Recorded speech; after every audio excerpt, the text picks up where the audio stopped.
And we are live. I got a new default stream setup. I don't know how it looks.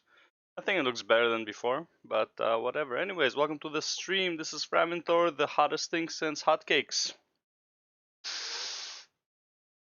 I didn't think about that one. Just came naturally, which is really bad, but it is what it is. Anyways, this is the stream. This is the Chrome. And this is Audible, that's not it. And this is what stuff I want to react to. We have Zepla, and we have something from Akalon about WoW. But before that, let's get sloppy. Let's continue on the MSQ. Once we finish Sloppy and we have the quest to enter Stormblood, I'm gonna do some react videos. But yeah, get it over with. Let's get it started. Filmina, just the hero I want to see. Would you mind doing me a small favor? I need you to meet me at the Diamond Forge. This won't take long, I promise.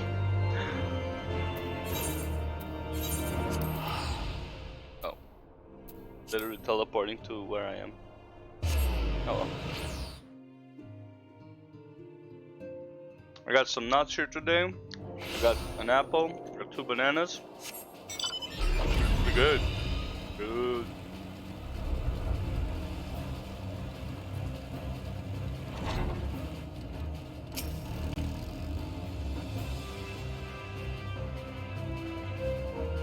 Yeah, Tatar, when are you giving me my clothes, eh? Or is it during Stormblood that I get those? Try to drag you away from your duties, just as I said, this won't take long. You need to stand perfectly still for a few moments. Oh, okay. The measurements.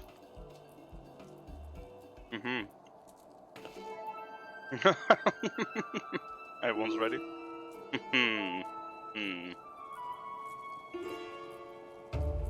Right, everyone, ready to go to work? No squirming now. Oh, and you might want to close your eyes. The face of pure evil. The smirk on the Lalafell.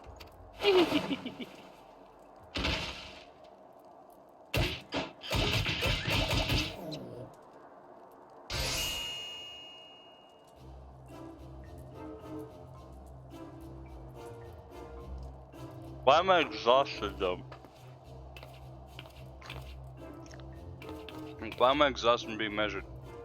There, all finished. The Warrior of Light's every measurement, from heroic head to intrepid toe.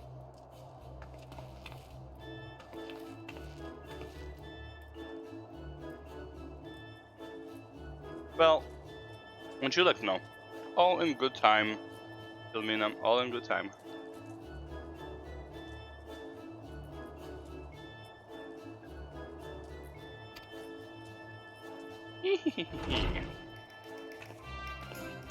Oh, you there?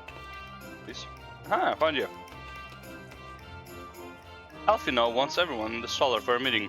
I don't know what it is about, but he seemed to think it was very important. Go on, we have everything we need. No sense in keeping everyone waiting.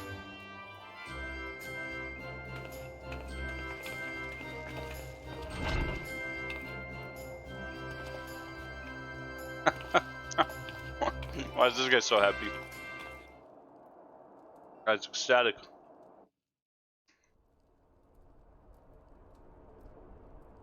Right.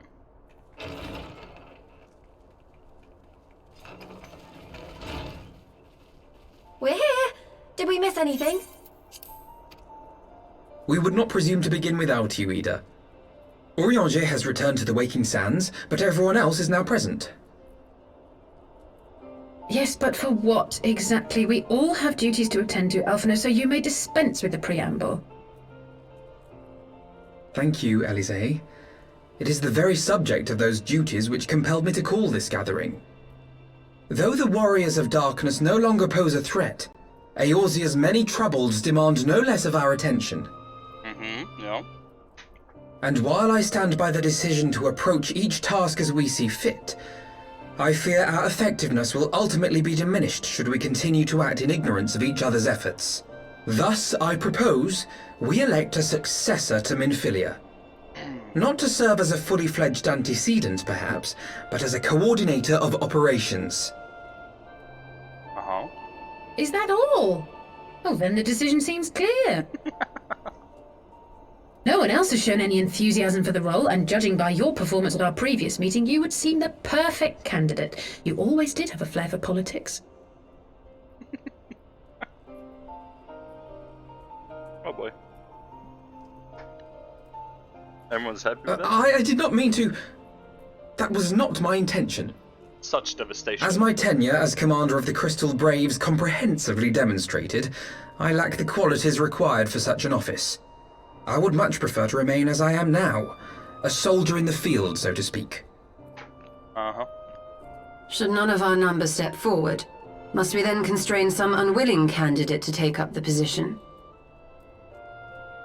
Well, based on merit alone, a certain adventurer would be my choice. Though I concede she might struggle to balance her new responsibilities with, let me see, slaying primals, thwarting legatuses, and feeding the orphan poor. Yeah, sorry. Don't fit for the political role. I'm too busy. Thancred makes a good point. Any who would wear such a mantle would be bound by its obligations. Have we not become sufficiently familiar with each other's methods to act without an overseer? At present, I see no cause to so willingly limit one of our number. That's true. Oh my goodness! Help! I need some help here!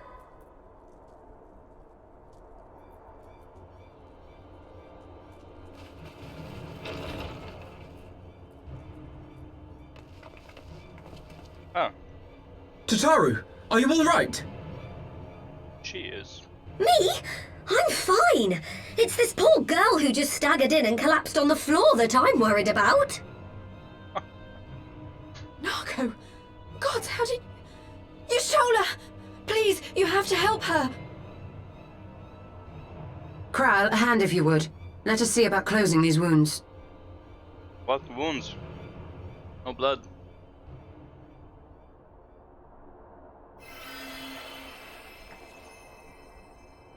Now, we staunched the bleeding, but it may be a while before you can move about again. Though having seen your wounds, I'm surprised you are still moving at all. Thank you. My message. It was too important to delay. Here we go. I took the shortest route I could, though I knew it was more heavily patrolled. As you can see, my efforts at evasion were not entirely successful. I know. You made it alive. Honestly, you're too brave for your own good. What was so urgent that you needed to fight half the Empire to get here? You could have been killed. I'm sorry, Ida. I had good reason. Ah, but I imagine your friends are wondering who this bloody mess of a Mikote is. My name is Minago, and I belong to the Alamegan Resistance. Why do they have cat people? Oh well. I came to warn Ida and Papalimo about one of our leaders. A man who calls himself the Griffin. Uh-huh. He's always been dangerous, but he's planning something new. Something reckless. The Griffin, you say? I've heard the name.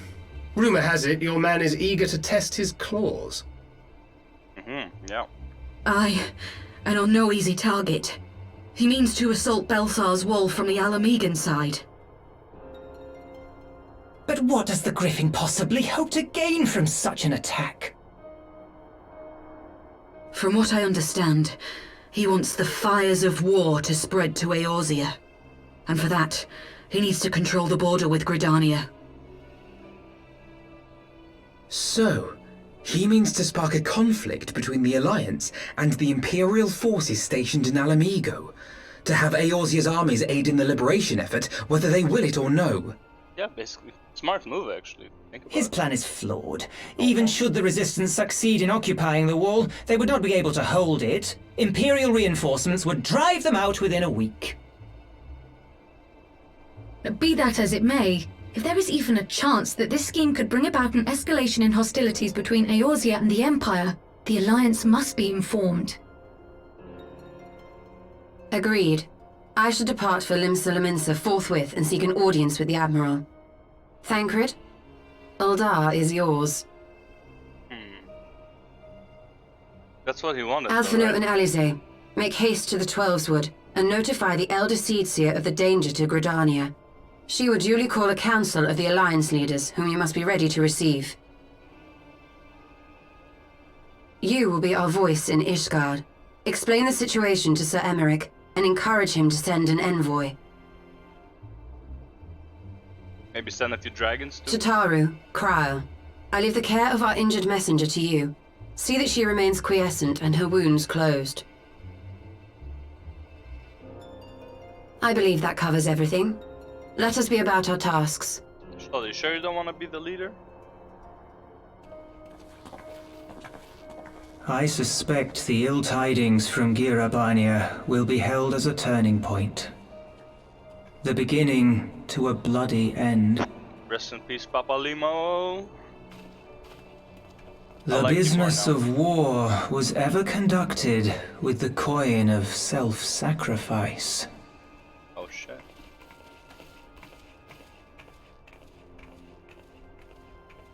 'Twas Master Louis Soir himself who taught us that such costs are not to be ignored or denied.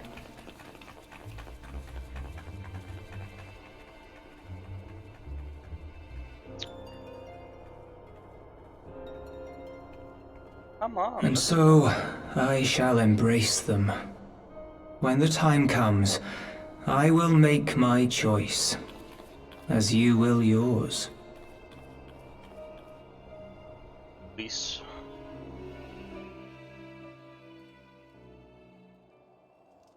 Finishing the sentence for him, you know.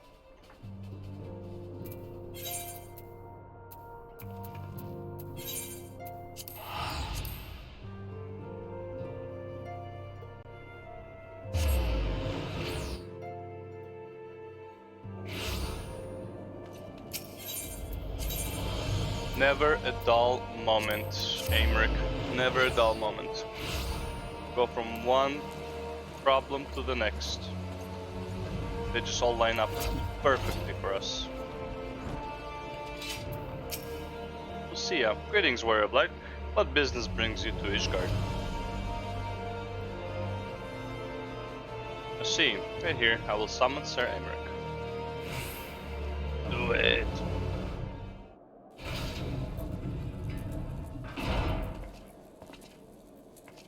It's good to see you, my friend, but a pity it must be under such circumstances. Yeah, always gonna be such circumstance, because every time I come here and I don't have a circumstance, you don't want to pick up. Go. But to business. I thank you for bringing these developments in Alamigo to our attention. Ishgard will of course send an envoy to attend the council in Gridania. I cannot say who will represent us, however, as the choice is not mine to make, not mine alone at any rate. Given the imminence of the threat, I forgo the formalities of a full assembly, but I will still need to consult my counterpart in the House of Commons prior to proceeding. Will you permit me some time to make the necessary arrangements? Thank you. Our representative, whomever we select, will require a suitable escort. Make your preparations and inform Sir Andaluk that he is to lead in your absence. Yes, Lord Commander. Fill me now.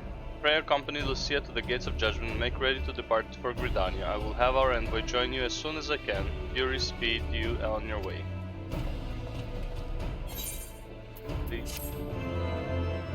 Ba-da-ba.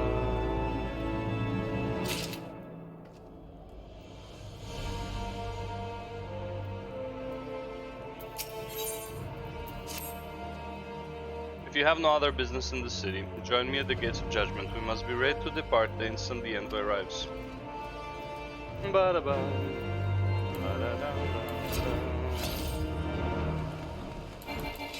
How is this 300 though?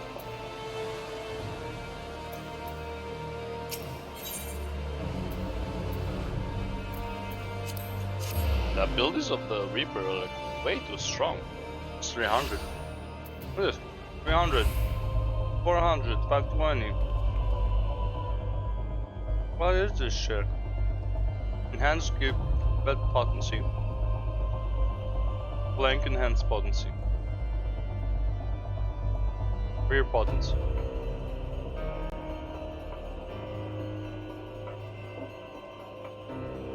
Then the unveiled gibbet, which is like the... Where is it? This one.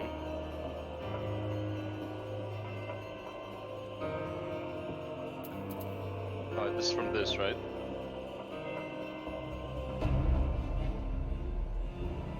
Action Bloodstock changes to Unveiled Gibbet while under the effect of Enhanced Gibbet.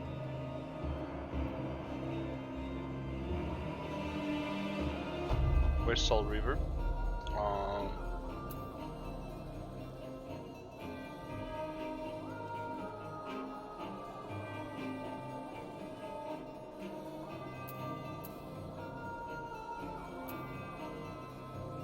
Oh, here we go. Summons your avatar to deal suspect damage to target and all enemies nearby it. Potency of 500 for the first enemy, 5% less for this. Gonna be instead of this, right? Offers your flesh as a vessel to your avatar, getting maximum stacks of the Moor Shroud. Certain actions cannot be executed while playing host to the avatar. Not sure what this is. Okay. Find out as we go, I do not remember. Increase damage dealt by self on nearby. Okay, this is the... That's for sure.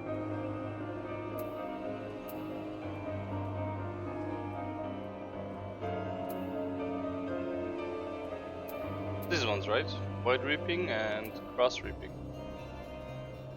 Yeah, Lemur Shroud. Yeah, for 6520, but I believe these are like way faster. Yeah, 150 to 42. Yep, Reaper is crazy.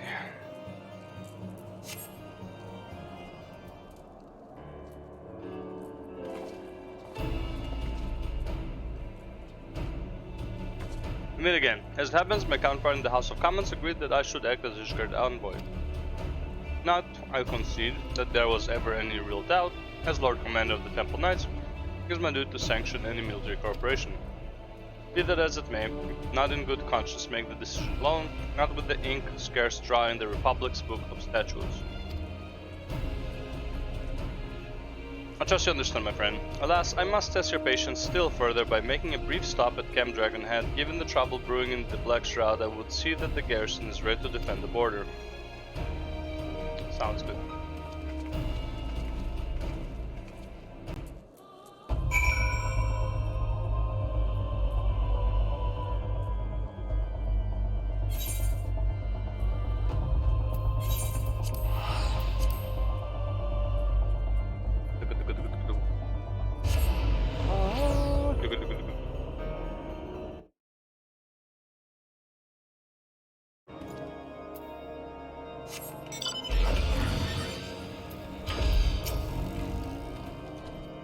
The garrison commander waits within.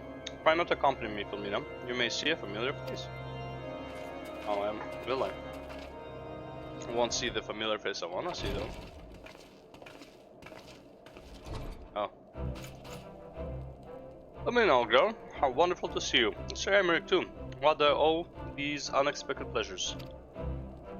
I will have some mulled wine brought up from the kitchens at once. If you will excuse... Nope. No trouble yourself on the wrong. We shall soon be on our way. Lucia, a brief summary if you will. Yes, Lord Commander. Just a brief summary, man.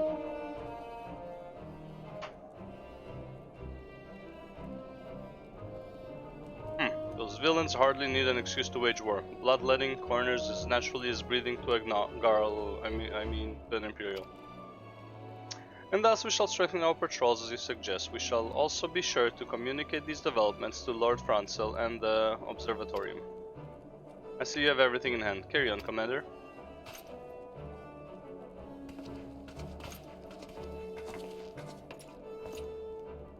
Surprised to see yours truly at the helm? Yes, actually. You and me both, old girl. I doubt I'll ever feel worthy to sit where he sat. Yeah. Oh, they have the picture of him.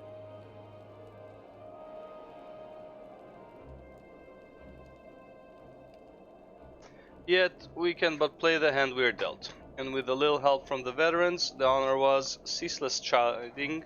I'm sure, honor was ceaseless chiding. I'm sure I'll muddle through. So worry not, old girl. Off to Gridania with you. Whatever you say, bro. Whatever you say.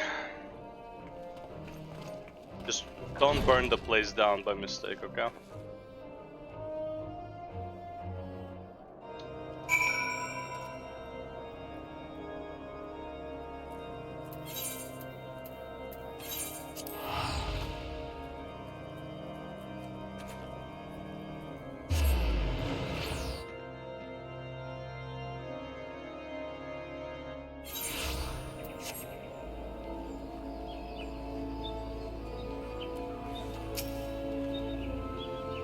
Diplomatic duties have brought me here on several occasions, but I find that I am as enraptured by the Black Shroud's beauty now as when at first I laid eyes upon it. I fear that this time, however, events shall not afford us the luxury of enjoying the splendor of the forest.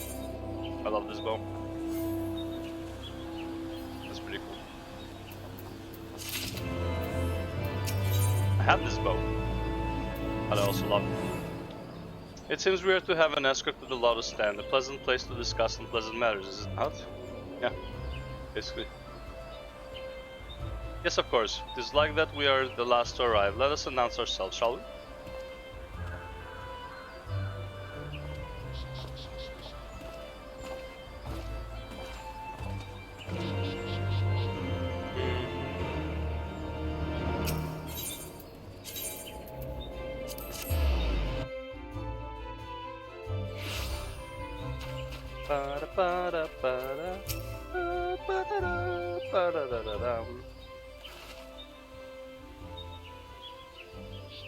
The envoy from Ishgar has arrived. Very good. This way, if you...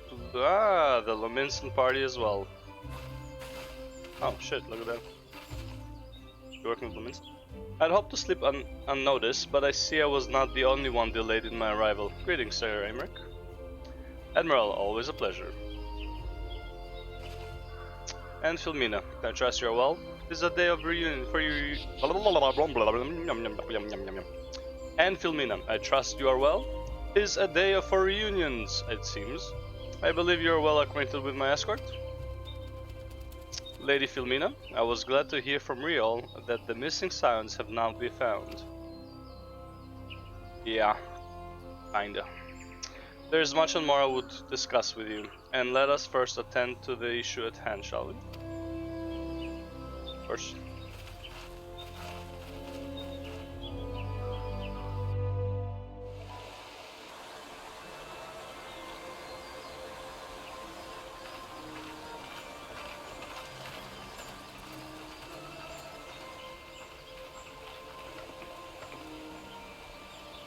I bid you welcome, my friends. As you will by now be aware, the Scions of the Seventh Dawn have come into possession of certain intelligence concerning recent developments in the region of Gyr Abania. It springs, I am assured, from an unimpeachable source.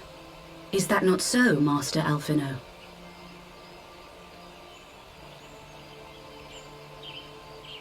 Indeed, Elder Seedseer. Our information comes directly from a member of the Resistance's inner circle, and we have no cause to doubt its veracity. This Griffin of theirs is a fool if he thinks he can hold Belsar's wall against the Empire. When the Imperials move to take it back, they will come in force, and the resulting fighting is all but certain to spill over into the Black Shroud. At the Battle of Cartano, the combined might of three grand companies laboured to contend with the remnants of but a single Imperial legion. Alone, Gridania would be hard-pressed indeed to hold back the tide, should the Garleans turn their minds from reclamation to invasion.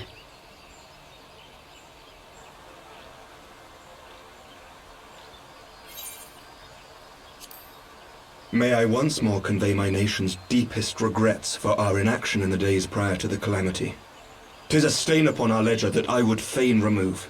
Dude, honestly, my opinion, the Imperials are fucking idiots. They should have just wiped Eorzea first. Clearly, Eorzea is the biggest problem for them. Just bring like 3 or 4 legions into Eorzea, wipe them out, and then deal with the rest. What else are you gonna do?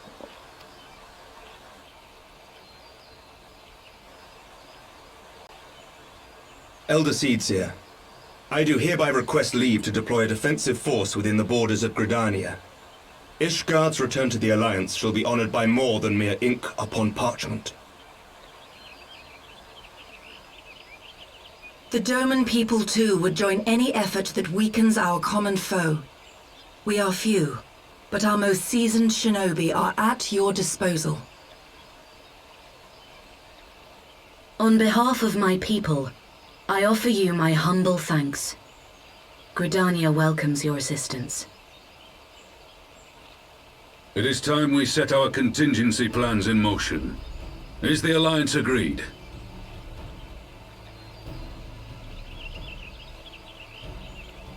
Then let us make ready for war. Victory favors the swift. There is much to be done.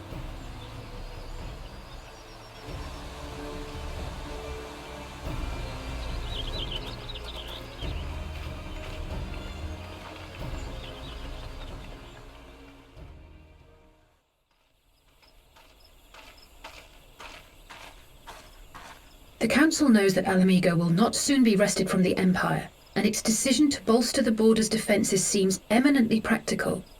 Why then, brother, do you scowl so? I agree that they have chosen the wisest course available. Indeed, the only reasonable one. Yet something feels awry.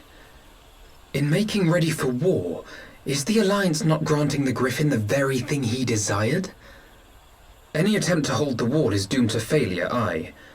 But I wonder if we have misjudged the prize for which he plays.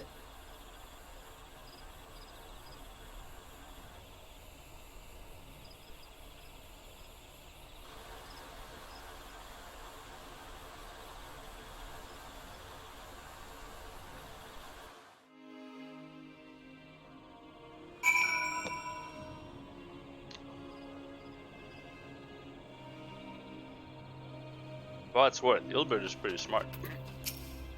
Overall.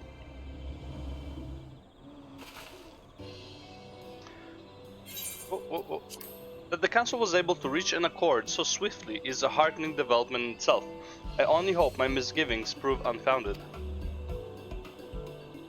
Ah, good. You have yet to depart. I feared I had missed you.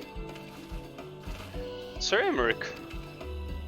Master Alfino, a pleasure as always, and Mistress Alize, how wonderful to see you thus recovered.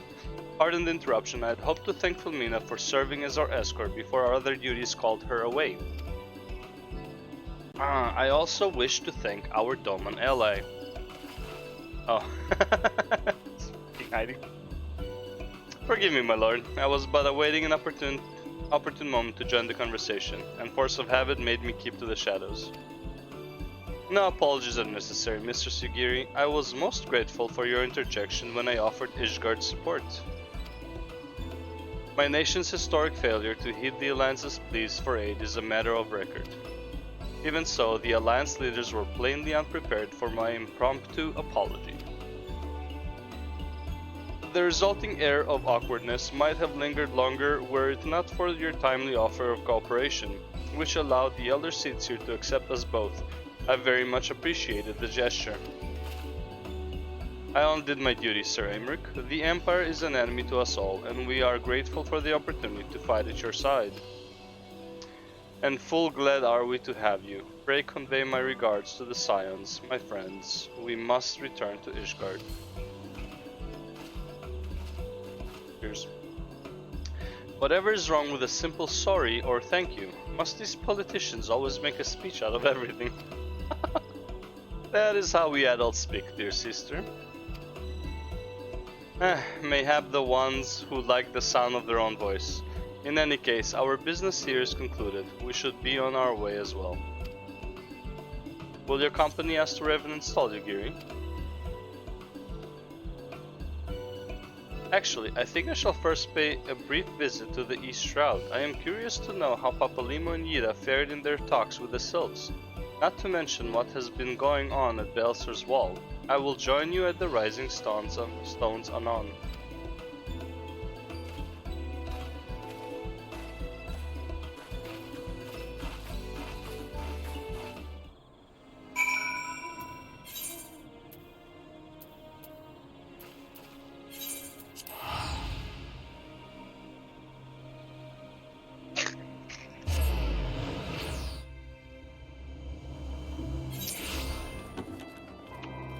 I wonder, in Endwalker, when they start bringing all the materials for the ship, and Sid says that Baelsar also sends some materials from the place he's located. But if we don't do the trial story, would he still send those materials? Welcome back, Filmina.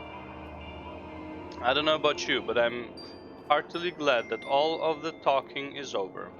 I understand that these council meetings are important, but do you not find it tiresome to have to weigh every word before you speak it? I doubt I will ever feel at home in the realm of politics. Won't.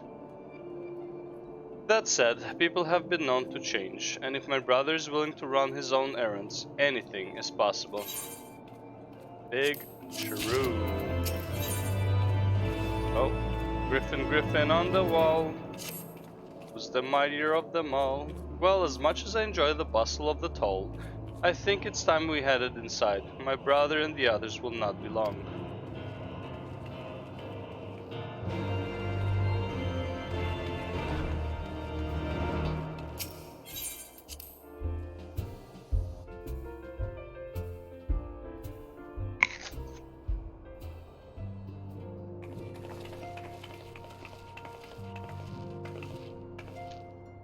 Oh man.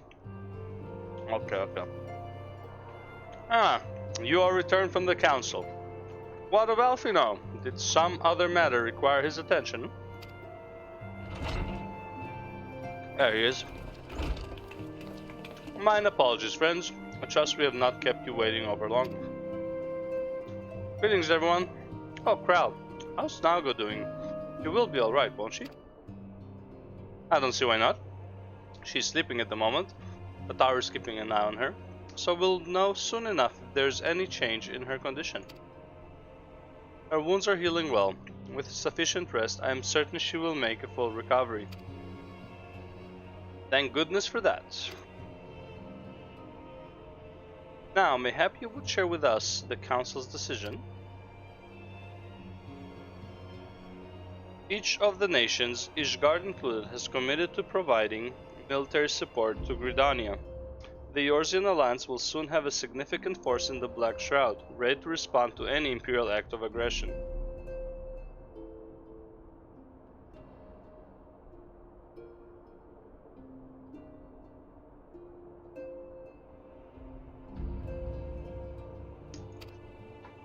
You know, I almost wish the Council would stop messing around and give the Griffin what he wants. I wouldn't like to be the Imperial caught between the Resistance and the Alliance. Ida, you cannot seriously. One does not lightly go to war with the Garlean Empire. Quite. To open hostilities without due consideration would be to invite disaster. If only there were some way to reach the Griffin, some means to convince him to abandon this reckless cause. May not be entirely infeasible. There is a network of tunnels beneath Baelsar's wall. Secret passages dug by the Resistance provide a way out of Alamigo, which may equally serve as a way in. Yes, precisely. If all are in agreement, I would be the one to undertake the necessary negotiations. I am familiar with the route, and the Resistance is familiar with me. About as familiar as they are with me, you mean? Say what you want, I'm coming too. I have some experience in the practice of infiltration. If you would have me, my services are at your disposal. As are mine. It has been far too long since I shared a shadow with a shinobi, and I do not intend to waste the opportunity. 4 is quite sufficient for an infiltration mission. Greater numbers will only serve to increase the risk of detection. Kral and I will direct our energies elsewhere. What of you, levieurs? I will return to the east route and stand watch over the border. Should matters take a turn for the worse, it would seem wise to be on hand. Might I prevail upon you to accompany me, Filmina? Gridania will be safer for your presence, and, while it may not seem the most thrilling duty, dear sister, might I ask that you remain at the Rising Stones to pass on messages and so on? No. To hold the fort, you mean? Very well. Suppose the task must fall to someone. Safe travels, all of you. I mean, Tataru could have done that. Or Kryl. Oh no, Kryl's with Yishtob. Tataru could have done that. Instead of making me my next suit. If you have any unfinished business in the toll, pray attend to it now. I will depart for the Hawthorne Hut without delay. The nearby watchtower offers an unobstructed view of Belsar's Wall, and I should be interested to speak to the Alliance commanders who have installed themselves at its top.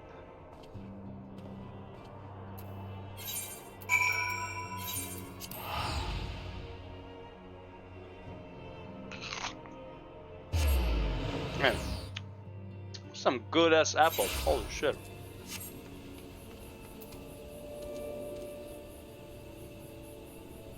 I assume they're up there, maybe? Can't really see shit. It's like you can't see shit in the black shroud. Ah, Filmina, there you are. Come, Amari Sakes' spire awaits. The Alliance officers on the platform should be able to apprise us of any developments at the wall. Fancy meeting the two of you here. We were about to set forth. Indeed, I was about to say 12 watch over you, but I doubt you have need of divine protection, even if you are venturing into enemy territory. Don't worry, Alfina. We'll have the Griffin by the scruff of the neck before you know it. Do make up your mind, Ida. Nary a moment ago you seemed ready to shake the Griffin by the hand rather than the neck. So, which is it to be? Would be best to decide before we enter into negotiations. Trust me, Papalimo, I'll shake whatever needs shaken. The talking part I leave to you.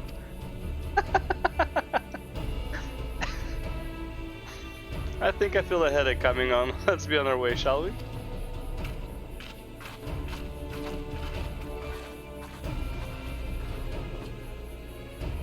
Ah, some things never change. Well then, shall we make for the spire? Our Alliance friends will doubtless have news for us.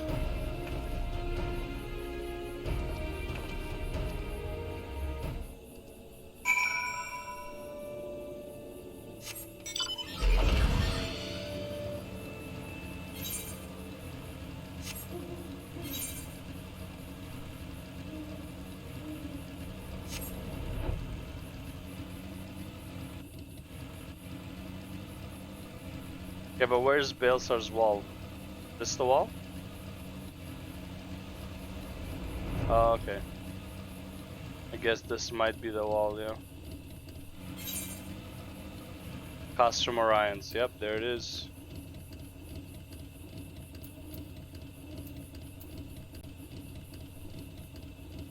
Castrum Orions, alright.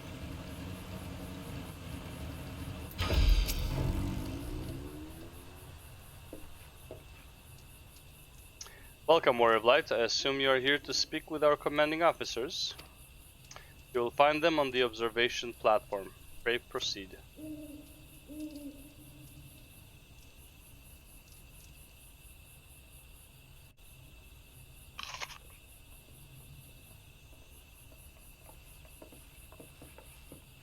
Greetings, my friends. It's good to see you both well. Oh, Hilda's here. I was hoping you might turn up. I've dragged half the watch here. See? And the sight of you might help remind them why we bothered. If memory serves, I have not seen many of you since the day of the Grand Melee. Having borne the brunt of your blows, may I say what an honor it is to stand at your side. Yeah, sorry, I went a bit rough on you. It is heartening indeed to see the realm's most stalwart defenders thus gathered in common cause. Speaking of which, what news from the wall? All has been quiet.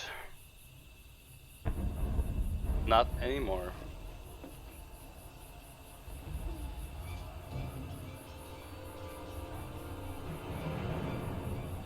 Report. What? Seven hells. Fighting has broken out on top of the wall. A full-scale assault. So the Griffin has made his move. Someone has. And what's that supposed to mean?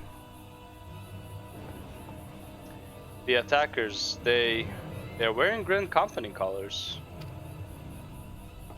Impossible, we gave no such order. Of course, the wall was never the Griffin's target, it was bait. We have been goaded into deploying our armies nearby, thus lending weight to this deception. If those uniforms were convincing enough to deceive my scouts, the Emperor will surely think we have launched an offensive, and this could mean war. Even so, this may yet be no more than a diversion. With the armies of the Alliance occupying the Emperor's attention, it would be comparatively easy for the Griffin supporters to slip into Alamigo. Could then incite a rebellion amongst the populace which the Imperial reserves would be hard-pressed to contain. Eorzea, meanwhile, would be plunged into chaos. Filmina, we must make for the wall at once. What? Just the two of you? Our companions embarked on a mission to sway the Griffin from his course, and are likely halfway to his command post by now. They will emerge in the midst of a raging battle, and I do not mean to abandon them to their fate. It will be dangerous, aye, but the confusion may work to our advantage. If we are careful to avoid the skirmishing, it may yet be possible to reach the Griffin, and if we can do that...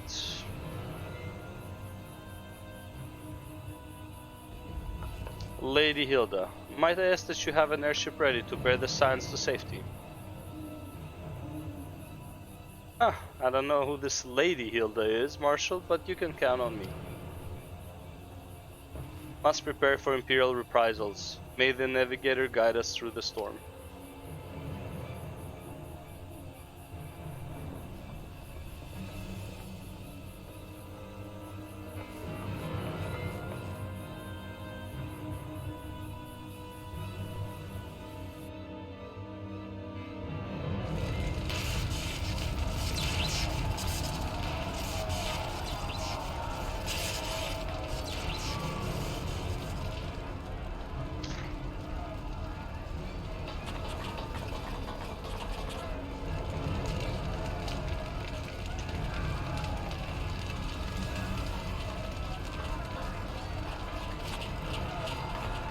Forward, comrades! The time has come to drive the Empire from Alamigo and force action upon those who have turned their backs to our suffering for so long. Let this victory be the first step in the liberation of our homeland. Alamigo will be free, no matter the cost.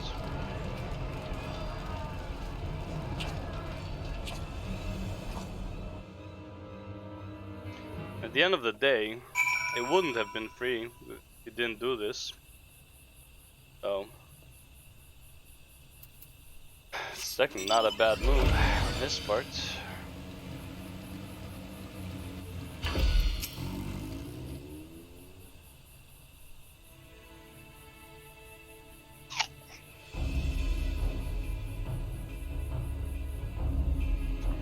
And Papalima told me the trail ahead should lead us into the shadow of the wall.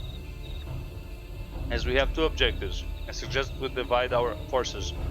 I shall make stairways for the tunnels and attempt to intercept our comrades ere they stumble into a bloodbath. While I do so, I must ask that you scale the wall. Know that I would not propose such a course if there were any other way, but the time for subtlety is past. Take a band of your most trusted companions and cut a path through to the Griffin. Make him see reason by any means necessary.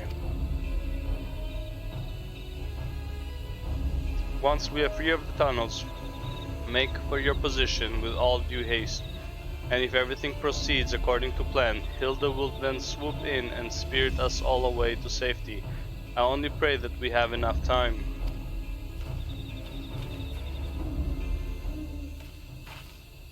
Hear, hear.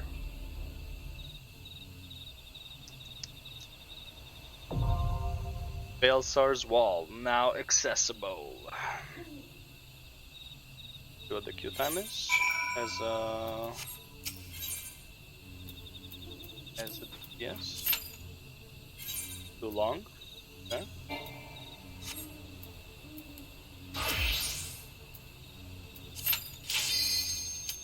And there we go. That.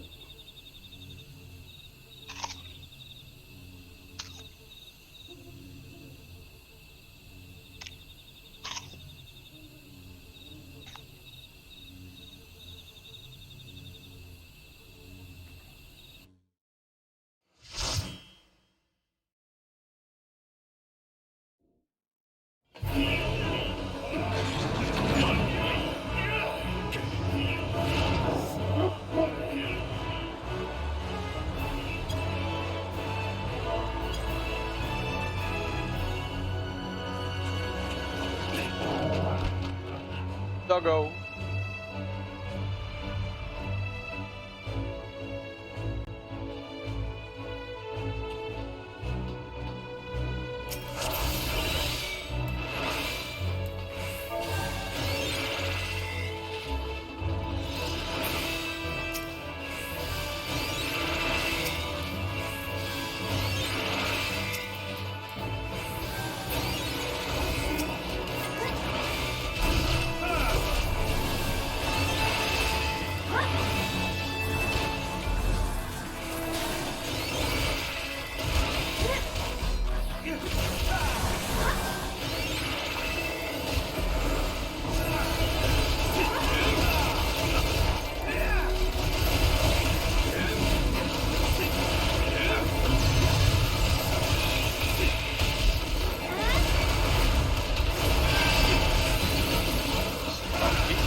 this ninja man, let me tell ya.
Good apple.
That's getting a bit hot.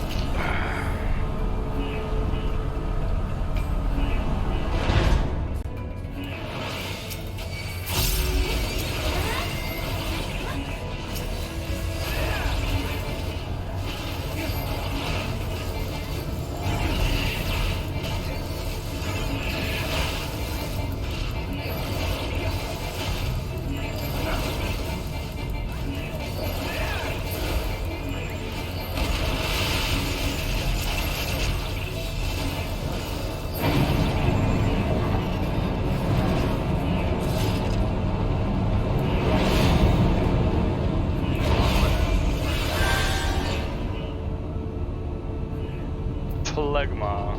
What's phlegma?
Fuck, just kill it.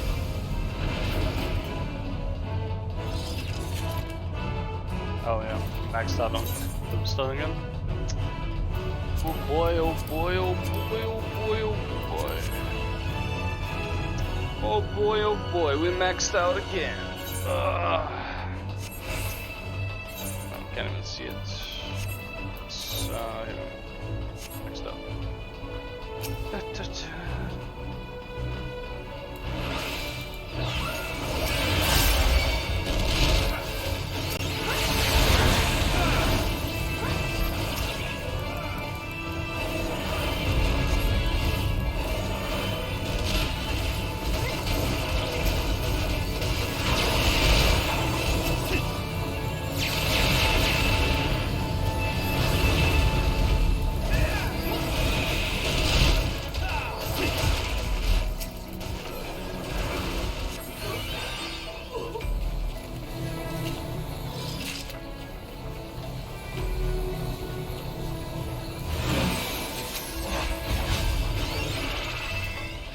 This guy asked if he can do big pulls, and then what does he do?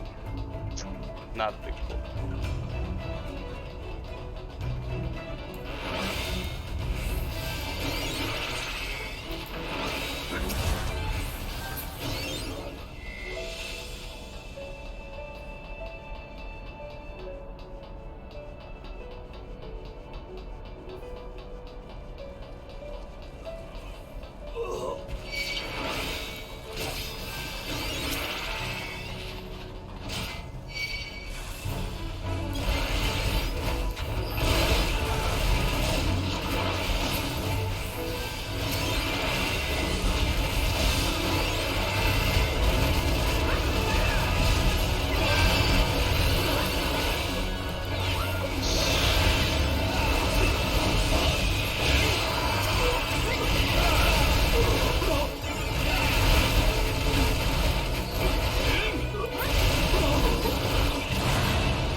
Alright, time for the sloppy!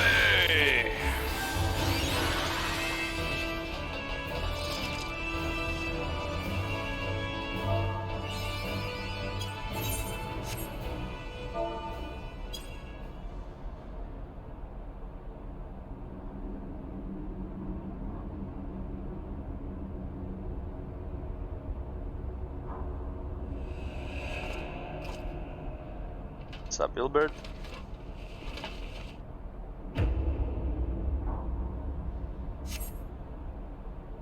Yeah.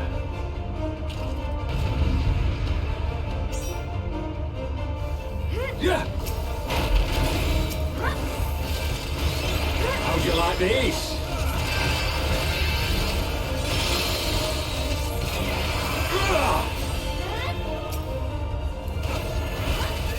Sloppy. I'll tear you limb from limb.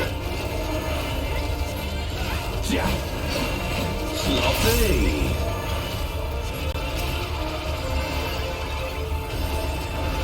For Alamigo!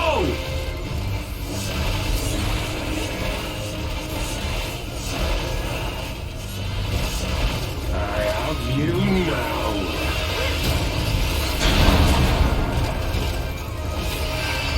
Yeah. How'd you like this?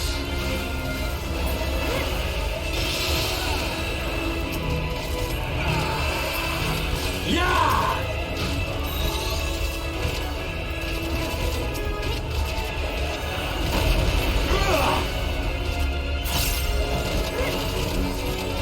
Sloppy! Yeah!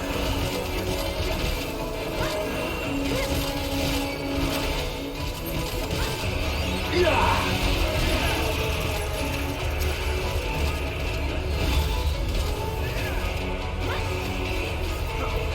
Yeah! Yeah!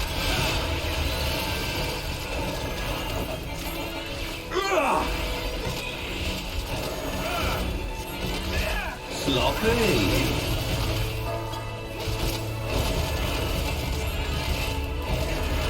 Yeah!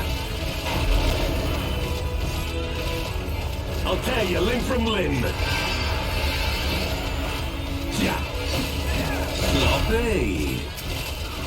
For Alamigo!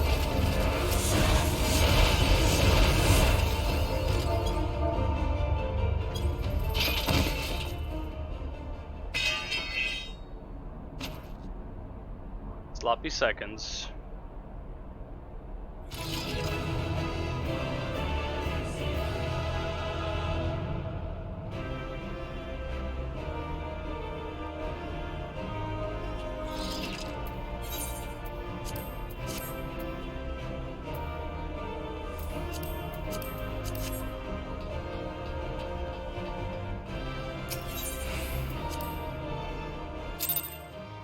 Got one. Hell yeah, brother. Hell yeah, brother.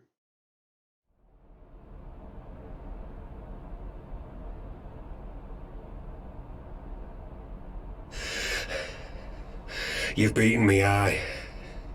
I've bitten your eye.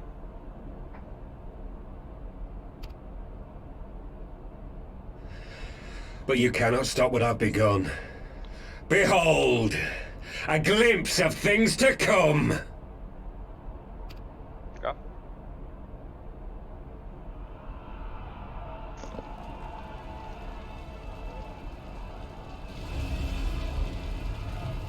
Oh boy.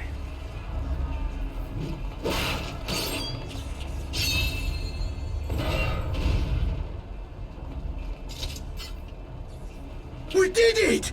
We showed the bastards! Not a storm soldier though. Aye! Victory is ours!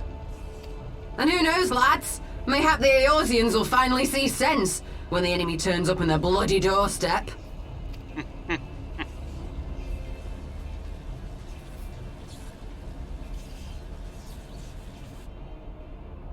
There he is. Some shit.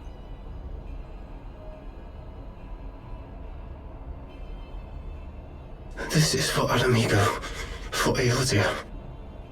Bro, but you're a serpent, man. Has nothing to do with Alamigo. They die that others may live.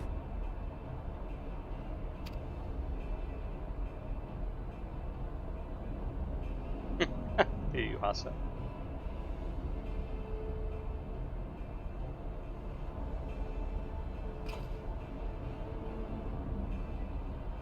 Vanguards! Attack!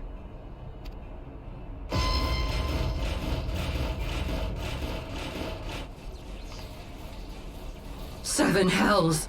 Do you hear that? 7 hells. Uh-oh.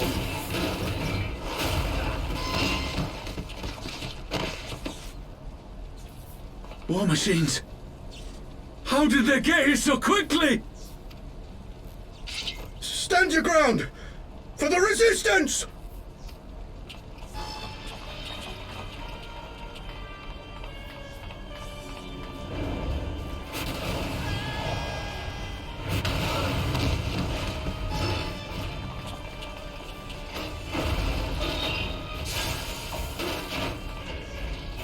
Oh shit.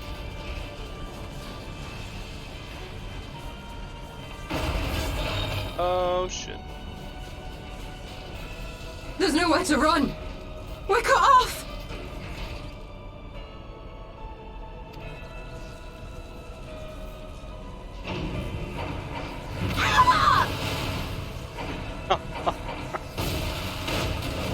Hulk smash. Man, not so brave now, are ya? Idiots.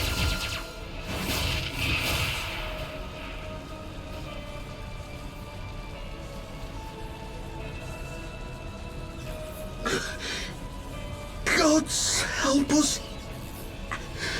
What were we thinking? The Empire's What were too you big, thinking? too powerful. Fucking idiots.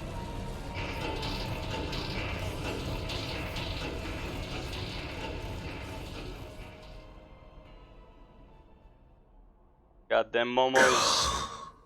mighty rogue,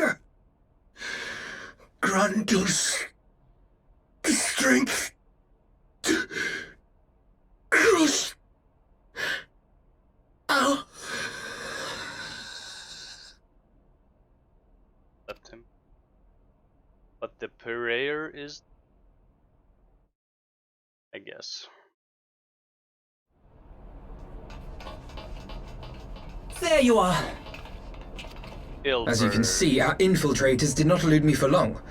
Lady Ugiri is sending for an airship even as we speak. What do we do? This is a massacre! Wait for that. How wonderful to see you, Commander. Illbird, I should have known. You should have known. You really should have known. This has to end. It has to end now! Do you not see your countrymen dying? Have your ideals rendered you blind even to that? Order the retreat, and we will help your soldiers to safety. You still don't understand, young man, what his goal is. Retreat? With the moment of my triumph so close at hand? You truly are a sheltered child, Leverrier. Yes, he is.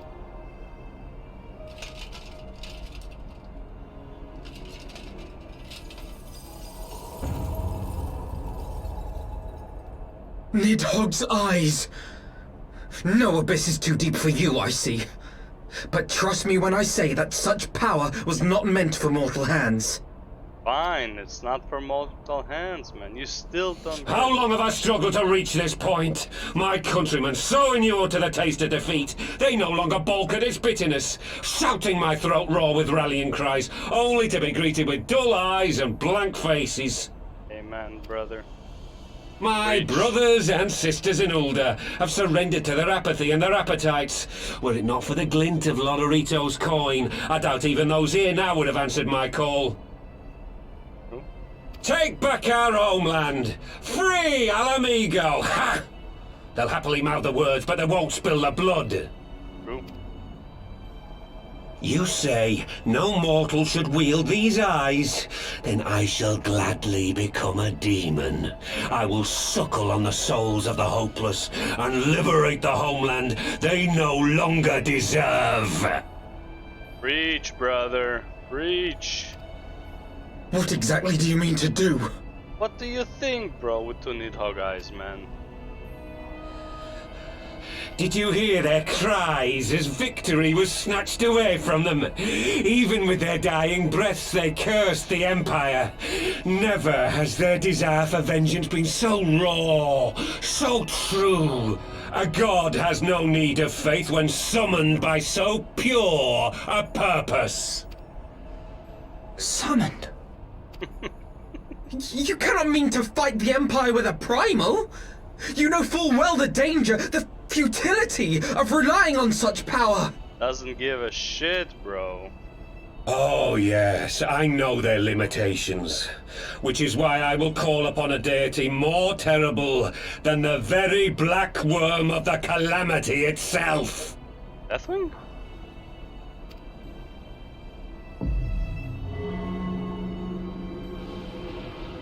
Well, Nidhogg, obviously, but Deathwing. What? Here? Now? Like hells you will!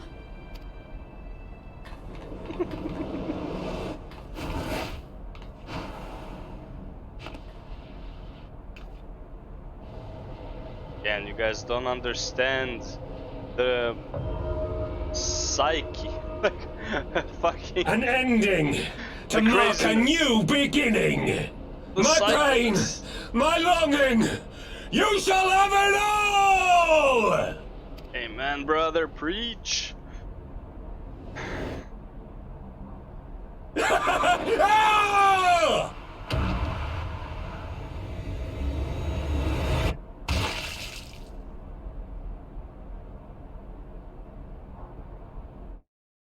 That.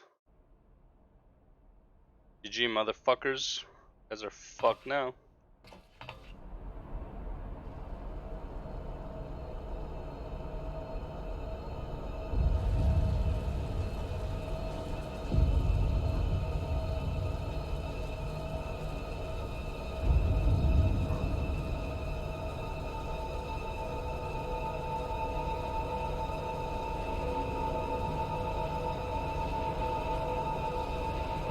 No one can kill Ilbert. Ilbert kills Ilbert. Oh boy, here we go.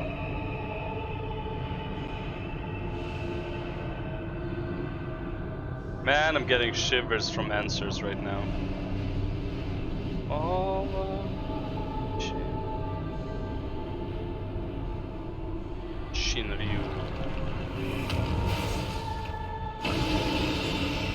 Dragon of Death.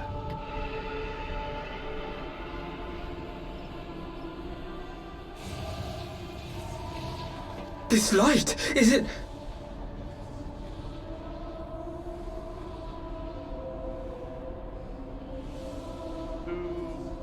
After.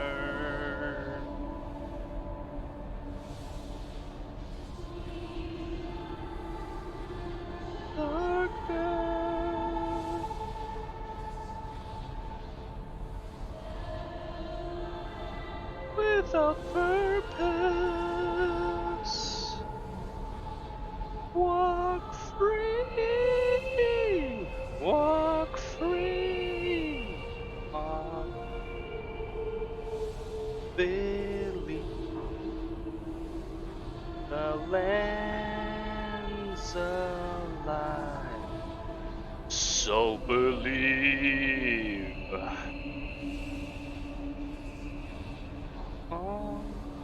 Yep, that's the loop.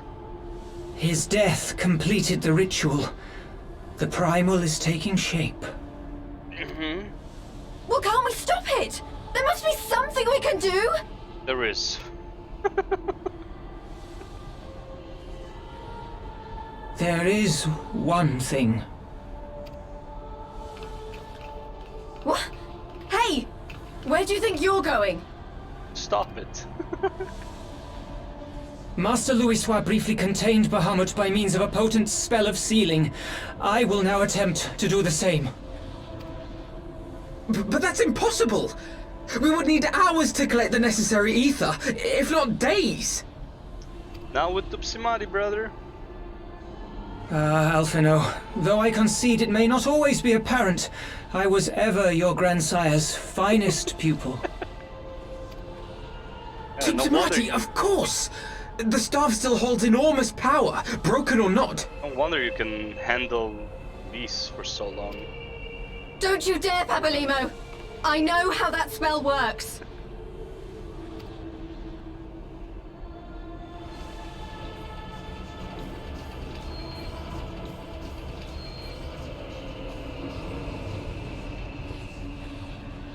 It is time to leave! Yeah, I think it's time to leave, alright? Get Quite the right! fuck out. Quickly now, off you go! The further away the better! No! If you're staying, then so am I! No, Ida! There is a path only you can walk, and it must not end here, not like this!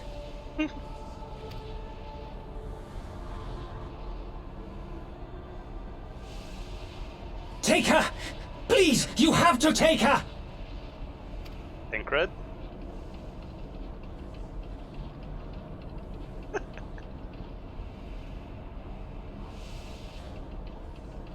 Fuck. A shitty job to think always. What? No! Damn it, Thancred! Put me down! Thancred! This is one battle you cannot fight. Away with you! Go! I'm not staying. Fuck that shit. Odd.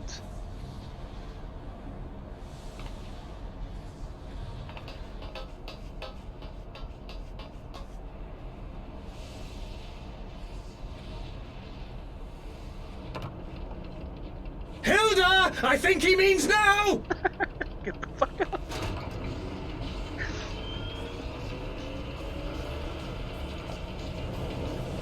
What if she jumped off, huh?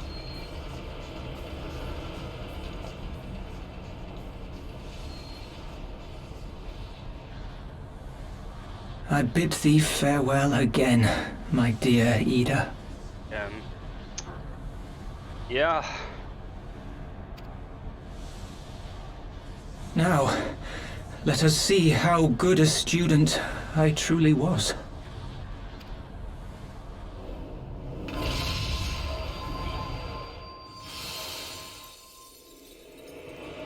Oh shit.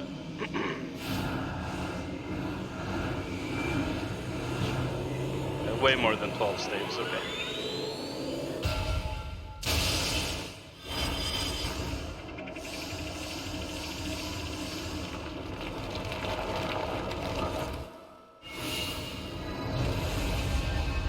Then he becomes the shell.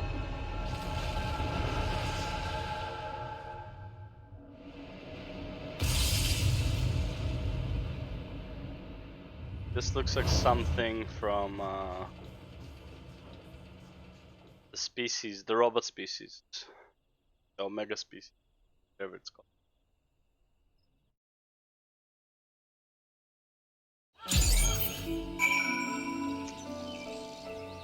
Woo! Boy.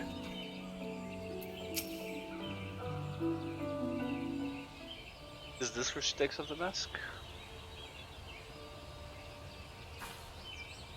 Why?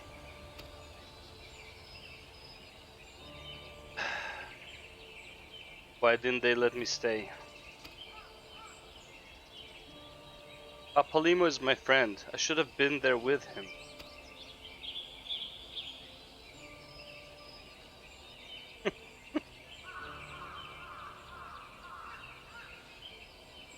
Yeah, you all have. Smacker. You could see it in his eyes, Ida. He knew what he was doing, what had to be done.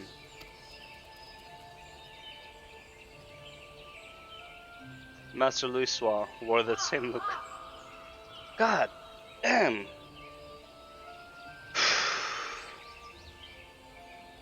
Master Louisoix wore the same look, right before the end. You think I don't know that? I know, alright? I know. There's nothing more you could have done. Ilbert caught us all off guard. Even Philmina was powerless to stop him. Kinda kicked his ass though, let's be real. If you must blame someone, then blame me. Just promise that you will never forget what Papalymo strove to protect, or the lessons he tried to teach you.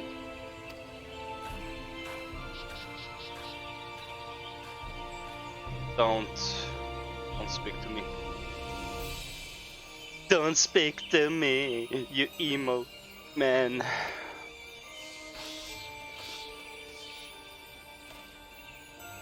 Leave Ida with me. Go on. Go back to the Rising Stones. The others need to know what happened here. And that's 2 scions in 1 expansion. It's rough. I think that's all of them, right? So, and we lose Lise, but to be fair, she's not dead and she's not really a scion anyways. Louisoix's finest student. Yeah. Once again, I find myself at a loss for words. But Tancred is right. We must return to the Rising Stones and apprise our companions of all of this. Pray make your way there at once. I will send word to Yashtol and the others of our imminent return.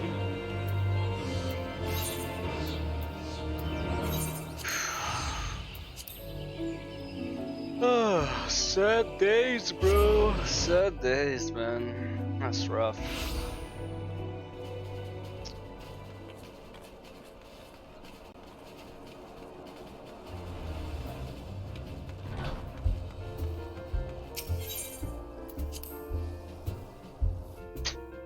Another brick.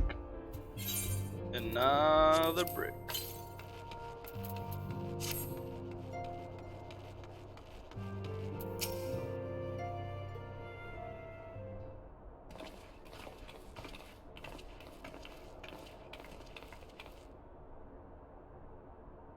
Would seem you bring ill tidings, brother. As ill as it gets. Aye. Behind the Griffin's mask we found the grinning face of an old adversary, Ilbert. I know not how, but he had in his possession the eyes of Nidhogg, whose dread power he used to initiate a summoning ritual even as we looked on. Ah, man.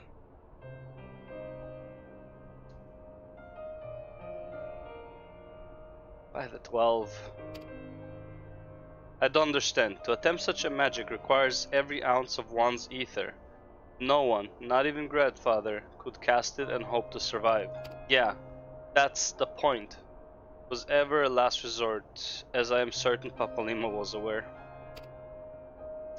Thus did the pupil follow in the footsteps of his master, even unto the grave. I have as yet been unable to explain how Ilbert came to possess Nidhogg's eyes. In the depths of the sea of clouds, a perpetual storm of water, and wind-aspected ether rages, no mortal could endure such conditions. Then mayhap it was the work of an Asian, but now is not the time for idle speculations. Kryl, I have need of your assistance. Yes, of course. We must inspect the cocoon of light and ascertain the state of the primal trapped within. Between our respective talents, I dare say we shall glean some measure of insight. Understood. I can't promise I'll be able to sense much through the barrier, but I shall certainly do my best. As shall I. Let us be about it then.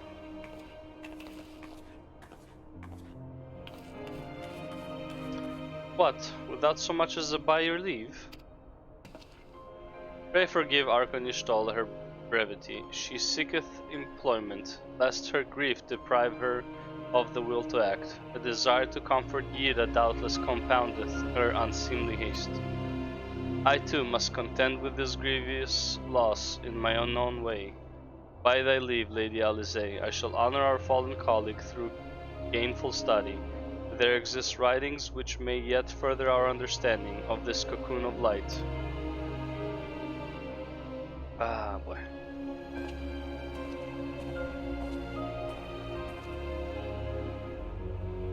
Mayhap I was too quick to judge. Surrendering to sadness and regret would be a poor tribute to Papalimo's sacrifice.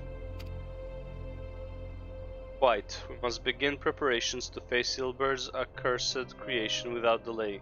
What time we have was purchased at too dear a price for us to squander it. Man, it's rough. That is rough. School's out forever. Yep, yes it is.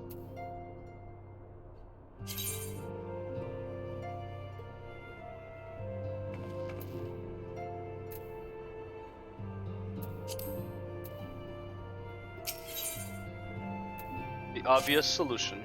Ah, Filmina. I wish I had more to tell you, but the situation in the East Shroud remains largely unchanged, meaning we still have no idea how long it will be before... A communication from the Alliance. One moment.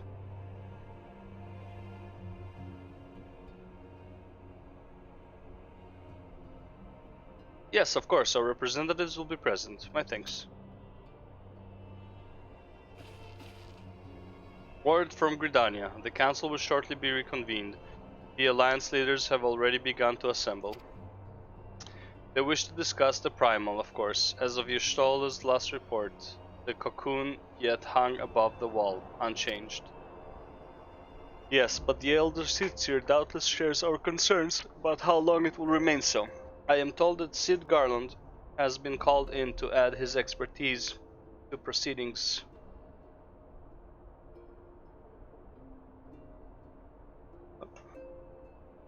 There we go. A wise decision. The more minds we have working on this, the better. Well then, I suggest we leave the rising stones in Tataru's capable hands and make haste where the Lotus stand. Aye aye, Captain! El Capitan, aye aye.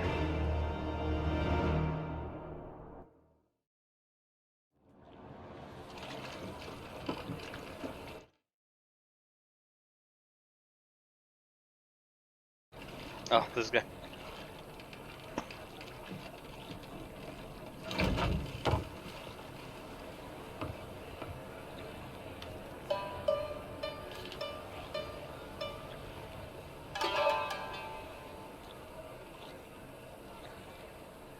A word, if you would, good sir.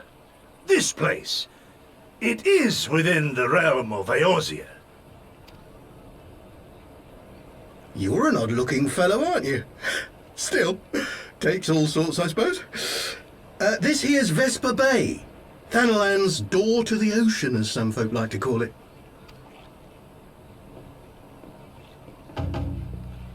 Am I to understand from your answer that I have indeed arrived in Eorzea?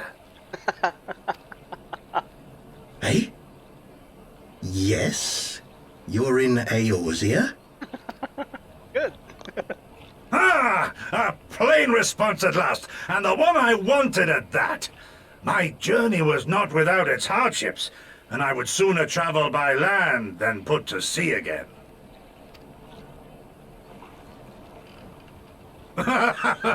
You do not believe that so small a bark could bear me across the ocean? Such timid little sailors. I had but to set my course and set my jaw till I made port. Aren't I trying?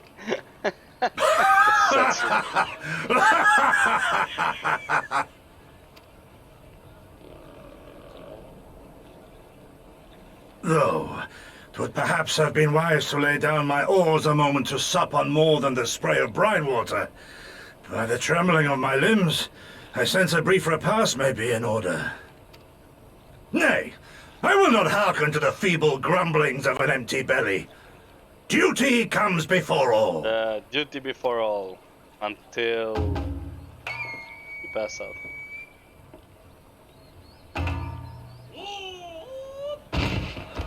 Good God, man! Are you alright? Fucking starving, man. It's had to be there. Hmm? Thou art far indeed from home, friend. Oh yeah. Quite far.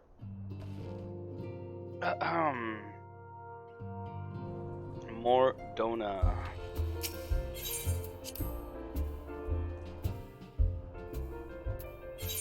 Oh yeah.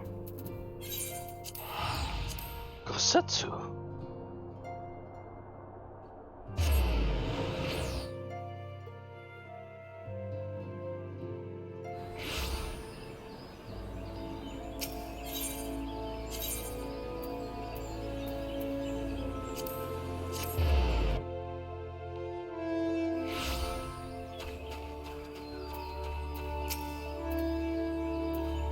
Welcome, Warrior of Light. This way, if you please.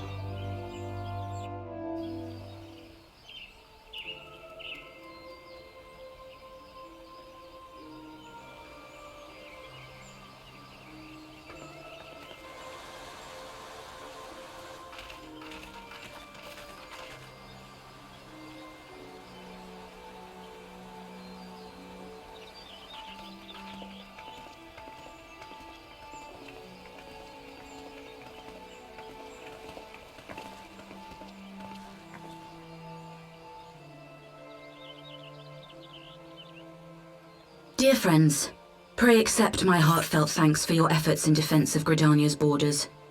I would fain dwell longer on my gratitude for the support of the Alliance, but the situation at Belsar's Wall demands that we forego such pleasantries.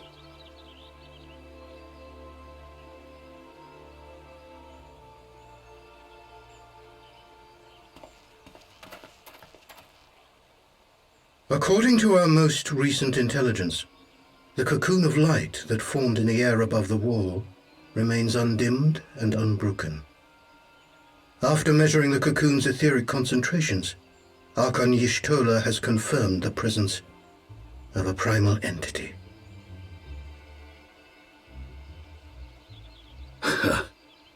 So we must assume that Ilbert's thrice damned god is indeed trapped within. And what news of the Imperials? They're not like to ignore such a spectacle. Sir, a Garlean airship was observed making an approach, but the vessel was destroyed when it drew near.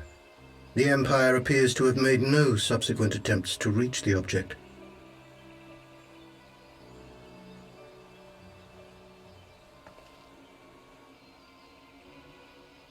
The soldiers who witnessed the incident spoke of a lance of light issuing from within the cocoon, of an entire warship being reduced to smoking ruin in the space of a moment.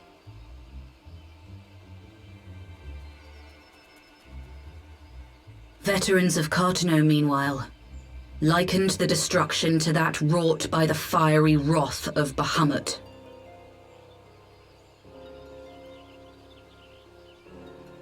We could face another calamity.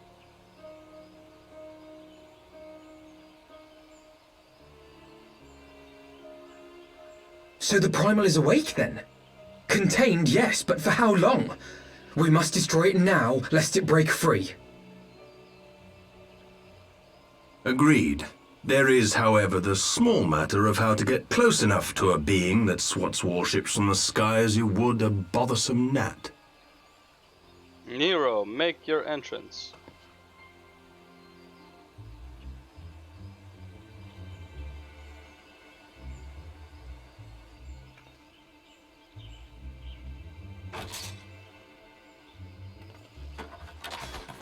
Is this truly so complex a puzzle? Or have you no stomach for the obvious solution? What in the hells are you doing here? A pleasure to see you too, Garland. Now, if you'd be so kind as to explain to these good people why you should be begging me for my assistance, that would be most appreciated. Why don't they just kill you right away?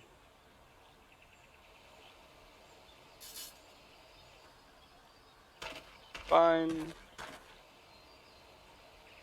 Who is this man? Nero Tolskava. Oh, how terrifically rude of me. Nero Tolskava, former tribunus of the 14th Legion of the Garlean Empire.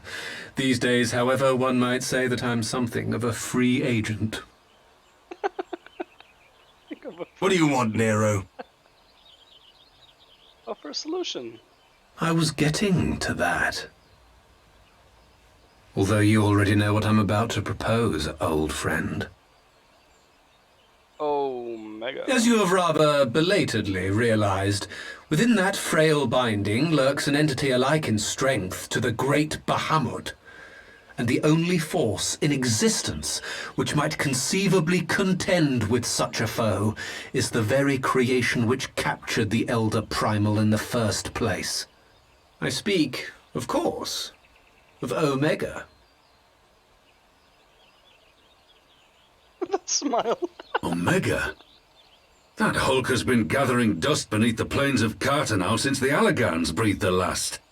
And none alive knows how to wake it. That's not true. I'm sorry? Do you understand who it is with whom you have the privilege of speaking? I'm Nero Tolskava, Master Engineer, the mechanical genius who restored the Ultima weapon to full operational capacity. Not sure if you want to brag about that right now. And as luck would have it, I'm graciously offering you the use of my considerable expertise. And what, you just expect us to accept? You're a fool if you think your deeds at the Crystal Tower are enough to win my trust, Nero. Trust? You wound me, Garland. All those years, studying side by side at the Academy, sharing both trial and triumph, we were countrymen once, you and I. But sentiment aside, have you a better solution? Or do you mean to send in your vaunted hero there, as you always do, and Hey, pray how's the it going, world is wizard? not engulfed in flame?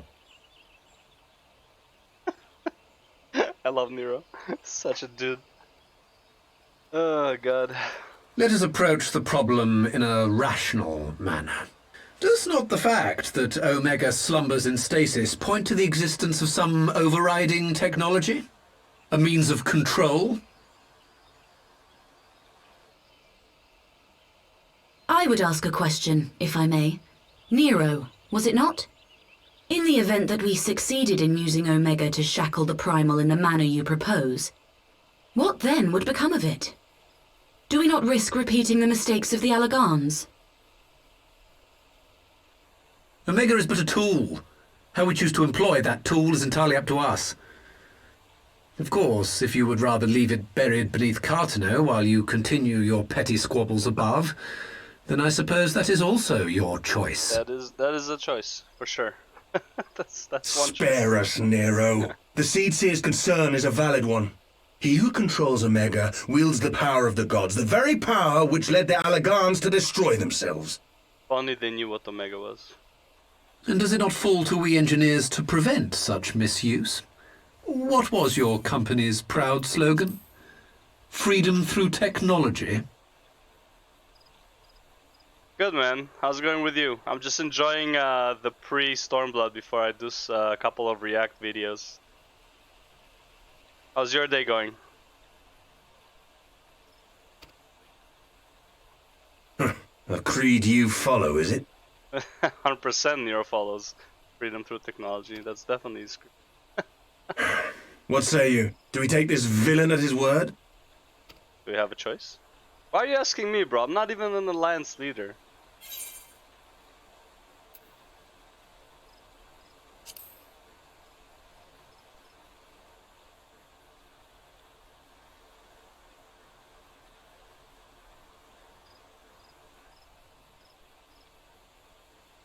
As will I. I don't like it, but then it doesn't look like we have much choice. Definitely. If you don't release Omega, we don't have content for Stormblood. Come on, man. Would the Council be willing to entrust this matter to a pair of former Imperials?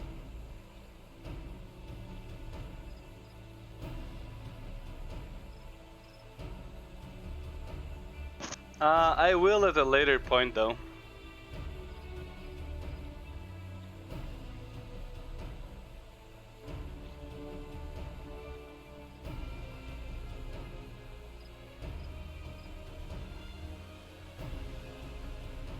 I don't need to make a better logo. I don't have any emotes or alerts, that's for sure. I had a few ideas, but like I'm not sure how to implement them. The sub badges and overlays, I don't even know what that is. And honestly, I don't care too much about those things. For me, it would be more like if you're subbed tier 1 or tier 5, it's the same subs. I don't care.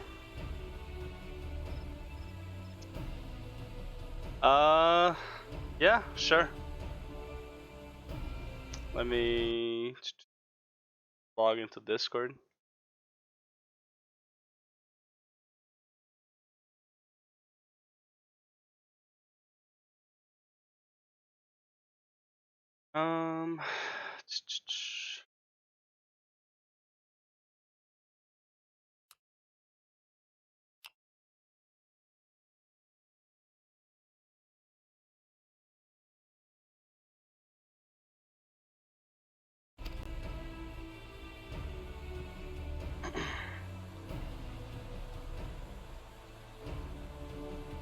Yes.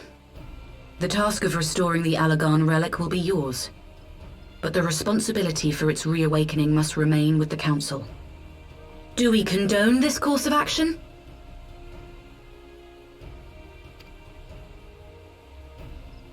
Aye. 'Twould seem we do. Let the record show that we invest this contingent with the authority to enter Cartano and take command of Omega. Sid, I appoint you leader of the expedition.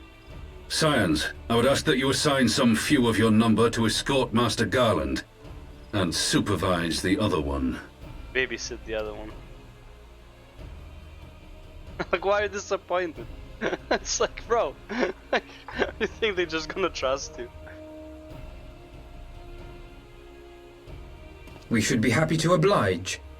The politics of Cartano being what they are, I dare say our neutrality will prove useful in avoiding any unnecessary entanglements.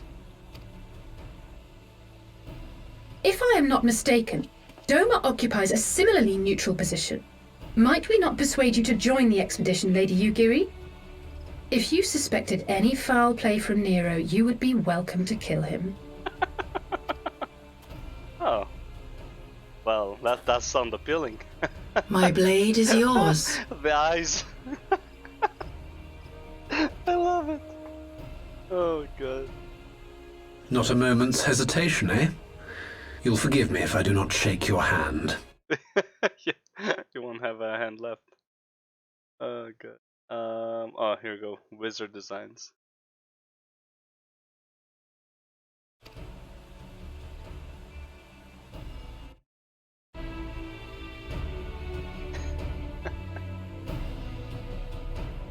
Now, Sid, it's all good.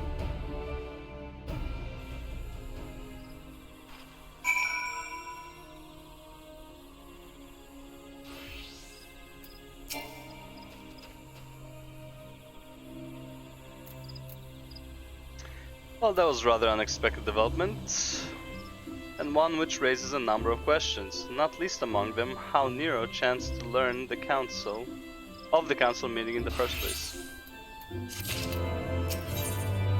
The great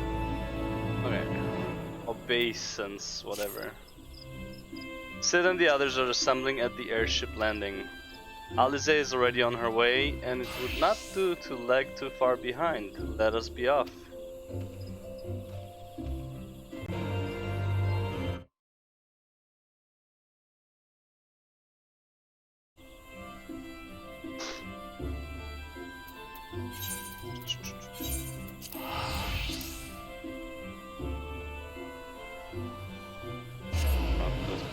Their shot is right there. Teleporting mechanism. I don't have it right. Yeah. Oh, yes I do. Airship landed. Oh fuck. But he's outside. Never mind. He's right there. Filmina, Alfino, ready to go? The others have stepped out onto the landing for a moment. Lest you wonder, Nero insisted that he be allowed to inspect the Excelsior before boarding. Did you let him? Despite his very timely offer of assistance. The thought of that man poking about in the workings of the ship without proper supervision does not fill me with confidence. Calm yourself, Alfino. Your sister was adamant that he would never leave her sight. She and Yugiri are... well, here they are now.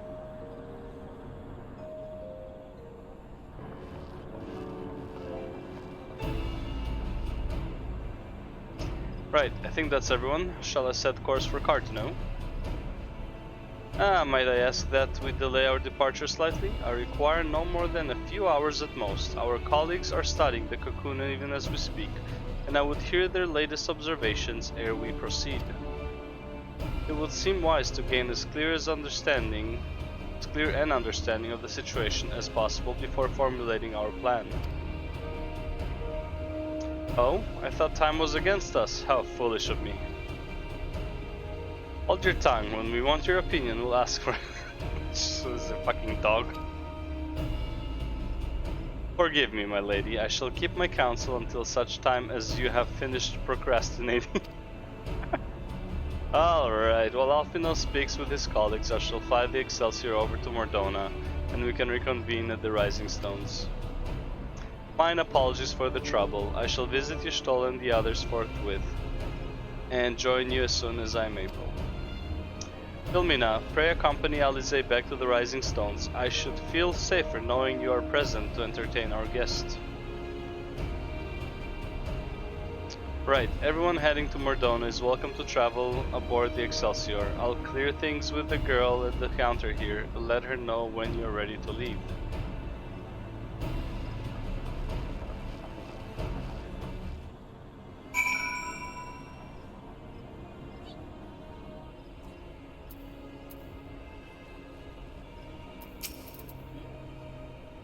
Yes, I am. Mordona.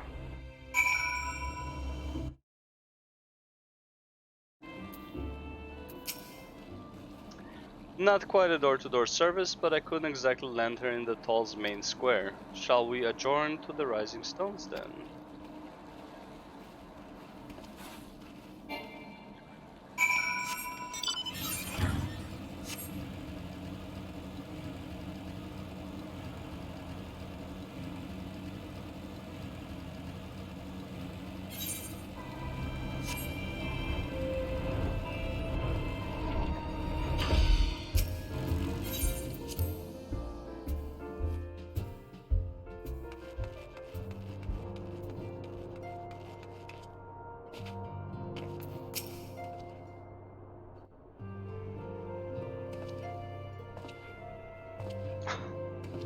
I love this part.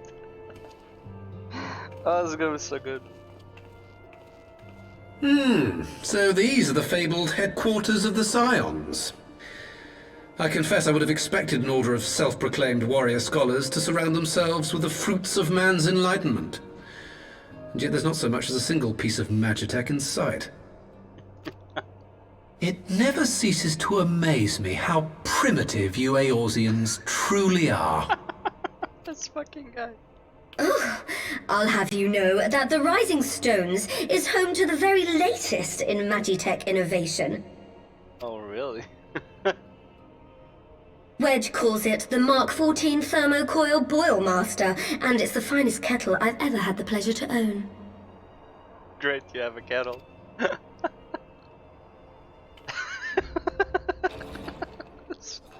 He's speechless. What do you say to that?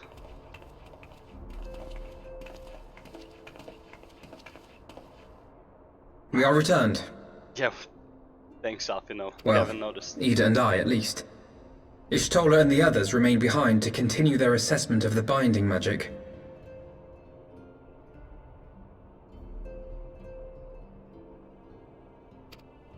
There didn't seem much point staying just for that, so I decided to come back with Alfino.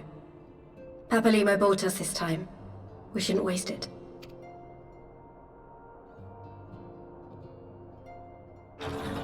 By your leave! Gasetsu makes his appearance. Good God, that voice could fell a gigas. This is the Rising Stones, domicile of the Scions of the Seventh Dawn. I enter at the invitation of one Lord Urianger. Urianger. I spy you there, Shadow Walker. You always were a hard one to find. Yugiri, do you know this man? Here's in shock.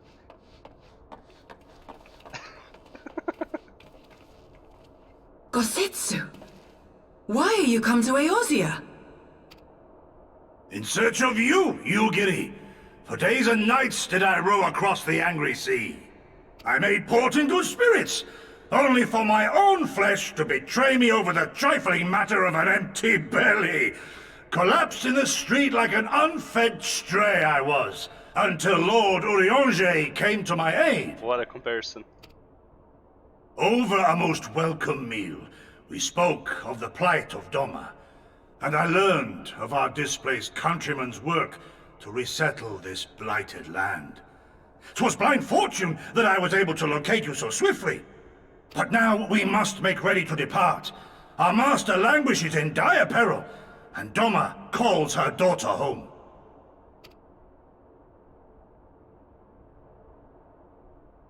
It is not so simple, Gosetsu. There are obligations which bind me here. You refuse? Did you mislay your oath during your flight from our homeland? The laws of hospitality must be honored, but surely the vow to defend your master demands the greater obeisance. It was our master who bid me guide our people to safe haven by any means necessary. And it was the Scions you see before you who provided us succor and sanctuary when all others refused. Dire peril or no, were I to return without first repaying such hospitality, our master would cut me down at the threshold.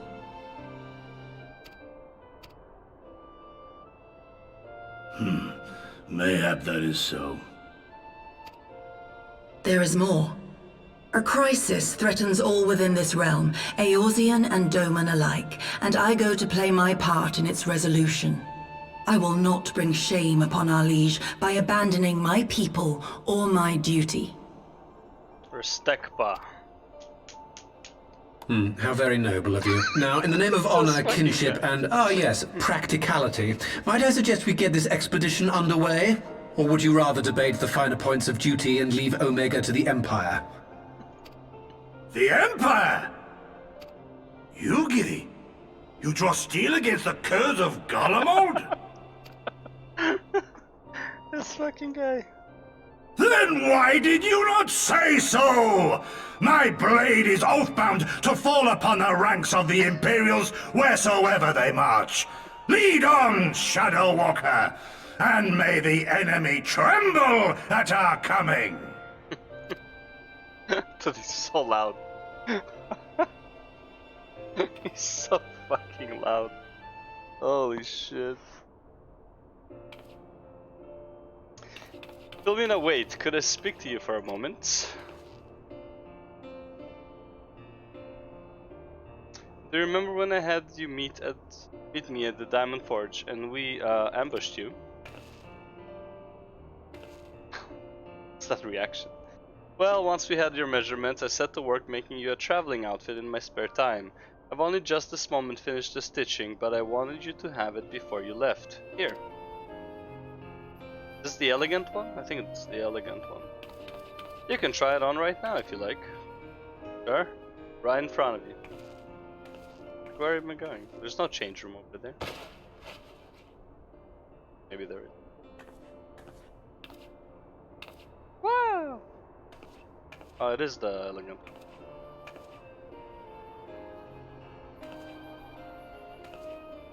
Not bad. Assuming we measure correctly, the fit should be just right. Snug but not too snug, if you know what I mean. So, how does it feel? Excellent. You're not just saying that, are you? Oh, I can't tell you how much this means to me. To have crafted something worthy of the Warrior of Light is... well, let's just say it makes all the practice worthwhile. I also sewed in a blood pearl charm to, you know, bring you home. May it always protect you. Nice.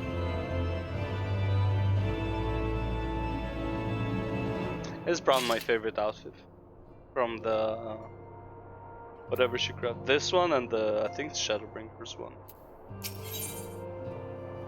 Fly free, my pretty.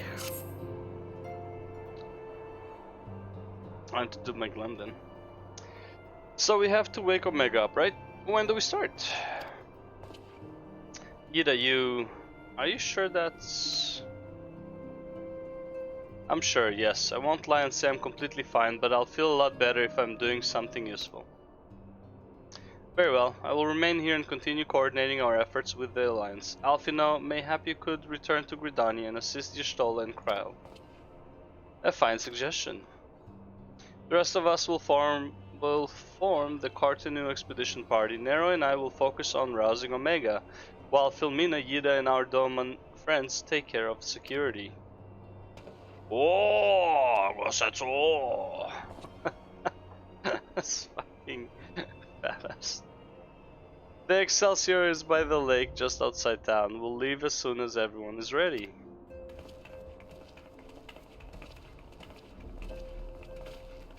I know, man, I don't think he's very nimble. Follow for my works and Twitter for my clan's feedback. Alright, I'll check it out later. Thanks for the offer. I'll check it out. I just want to finish this so I get Stormblood unlocked, and then I'll look into it.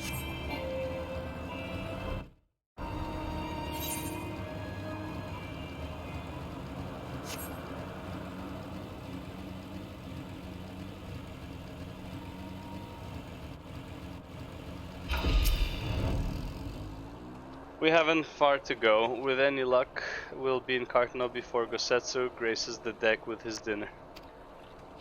Once there, however, we had best be on our guard. Is he fishing?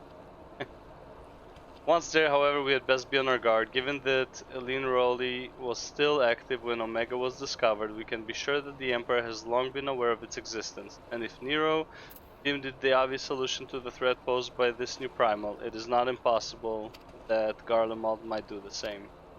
Have your weapons ready and your wits about you. Something tells me we are flying into a fight. We are.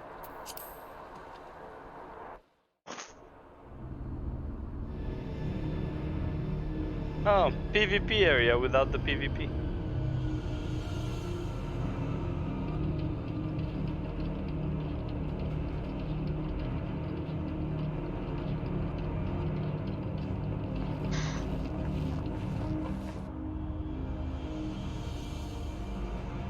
Ah, there's the bridge.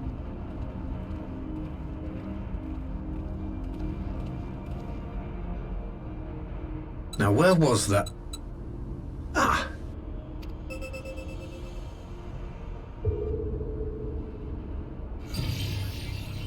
I've enabled the teleporter. One brief jump and we shall arrive in Omega's control room.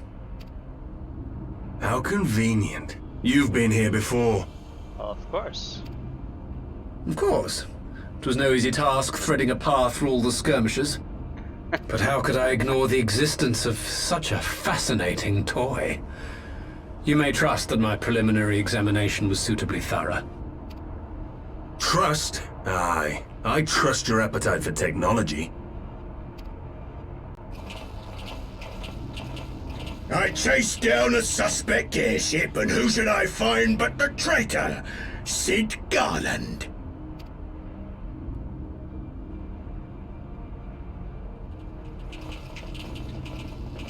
Searching for something, engineer? Something big? It's close, isn't it? It's like all my name days have come at once. Birthdays? Memories? Of all the scouts the Empire could have sent. Take care of that brute, will you?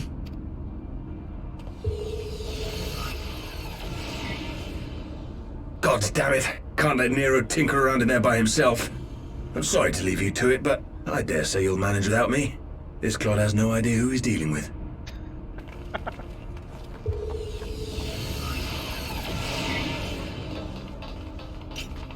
Once we go in there and they're like having like a fist fight or some shit.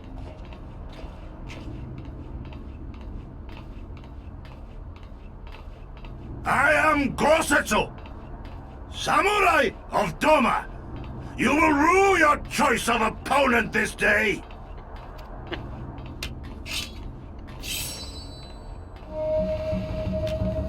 Yo!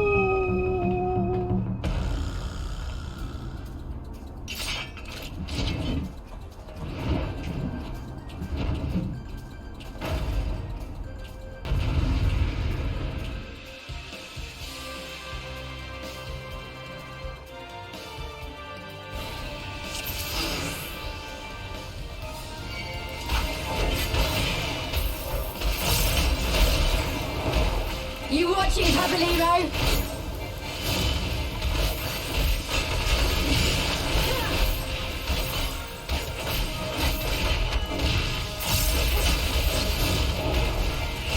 Leave this to me.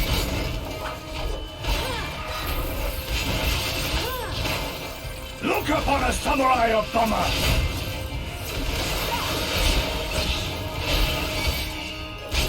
This one'll sting. Your defense is nothing.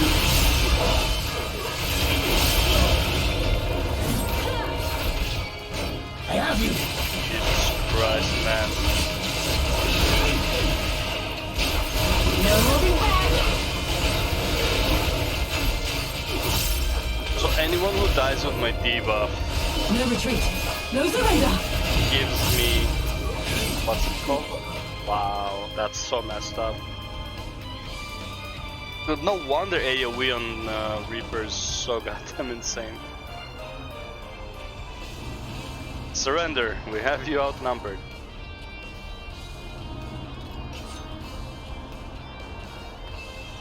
Wouldn't be the first time.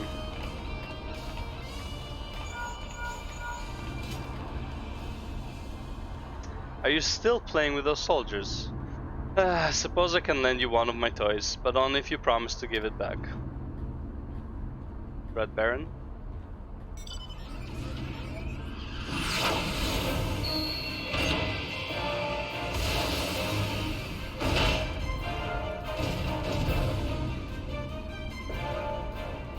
Yo, the Red Baron. Now end this nonsense. What's that face? What the? No one told me they'd have Magitech armor. Forward for the Empire. While he runs away. The honorless cur thinks to abandon his men. I shall see that he shares their fate. pay attention to the rest of his minions.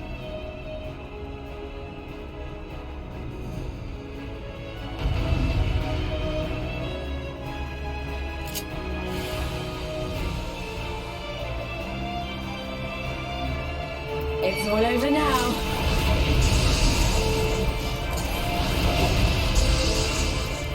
Your defense is lacking. Look upon a samurai of Doma!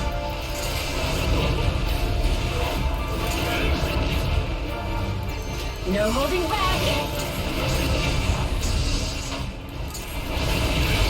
An opening.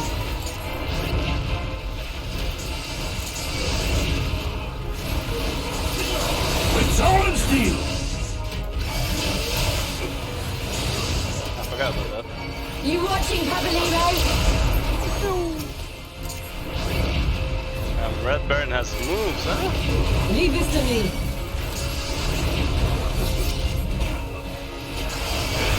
I have you!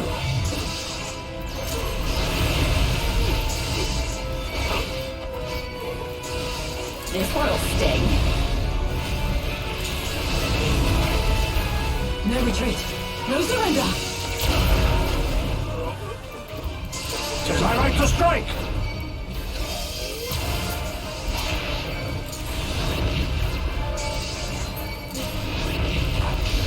It's all over now.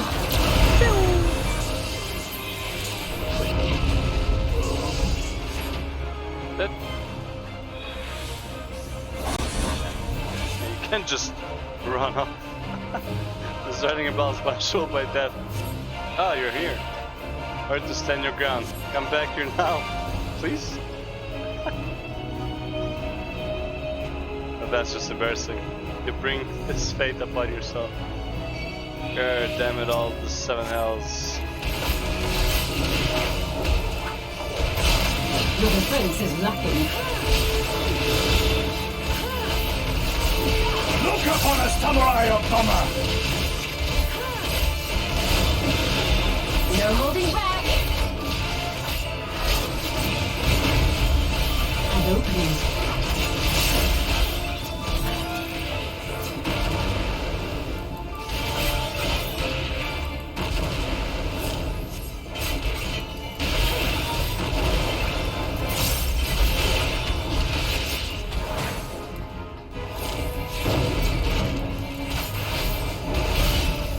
With soul and steel! You watching, Pabalino? Pew pew pew. You haven't seen the last of me. It'll be you who rules this day. I'm surprised Gosetsu let him run. Gosetsu, you're soft. Cut off with his head.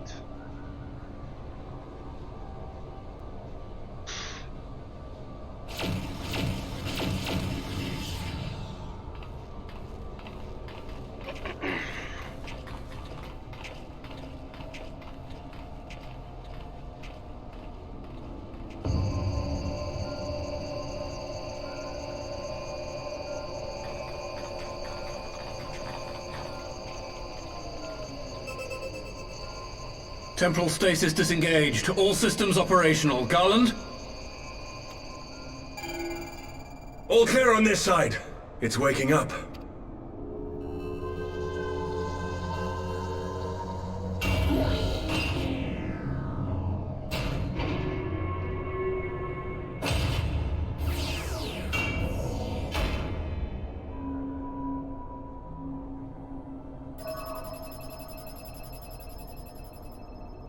Remarkable! Omega sensors immediately detected the presence of the cocoon, even at this distance. They must have been set to scan for sources of energy exceeding certain magnitudes. Instant search for foes to kill. I still don't see any means to control the machine directly. It seems to have been designed to act wholly autonomously. Once we release Omega, we can be fairly certain it will attempt to capture the Primal at Belsar's Wall. Assuming its mission is successful, our only option at that point will be to re-engage its stasis system and put it back to sleep. And should the machine happen to misbehave, we'll simply initiate an emergency shutdown. I confess we don't yet have a complete grasp of its capabilities, but I'm certain the details will not elude us for long. Well, I understood less than half of that. So, my question to you is, are we doing the right thing?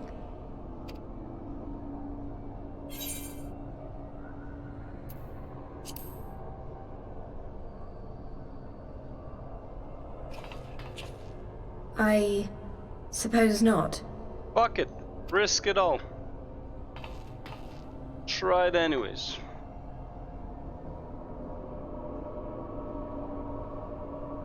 Alright. Go. Click the button. Alright. Step aside, Sid. Is this the thing I need to press? Yes, that's the one.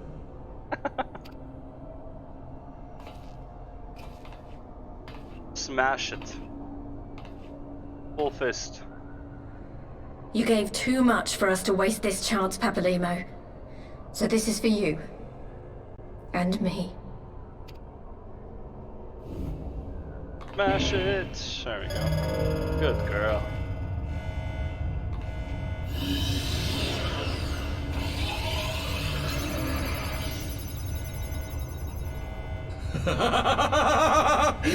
Yes!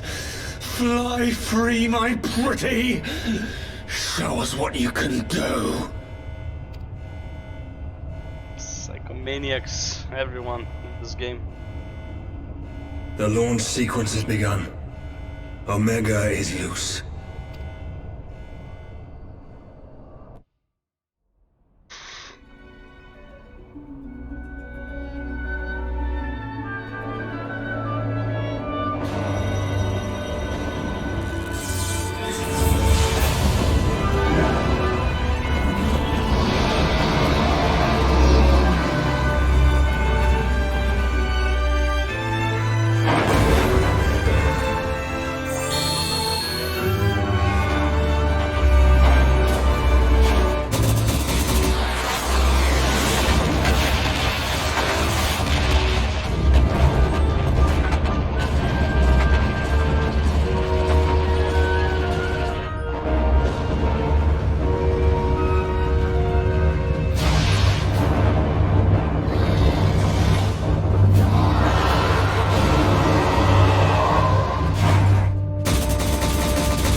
Hydaelyn. Shit that's going on her fucking star. God damn.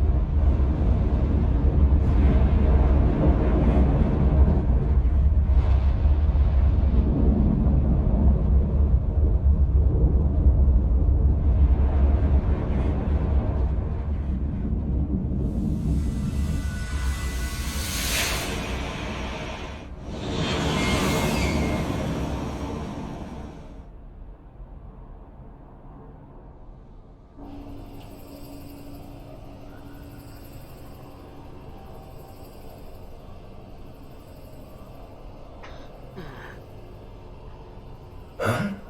Omega has stopped transmitting. But that shouldn't be. I didn't engage the stasis system.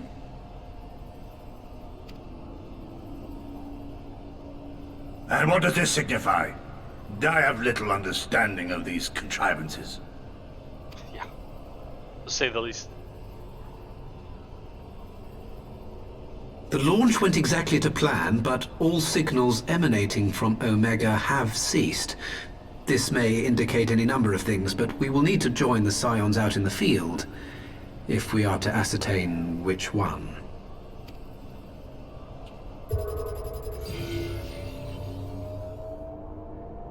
Right. I've ordered a malfunctioning beast to go to sleep. That should prevent any unfortunate mishaps. I suggest we make our way back to Gridania.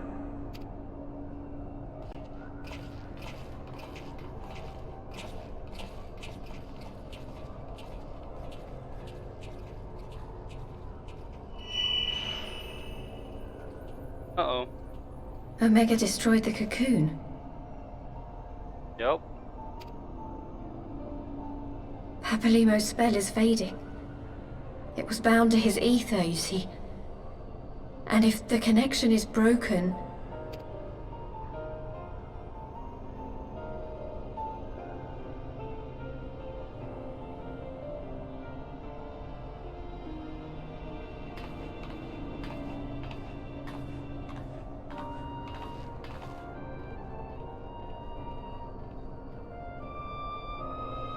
When did Yida have time to become an Archon though?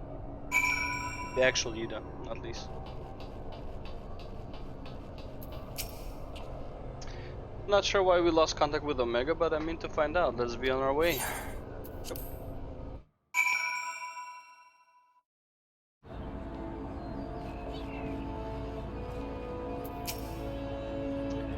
One moment everything was functioning perfectly and the next it wasn't. It makes no sense. We need to see what happened for ourselves, and soon.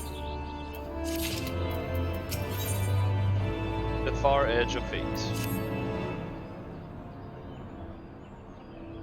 I think this is the last quest before Stormblood. Words can ill express how glad I am to see you all unharmed. When Omega came hurtling towards the cocoon, everything dissolved into chaos.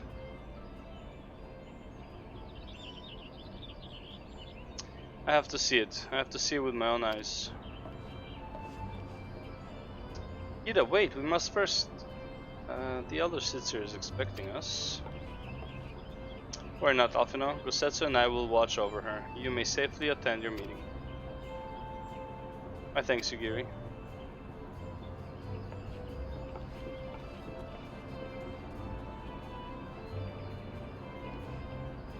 The council reconvened a short while ago. Let us make haste for the Lotus Stand.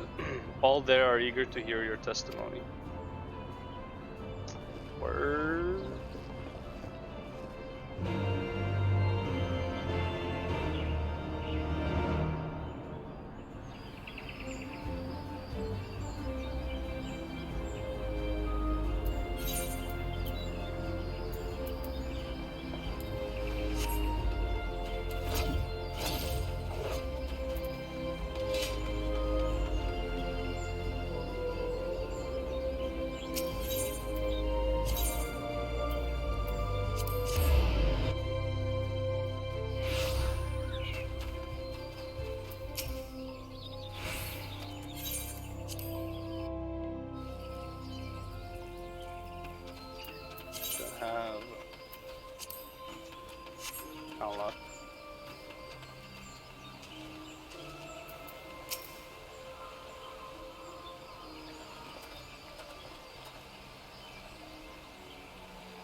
My friends, full eagerly have we awaited your return. You indeed could have discharged the duty entrusted to you, and most humbly do we thank you for seeing it done. You are too kind, Sincere. As I recall, we as good as demanded the right to try. But tell me, how did the battle unfold? We succeeded in waking Omega, aye, but we lost contact with the weapon shortly after it launched. From our position in the control room, we were blind to all that followed. What words could do justice to such a scene? None of my choosing, that much is certain. But I can give you the facts. The cocoon hatched even as Omega arrived, and from its midst rose a great dragon. The pair duly set about each other in the skies over Girabania. The primal's might defied belief. It seemed the very heavens would be rent asunder by the force of its blows. And it wielded such magics as I have never seen and hope never to see again. The battle raged on with no end in sight until both combatants were engulfed in a blinding flash of light. When the radiance faded, I saw the pair fall motionless from the sky, coming to rest somewhere on Alamigan soil. I will not speak for the rest, but to my eye it seemed that each had landed a fatal blow upon the other. While most among us could think only of Bahamut when looking upon the primal's form, the Domans were heard to whisper the name Shinryu. It would appear that the being resembles a creature of Far Eastern legend, and we have found it convenient to refer to it as such. The Shinryu's fate, and indeed that of Omega, is yet unknown. We have alas no eyes on the Girabanian side of the border.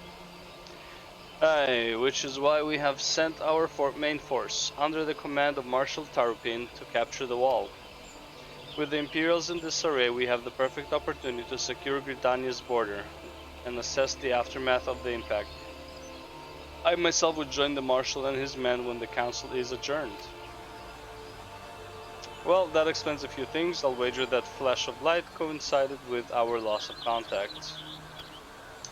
Lest you wonder, we quickly re-engaged Omega Status System, so even if it has fallen into the Empire's lap, it will be of no use to them, save perhaps as a statue.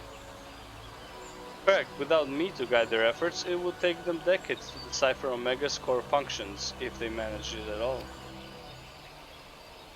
Such reassurances do much to calm our fears, yet the relic's fate is but one of several concerns. Indeed, I humbly submit that the time has come for us to make contact with the Resistance representatives in Girabania.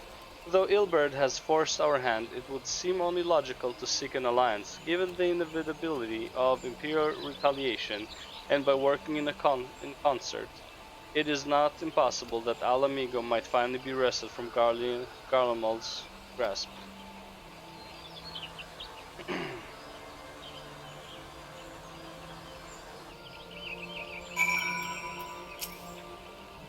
You must be exhausted. I would ordinarily suggest that we retire directly to the Rising Stones, but I wonder if we might first make a small detour. Y'shtola and the others have gathered at Amarisake's spire, and I imagine that you too would be interested to see what has become of the wall now the cocoon is gone. It is decided then. Lead on.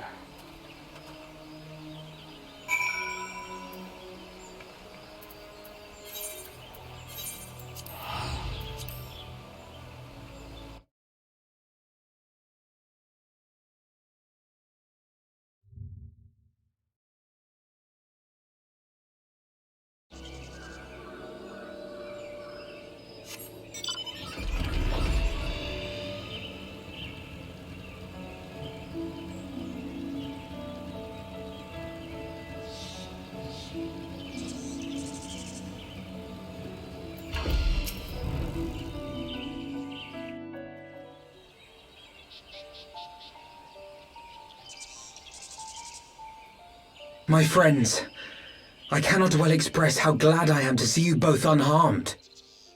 They say that Omega's clash with the Primal shook the very firmament.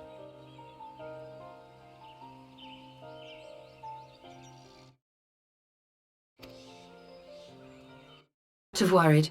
The battle took place far above the ground. We were able to observe in relative safety, though I'm given to understand that there were casualties on the far side of the wall. It was like watching a nightmare unfold before our very eyes. Ilbird's primal manifested in the form of a colossal dragon, a being of pure violence. It burst forth from the cocoon with such terrible force. That such a horror should spring from the eyes of Nidhogg comes as no surprise. Nor do I wonder at its form. Ilberd all but announced it in the moment prior to his death. Plainly, it was his dying wish to visit a second calamity upon the Empire.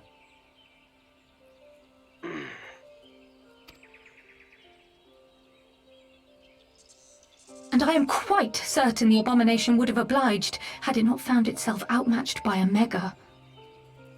Gods! I am no stranger to the works of Alag, but even I was unprepared for the machine's furiosity. It beggared belief. It's not made by the Allegans, is it? But you wouldn't know that right now, would you?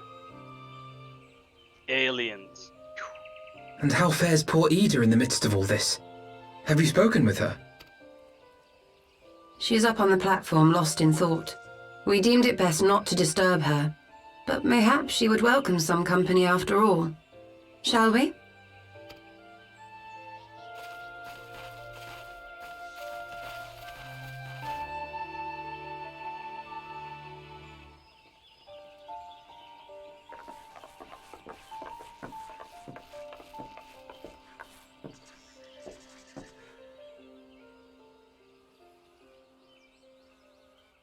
The light's gone. It was all we had left of him. Ida. I don't blame anyone. I knew what was going to happen. I knew the spell Papalimo meant to cast would drain away his life force. I knew that it would only buy us a little time. That's all we needed.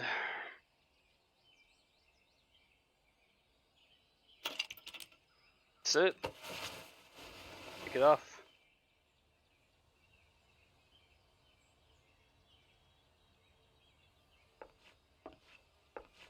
Ida, there is no need to explain.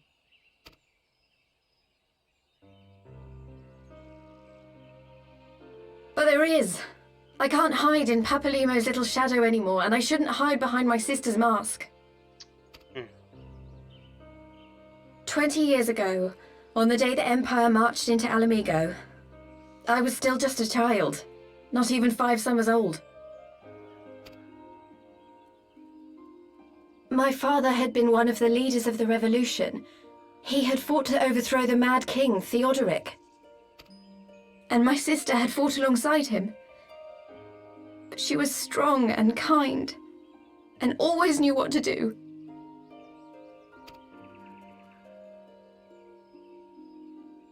But when the Garleans came, everything changed. My father went to war against them too, and I never saw him again. After that, I remember a lot of running. My sister dragged me for malms and malms until we came to the city of Charlian. That was where she met Master Louis Soir. He introduced her to the Circle of Knowing, and she eventually became an Archon.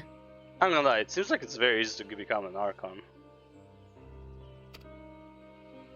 She was your inspiration. Is that not why you took up her mask and her name? Or did you simply mean to continue what she had started?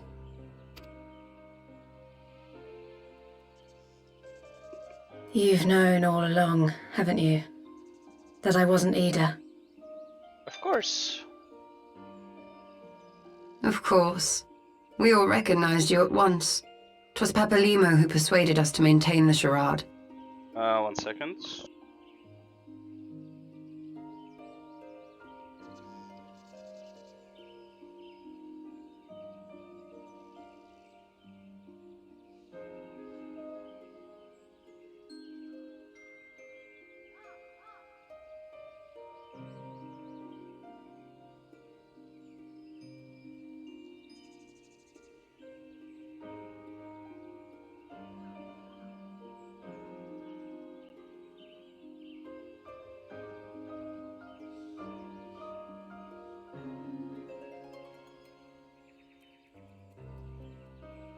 Oh, that's annoying. Second here. Uno segundo.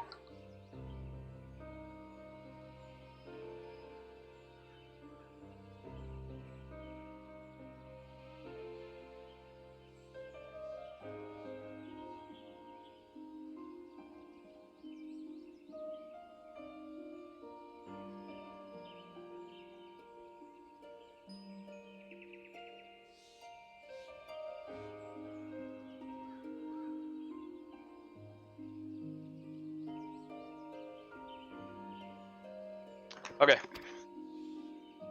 It was silly to think I could fool you. I knew that even then, but I sort of decided not to know. Yeah, kinda. Like, lie to yourself, I guess. Whatever. Sure. Ida died 6 years ago, on a mission to smuggle refugees out of Alamigo. They say she was overwhelmed by Imperial soldiers when she stayed behind to save a little girl. She was so strong. There must have been a lot of them. A year before Louis suicided. Since time doesn't really pass in the game.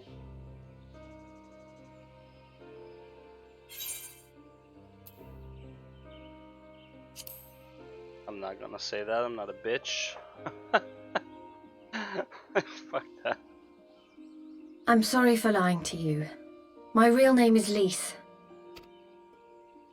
When Papalimo brought me Ida's mask, it was meant as a keepsake, but I decided I wanted to be his new partner, to keep alive all the good that she had done. I didn't want to become Ida, exactly. At the time, though, I still didn't know who I was myself, and it almost seemed easier to play the role. Still don't know who you are. Papalimo agreed to help, of course, but it was never what he wanted for me. He wanted me to walk my own path, and those were his final words to me.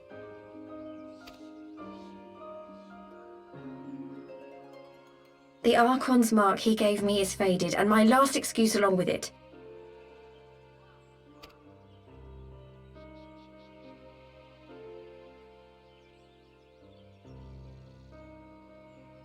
So this is it.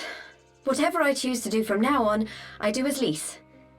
And I choose to continue my family's fight. I want Alamigo to be the country that Ida and my father always wanted it to be.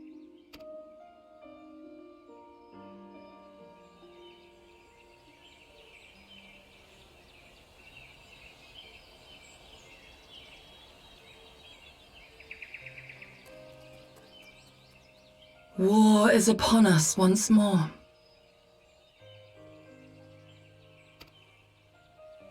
Do you regret standing against the Empire? Would you have chosen a different road, knowing what you know now? To claim that I never doubted the decision would be a lie. But I made my choice, and I have defended it with blade in hand ever since.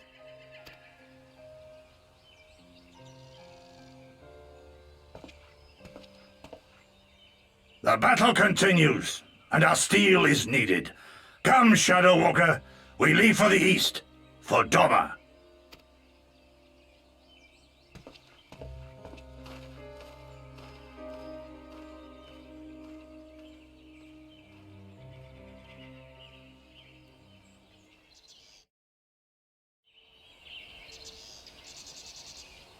That's right.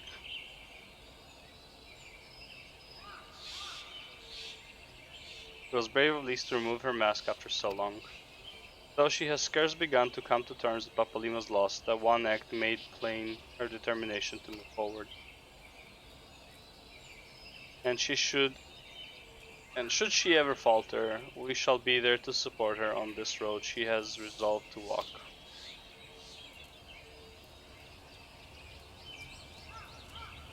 Let us return to the Rising Stones. We have quite a story to tell Tataru and my sister.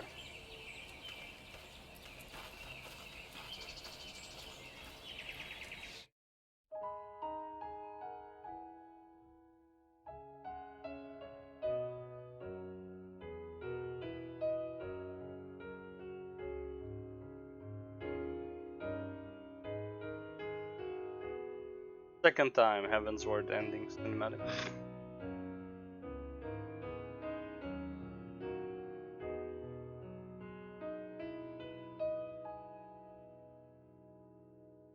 Children of the land, do you hear?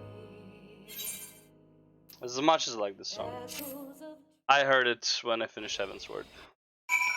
Twice. Alright. Finish this. He may have mentioned, but Alfina has apprised me of all that came to pass in Gridania. Your only task now is to rest. This is the calm before the storm. Good words. Lise has chosen her path, and as her friends, we must do what we can to support the choice. We are fated to join the conflict in any case. Once the Alliance has taken the wall and opened the way to Girabania, we will have little choice but to fight. Which is not to say the cause is unworthy. After all, ignoring the plight of those whom one might conceivably save is not wisdom but indolence, correct? I, for one, look forward to joining hands with Alamegans and striking a blow against the tyranny of the Empire, as I rather suspect do you.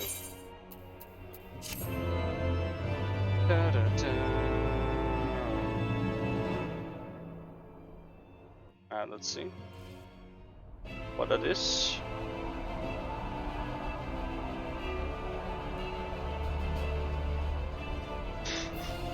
Okay.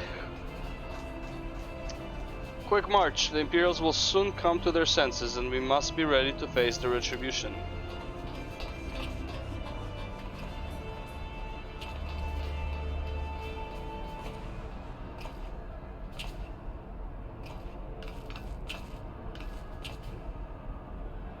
It is almost time, Father.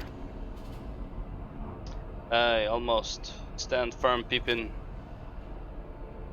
I learned to brace myself against the charge of the Bull of Alamigo. No foe will dislodge me.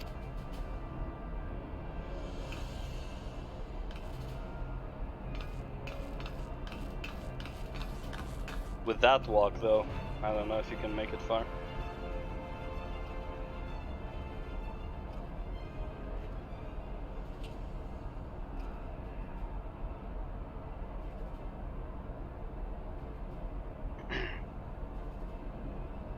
Very well, Hilbert.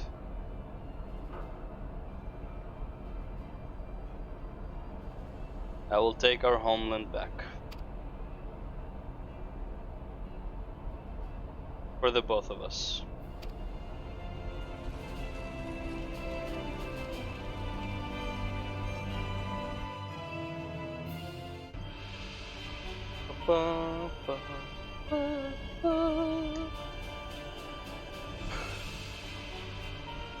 Oh, Xenos.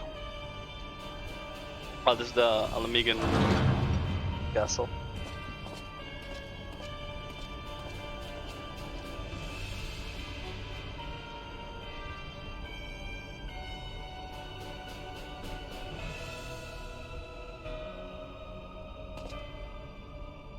My Lord Viceroy, our scouts have confirmed the preliminary reports. Baelsar's wall has fallen to the Orsian Alliance.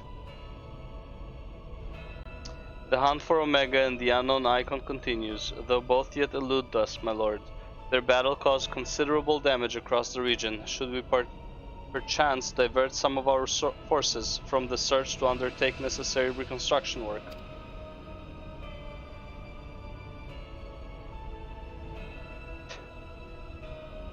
My lord? Forgive me, my lord. I did not intend. Your will be done. Say anything.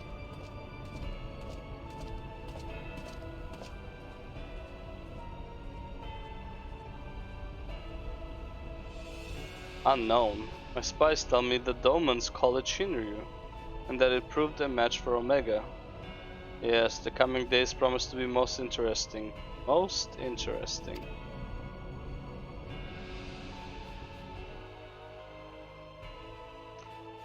He knows. Best friend! The best friend! At the far edge of fate, the road begins anew. The heroes look in the eastern skies and behold there something, a dawn of liberation, a gathering storm of blood.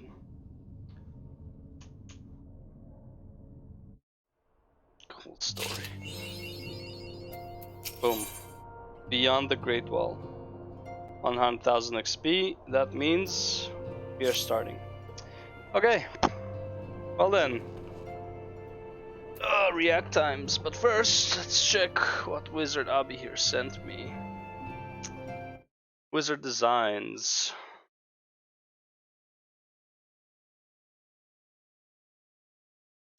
Static packs. Let's see animated packs.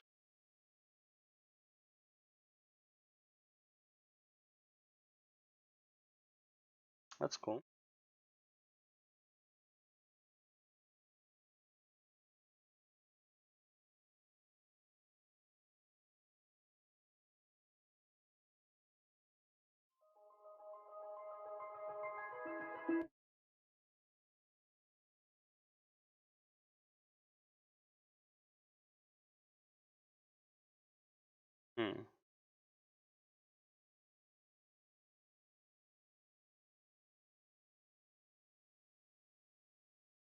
Alright. Okay. What's this? Alright. Okay, let's see what got Akalon pissed off now about something about a sword. Well then, let's see. Start with a conversation, a question that I have seen throughout the community pop up as we wait for people to join the Discord, as we wait for Morny and Andy to figure out the questions and which questions go when. So permit me about 5 to 10 minutes to quickly get into this discussion. What sword? We've all seen it. We've all heard Ian say this to Asmongold. For those of you that didn't see the Asmongold interview, it was absolutely fantastic. I think, hands down, one of the best interviews that Ian has ever. Is it the best interview? Decent interview, I guess. It was less public relationship-y, if that's a word. I think his Preach interview was also pretty decent. I feel like with Preach it was more of a conversation rather than an interview, so I guess that's a bit different because Preach actually gave feedback and asked question after question about the same subject, and like, you know, and like they had a discussion about certain things, namely Torghast, and I think they talked about the Covenant as well, like the inability to switch, meaningful choice, and all that. So I guess that wasn't really technically an interview; it was more of a conversation. I did enjoy the Asmongold interview as a whole, but it wasn't like, you know, it was just question and answer kind of thing. And I'm pretty sure before the interview, he gave the questions to Ian. Ian knew what the questions will be. And like, what I didn't like is that Asmongold, and this is why I think it was premeditated, like not premeditated, but like the questions were given to Ian beforehand, is because Asmongold asked the question about the sword at the end as a joke on purpose for Ian to also answer it as a what sword. If, in my opinion, what's with the sword should have been one of the primary questions, even though it's not about Dragonblade, but it is about WoW. And obviously Ian would not be able to answer it, therefore they decided to make it as a joke, and that's why I think it was the questions were given to Ian beforehand. The question about the sword was given, like, obviously to everyone at least a day before, when Asmongold announced that he's going to be interviewing him. But yeah, anyways. Done because he felt like a real life person rather than, you know, a puppet with PR's hand up his ass. It felt like this was a real conversation, and Ian had some really cool things to say about the about the questions that was asked. So all in all, good conversation. Of course, the final question was about the sword, and Ian sort of went, "What sword? What are you talking about?" This since have been retconned, so Ian's answer have been retconned. Steve Denuser did come out and did speak about the sword and said that there is a plan for the sword. They do have a story for the sword. The sword isn't over. For now, though, the sword is not their focus. And that's really what I wanted to talk about today. And it sort of goes into a larger conversation around things that is wrong with World of Warcraft storytelling, and this has been wrong for a long time. As I go through, like in my opinion, it's fine that they held off on the sword, but in my opinion, they shouldn't do Dragonflight before the sword story. In my opinion, it should be BFA leading, sure, maybe into Shadowlands, though honestly, Shadowlands should have been delayed. Shadowlands should have been more of a build-up. Sylvanas disappears, and there are hints, and throughout an expansion, we trying to figure out where she went, and eventually we find out she went to the Shadowlands, and then we also go there. Obviously, that's not how it went, because she obviously blew up the fucking skybox in ICC, and then everyone went to the Shadowlands. But I feel like they should have built up the Shadowlands even more, and the sword should have been played on a lot more during BFA. BFA actually didn't touch the sword almost at all. Aside from like gathering Azerite from random places in the world, the whole BFA did not, like the sword part we didn't really touch, aside from like, oh, here's Azerite, but then we got Azerite from everywhere around Azeroth, so it doesn't even matter. This, many of you are going to be able to think of similar examples of where things like this happens, and it kind of leaves the player base with this sort of what the fuck is going on, actually.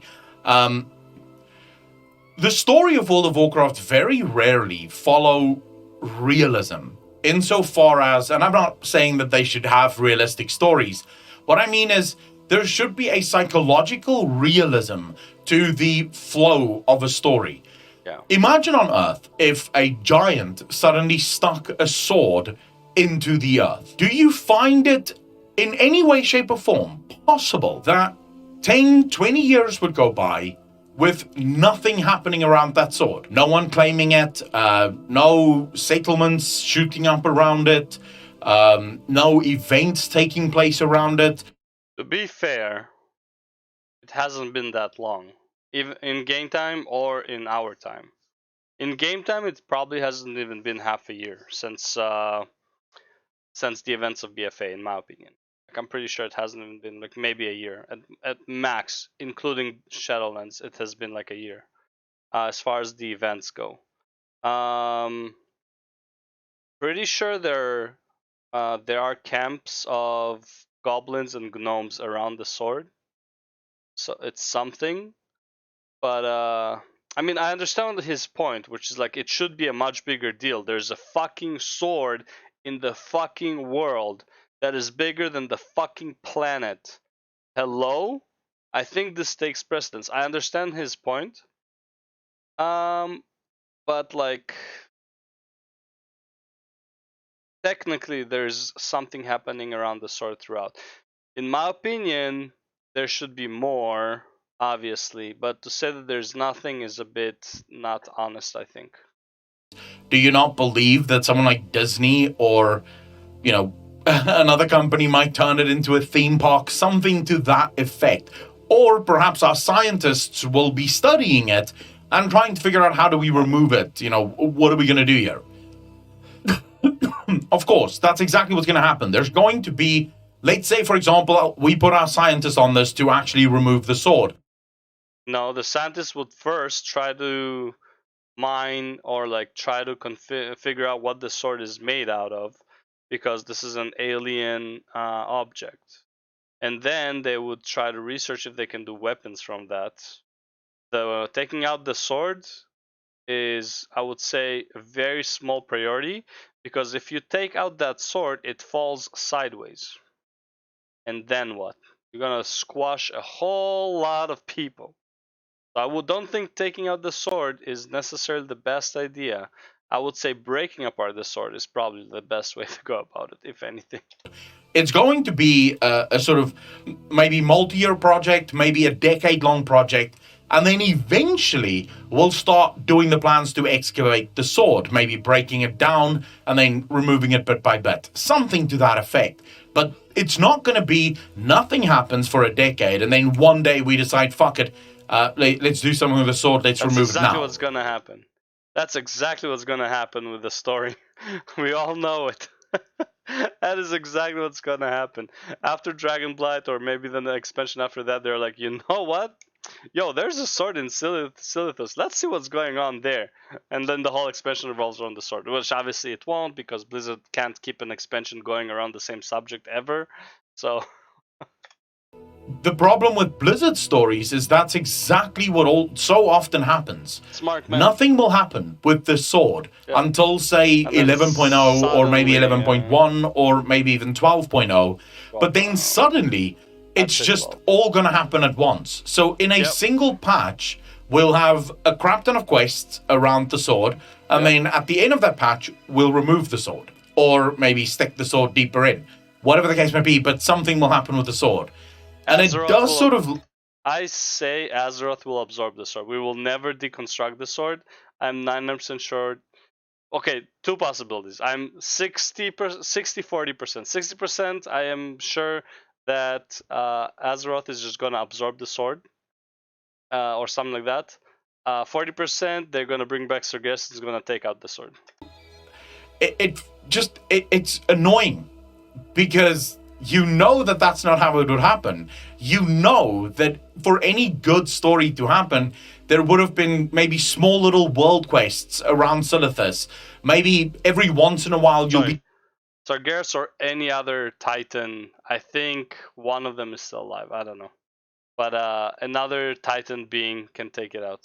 Saying there, maybe every patch there'll be a small quest line that sends you back to Silithus to do something quickly before they go back and crunch the numbers, because they're not quite sure what any of this means. You know, so slowly but surely over time, things will happen around the zone until the ultimate, okay, it's all done now. Apocalypse used the word last night, and I can't remember for the life of me what he called it. But it boils down to a breathing, living world. World of Warcraft so often doesn't have that. There is no breathing world. So when players say, what about the sword? What they really mean to say is, it doesn't matter if there's a story that's going to happen with the sword 2 or 3 or 4 years from now. What matters is that something has to happen with that sword now. Even if the something that happens to the sword isn't the end of it. Something needs to keep happening with the sword. But yes, I agree. It's such a massive event. It's more than a cataclysmic event. This is like a world-shattering event, and there's nothing happening. Yes, there should be stuff happening around the sword all the time. For all I care, there should be a random world quest, 1 of 3 world quests in that zone for something dumb, just so there's like something. So we don't deal with the sword yet. We want to be part of the solution to the sword, which is often what doesn't happen in World of Warcraft. We are sort of called in at the end or the tail end of a story. So we're called in, and then we find out that for the last 2 years, the mages of Dalaran have been doing their calculations, and they figured out how to remove the sword. And it's sort of like, but why weren't we part of their calculations? You know, why weren't we let in to the process of their calculations? Maybe we're saying to collect some soil samples for them to test and do magical tests on. Maybe we're saying to kill a boss that's inside the sword or some shit like that. You know, we're there and we see the story unfold, and then when the penultimate end comes, we were a part of the entire solution from the beginning. World of Warcraft doesn't have that. Imagine for a second if we played Shadowlands, yeah? And in Shadowlands, we had exactly this. We were part of the solution to every single one of the covenants. So, while playing in Maldraxxus, for example, I am saying to go deal with the House of Ice. Yeah. But the House of Ice isn't the full length of the expansion that I'm going to be dealing with the House of Ice. Yep. The story is maybe, say, for renown level 1 to level 15, I am dealing with the House of Ice. At the end of that, I get a story dungeon, which isn't part of a Mythic Plus dungeon. It's a story dungeon that shows the completion of the House of Ice. I have now completed it. I've destroyed the House of Ice. Then we go to the Brave or whatever fucking other house is also causing problems, and that story starts. But there is a visual progression through in the world. The world tells its own stories even though there isn't a story attached to it. So there's no physical quests that I'm doing with dialogue that tells me this is the end or this is what's going to happen, but I see the world progressing as I'm progressing through it. Unreasoned won't work is because not that WoW is built different, but I would say the mentality of the players is very different.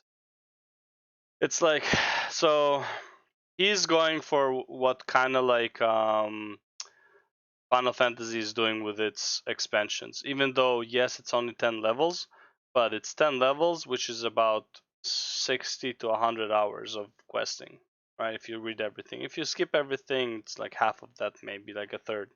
But if you watch all the cinematic, if you read all the text, if you do all the what's called quests that have to do with the story, there's also like secondary quests.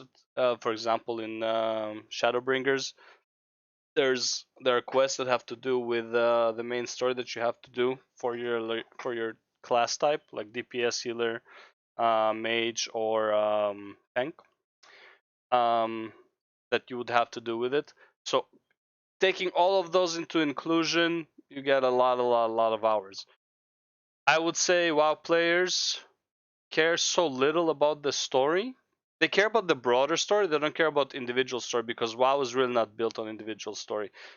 You don't really care necessarily about like any one character. Jaina disappeared throughout all of Legion out of nowhere. She was just gone. No one cared that Jaina is not there. No one cared in BFA that what's his name? Khadgar is MIA. Like, hey, there's a world war going on. Yeah, Khadgar's like, yeah, I got other shit to deal with, right? No one really cares that characters disappear. Hey, look at Malfurion. Malfurion's still MIA since basically beginning of BFA. Miranda was MIA all of BFA, really, right?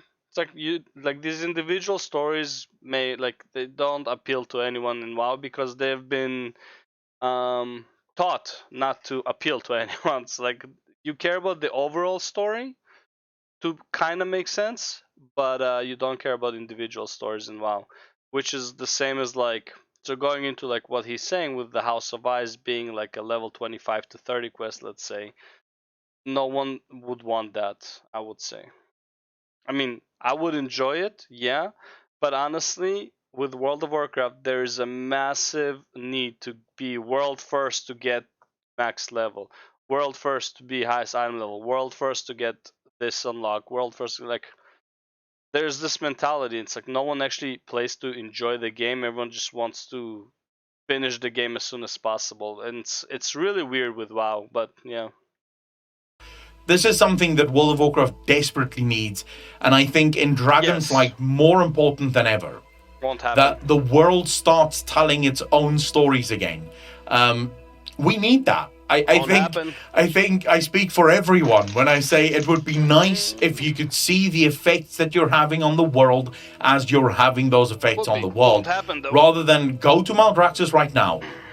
Do you still have the same world quest available that you had from the day one of the launch of the expansion? Yeah, yes, you do. So you want to tell me that throughout the entirety of the expansion, even though we now know that all of these covenants have sorted their shit out, they're free and strong, the world quests have still not changed. Nope.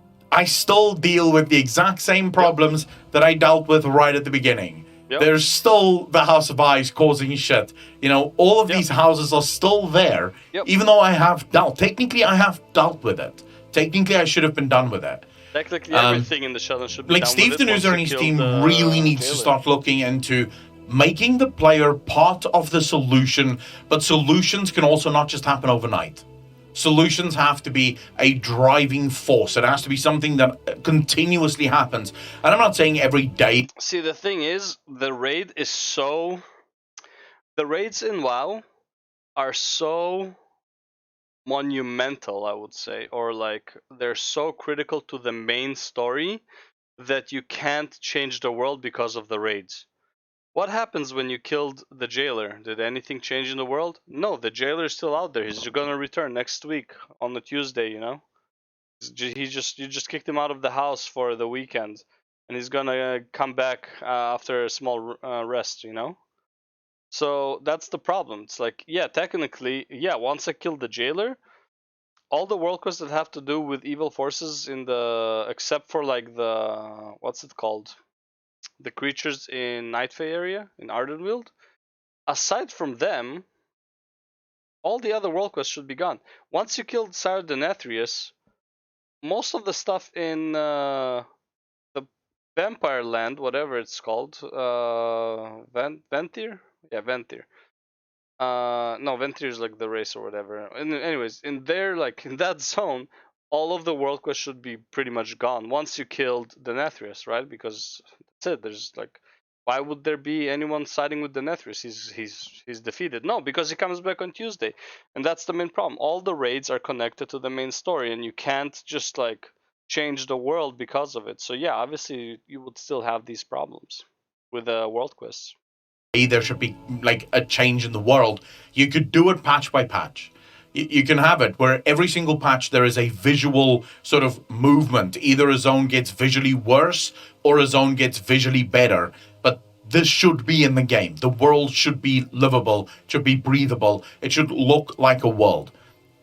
So people who want to know why we are so triggered by the sword, that is exactly it. Because I can guarantee you the way the sword story is going to play out, we are going to be called to the sword in a year or 2, 3 years from now. We're going to be called to the sword, and within the course of 3 months or 6 months even, we will deal with the sword. We will remove the sword.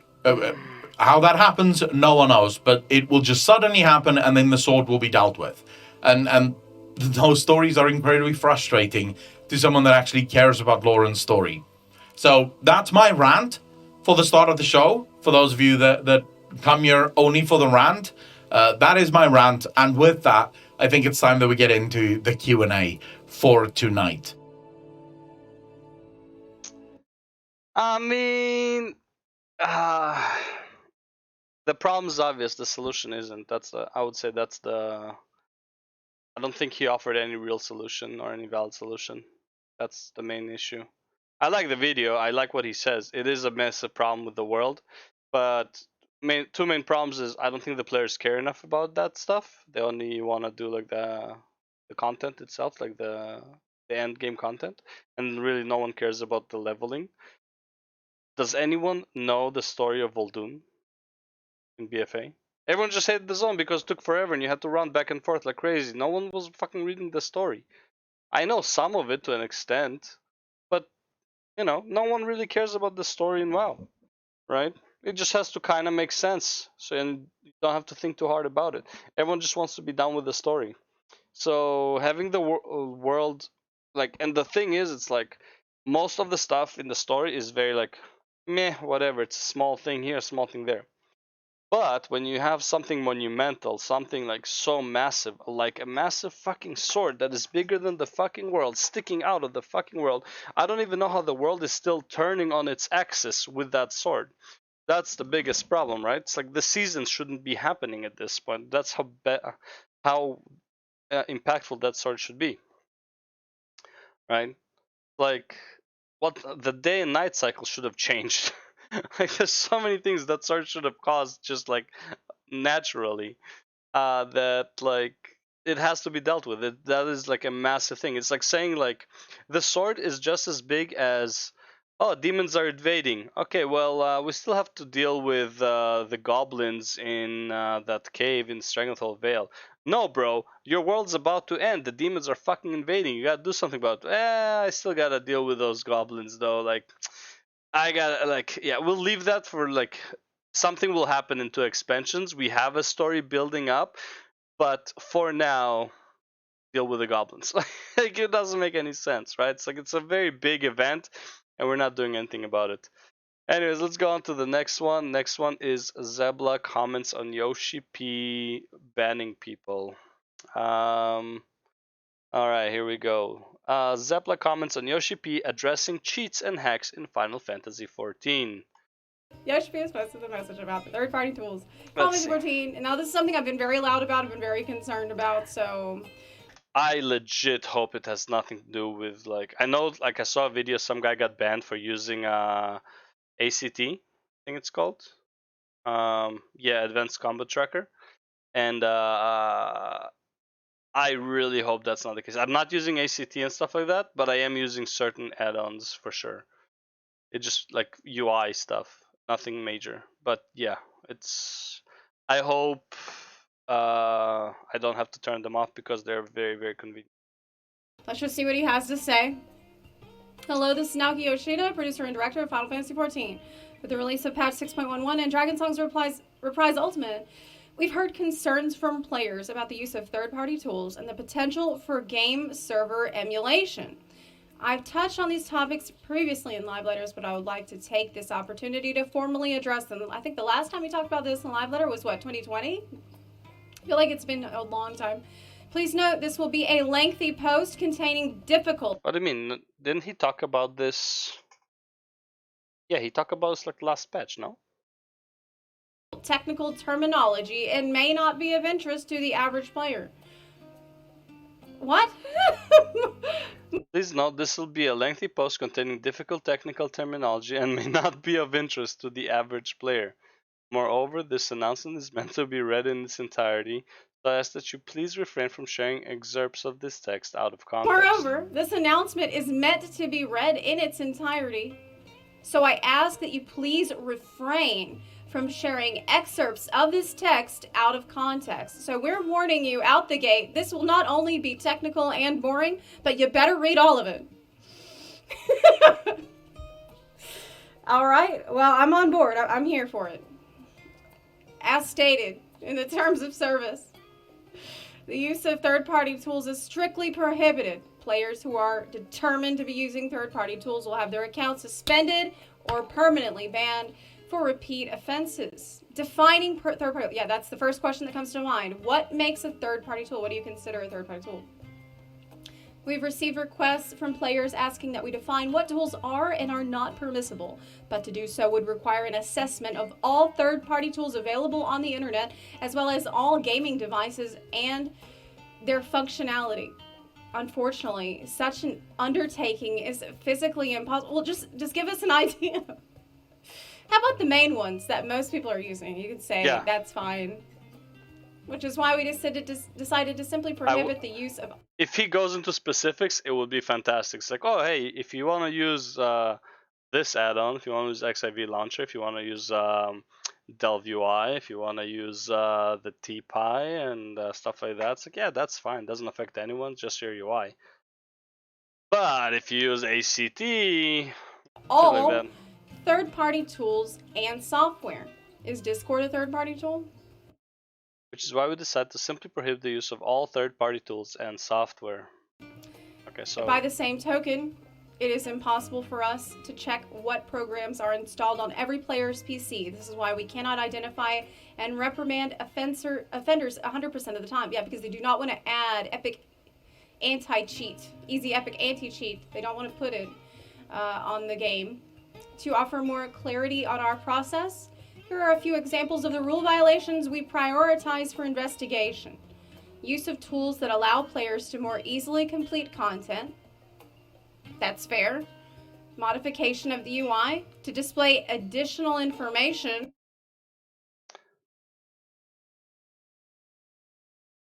No, I don't think... Delve UI doesn't count. It's not additional information. It's the same. It's all the information you have is just compressed into one area.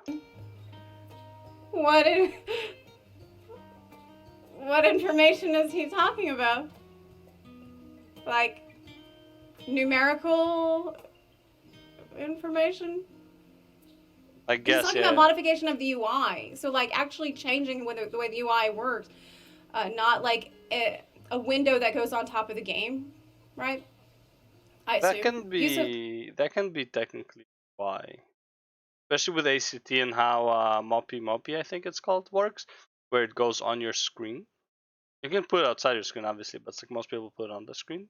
Packet spoofing tools. Sure what that is. Any actions or public statements that promote the use of third-party tools. Okay. Any actions or public statements. All reports of such activity warrant investigation. And accounts determined to be in violation of the game's terms of service will be suspended or banned. So this one is about someone saying, I looked at your DPS and your DPS sucks. Hey, you're at the bottom of the DPS meter. Hey, you should use ACT. If you say that in the game, you're probably gonna have a bad time. Unless there is a significant change to the terms of service, which would be publicly announced, this rule remains as is. Okay. So I think there's a certain wisdom in the gray area. Honestly. Yeah. But we can talk about that in a minute. Hacks, mods, and risk of infection from malicious software. Hacks are alterations of a program that can allow for otherwise impossible things to happen. For Final Fantasy 14, which relies on server-client communication, hacking is much more difficult than in other online games. Moreover, our security measures are being improved upon constantly, and we will continue to bolster them in the future. Supplementary tools, known as mods, however, can do a number of things, such as display additional information sent by the FXV servers on screen, or send false packet information to change the location of characters. Teleports, yeah. Okay. In the case of the latter, we have systems in place to automatically check and inspect system logs, allowing us to immediately take action against cheaters when discovered. So we're talking like teleporters in PvP, right? Yeah. In short, the use of such tools will not allow players to automatically clear high-end content, yet carries a high risk of being penalized, so we ask that you refrain from using them. It's weird that he's mentioning high-end content here rather than talking about PvP, because I feel like this is a discussion that's come up very much in light of PvP becoming more popular and us seeing a lot. Isn't Crystalline Conflict a high-end content? Like, technically? Like when you get to the higher ranks? The high-end? Of hacks being used there, and so it's weird he mentioned high-end content, but we receive many inquiries regarding infection by viruses and spyware that steal passwords after downloading third-party tools and plugins. To keep your system secure, we ask that you exercise judgment and refrain from needlessly downloading third-party tools or software of unknown origins. I don't know if that is the best, best way to tell players to stop doing it. Like, can you please not? Use your best judgment. Like, the people who need to hear that are not listening to that statement. The person who's downloading the third-party tool that's letting them hack is not going to listen when you say, please exercise your good judgment. Okay, so this is the asterisk to an extent. From modification of UI, something they prioritize for investigation. We believe that people use the aforementioned tools to expand the HUD and display more information because they feel that existing functions are insufficient for tackling high-end duties. Okay.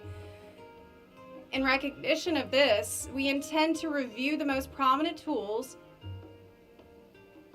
and in order to discourage their use, endeavor to enhance the functionality of the HUD. That's good. Though it will take some time, we are determined to make it happen. Not least for the benefit of those who play on consoles. Wow! That's actually pretty fucking good. So instead of having the add-ons do some of the functionalities, just have the HUD do it. And then you won't need the add-on. Obviously this will be with limits because the add-on will always give you information that's like you shouldn't have. Namely DPS meters, because they really don't want to have DPS meters. I think DPS meters are important as a whole, not to like flame people, but it's like, look, you're doing an 8-man, like if you're doing a Savage raid, a Savage Extreme Trial Savage raid, and like 3 out of the 4 DPS are like 9k DPS, and the 4th one is at 3k DPS, and like he didn't die, he just like doesn't know his rotation or whatever. Listen. I probably would not want that person on my team. After a few pulls, if his DPS doesn't increase, I'll be like, yo, listen, we're gonna get someone else. I don't know what to tell you. It's like you're doing mechanics fine, but like I think we're gonna try somebody else. Like, because you can't tell him that his DPS is shit. Right?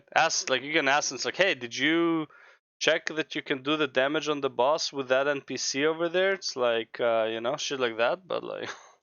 and he can say yes, and that's it. That is a... This is a good thing. Like, what a take from Yoshi P. He's like, yeah, I noticed that some of y'all are using mods for QO quality of life reasons. Yeah, add those quality of life to the game. I personally do not think that he's talking about parsers here. No. I don't, because knowing Yoshi P in the past, he has been like categorically against using DPS meters. But no, this is for debuffs. This is most likely buffs and debuffs. That's pretty much what it's for. Right now, if I play, well,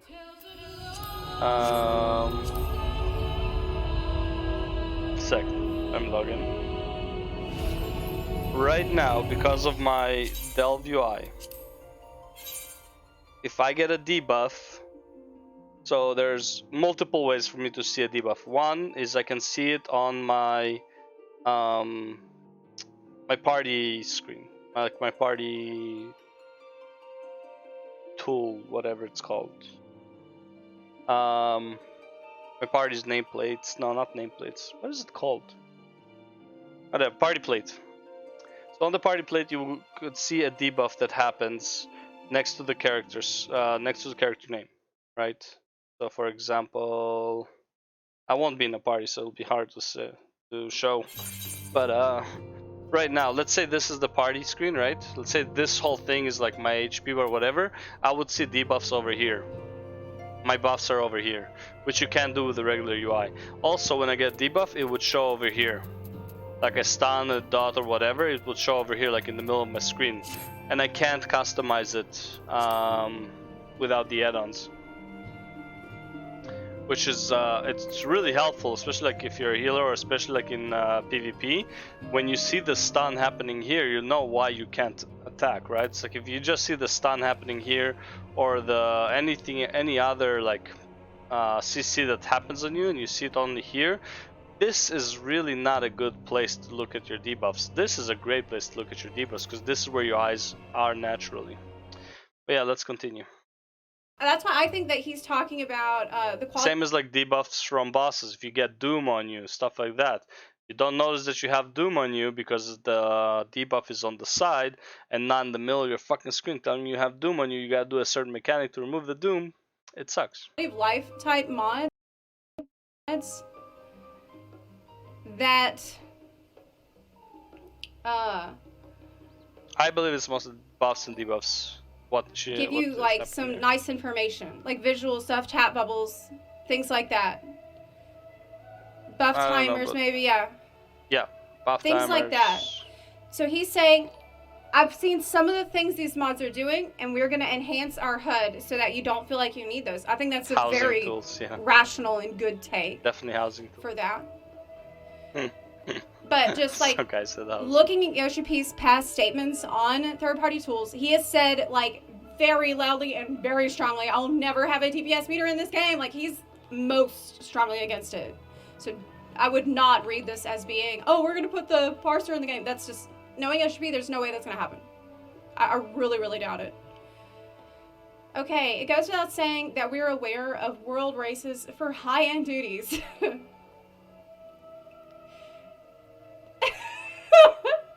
Hey guys, yeah, we're aware of it.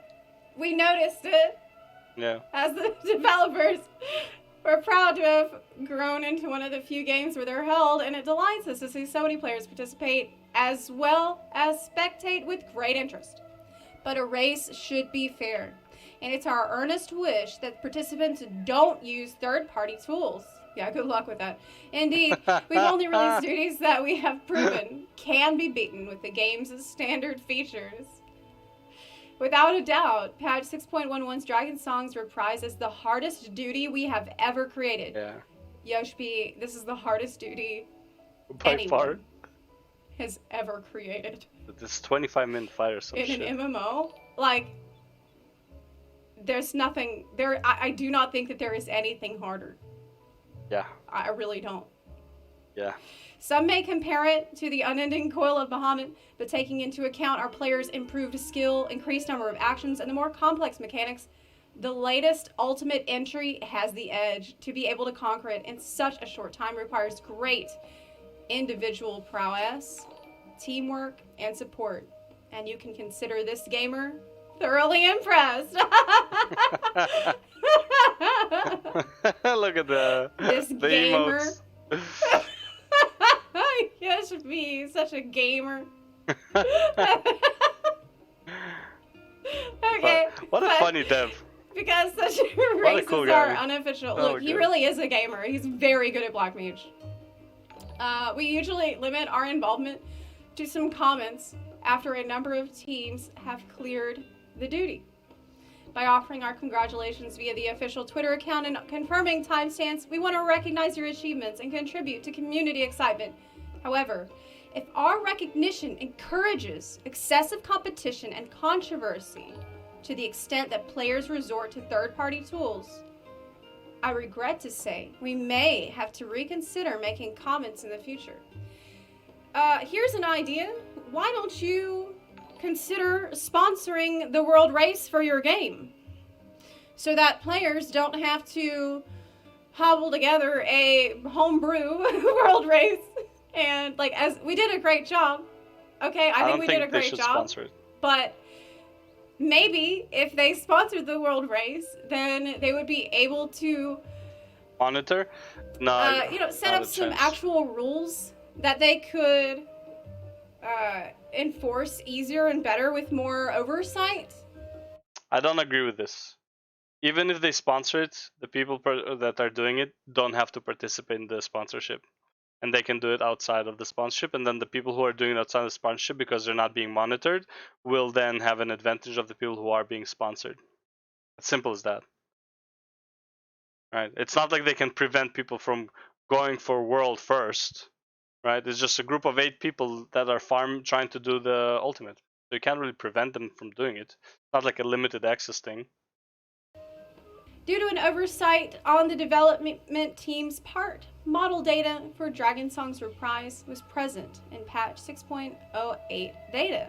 The data was mined, and the appearance of the raid's final boss was made public. Yeah, I heard that it had been data mined. I do not look at data mines or leaks as a rule. We do not allow those in our Discord, and we do not allow those at all. Like, we will ban people that post that kind of crap. Spoilers. Because No. It's a spoiler. It really is just the worst.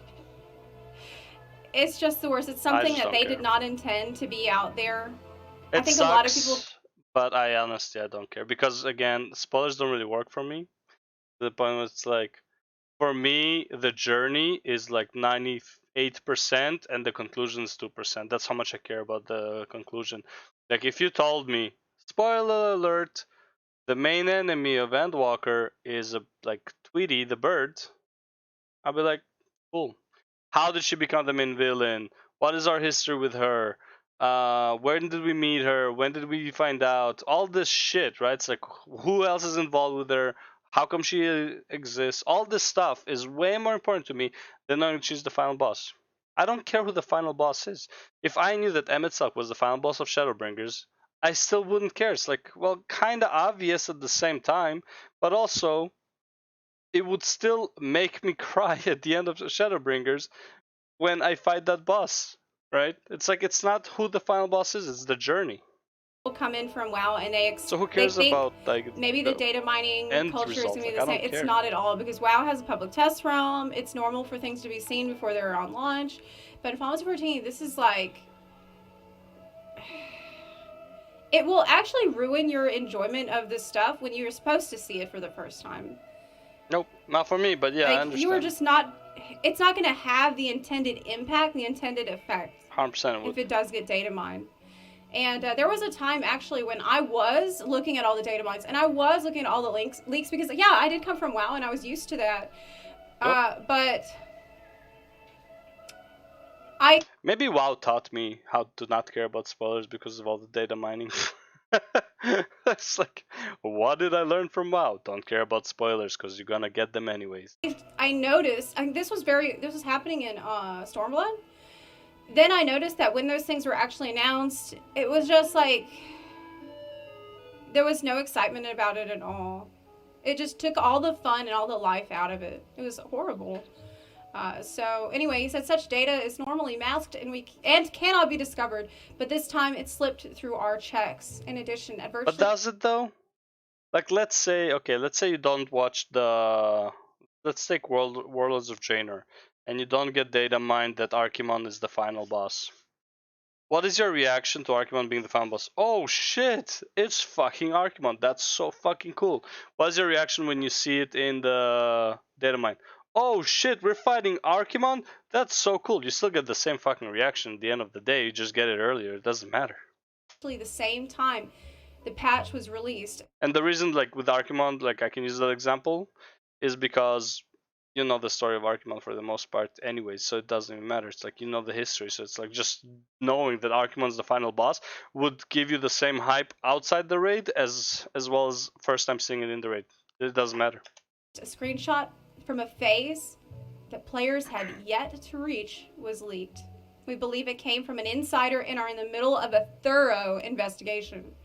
We refrained from making this known earlier because it would make the investigation more difficult if the suspect were aware of it. Such leaks are utterly unacceptable, for they not only undermine the efforts of the development and operation teams, but also take away from our players' enjoyment. It's completely true. Like, what's more fun? Looking at the final boss in some random Discord server and like some sketchy channel that you click on the spoiler and you see it? Like, is that more fun than seeing it in all of its glory and all of its awesomeness when the teams actually get to that point in the ultimate raid? It's the same. And For you me, see it's it the same. come out with like the music on cue and everybody's freaking out and you're like, oh my god, what the hell is that? There's just no But again, I don't understand the nerdgasm either, so I mean, like, I don't understand these, like, you know, like when I saw Xeno, when he did his ultimate and finished it, like when he knocked down his chair, yeah, I never get that. Like, I'm like, cool, it's finally over kind of mentality. It's like, we finally got it, but it's never like, holy fuck, boy, let's go, yeah, yeah, yeah. Like, no, I never get that shit, right? It's like, I find it kind of weird. I don't know. It's so weird to me like that. I wish I was that excited about anything in my life ever. Like, it's like, I just don't. Like, it's so weird to me. comparison. Maybe I'm a psychopath. I don't know. There's no comparison. Previously, when a major leak occurred prior to the release of Shadowbringers, we succeeded in identifying the culprit and took legal action. Yeah, that's what I was talking about before Stormblood, like around Stormblood era. That there has been another leak despite this is deeply concerning, and in addition to bringing the offender to account, we'll take measures to prevent a repeat of the situation. Now, be it a graphical resources or something else, there may be legal ramifications for mining private data via illicit means with the intent to make it public. Very good point. Perhaps due to high interest, however, we've been... Be it graphical resources or something else, there may be legal ramifications for mining private data via illicit means with the intent to make it public. been seeing websites that openly release mined graphical data. As a show of our admiration for those who clear ultimate raids, we designed the reward weapons to be as eye-catching as possible and to widely spread their images outside of the game. Could diminish players' motivation to earn them. I've made this request before and I make it again. Please refrain from disseminating mined data, and I'm asking you to do that as well. Please do not disseminate the mined data. Do not spread leaks. Do not spread data mines. If you run a Discord server, ban people who are doing this in your server. At least kick them, make the rule very clear that you're not going to allow it because it doesn't work in this game. It's not fun. It will ruin everybody's enjoyment of the game. So literally, please stop. And also, there could be legal ramifications for spreading this That I stuff. care about. Legal ramifications, I care about. But like everything else, it's like, bro, why does it matter? You mined through illicit means. The leaks outlined above have led to some to speculate that groups may have used server emulators to figure out the progression timeline for this battle. I do not know if that is true. I don't know if that's true. I kind of doubt that, but he's talking about it. The fact he's talking about it kind of makes me feel like maybe it is. However, FF14 is run by a variety of independent programs operating on a multitude of specialized servers, so to completely emulate its server environment outside our infrastructure is impossible. Oh, never mind. Never mind. No, it's not. It would cost tens of millions of yen just to obtain the necessary servers. Without these servers and their proprietary programming, while one could potentially pull the client software and display model data and the like, the game itself will not operate. It's like, you think you can run our spaghetti code on just any computer? I don't think so. Oh, hell no.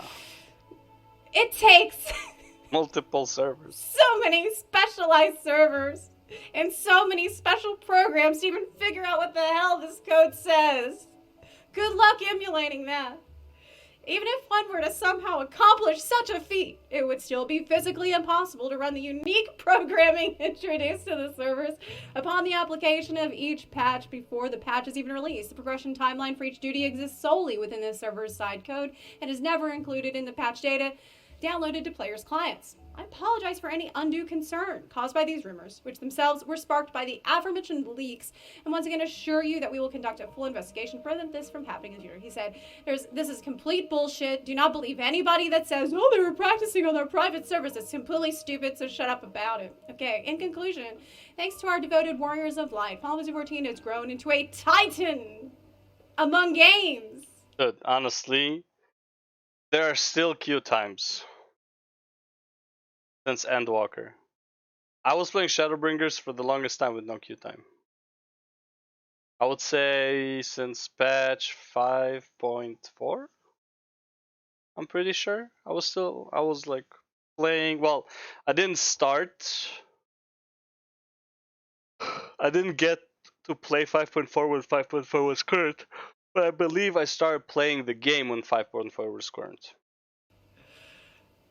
Yes, it has. And I never had queue times. Now I have queue times on like shattering servers impact. that like this usually means don't. that it is now home to players from all walks of life, and not just longtime Final Fantasy 14 fans, but those who have recently come to join us from myriad other game communities as well. Many more eyes are now on 14, and posting about it garners a great deal of attention, which has changed how information is shared online and spreads throughout the player base. With this in mind, I would like to encourage the development of a strong FF14 community by continuing to provide commentary as I have today.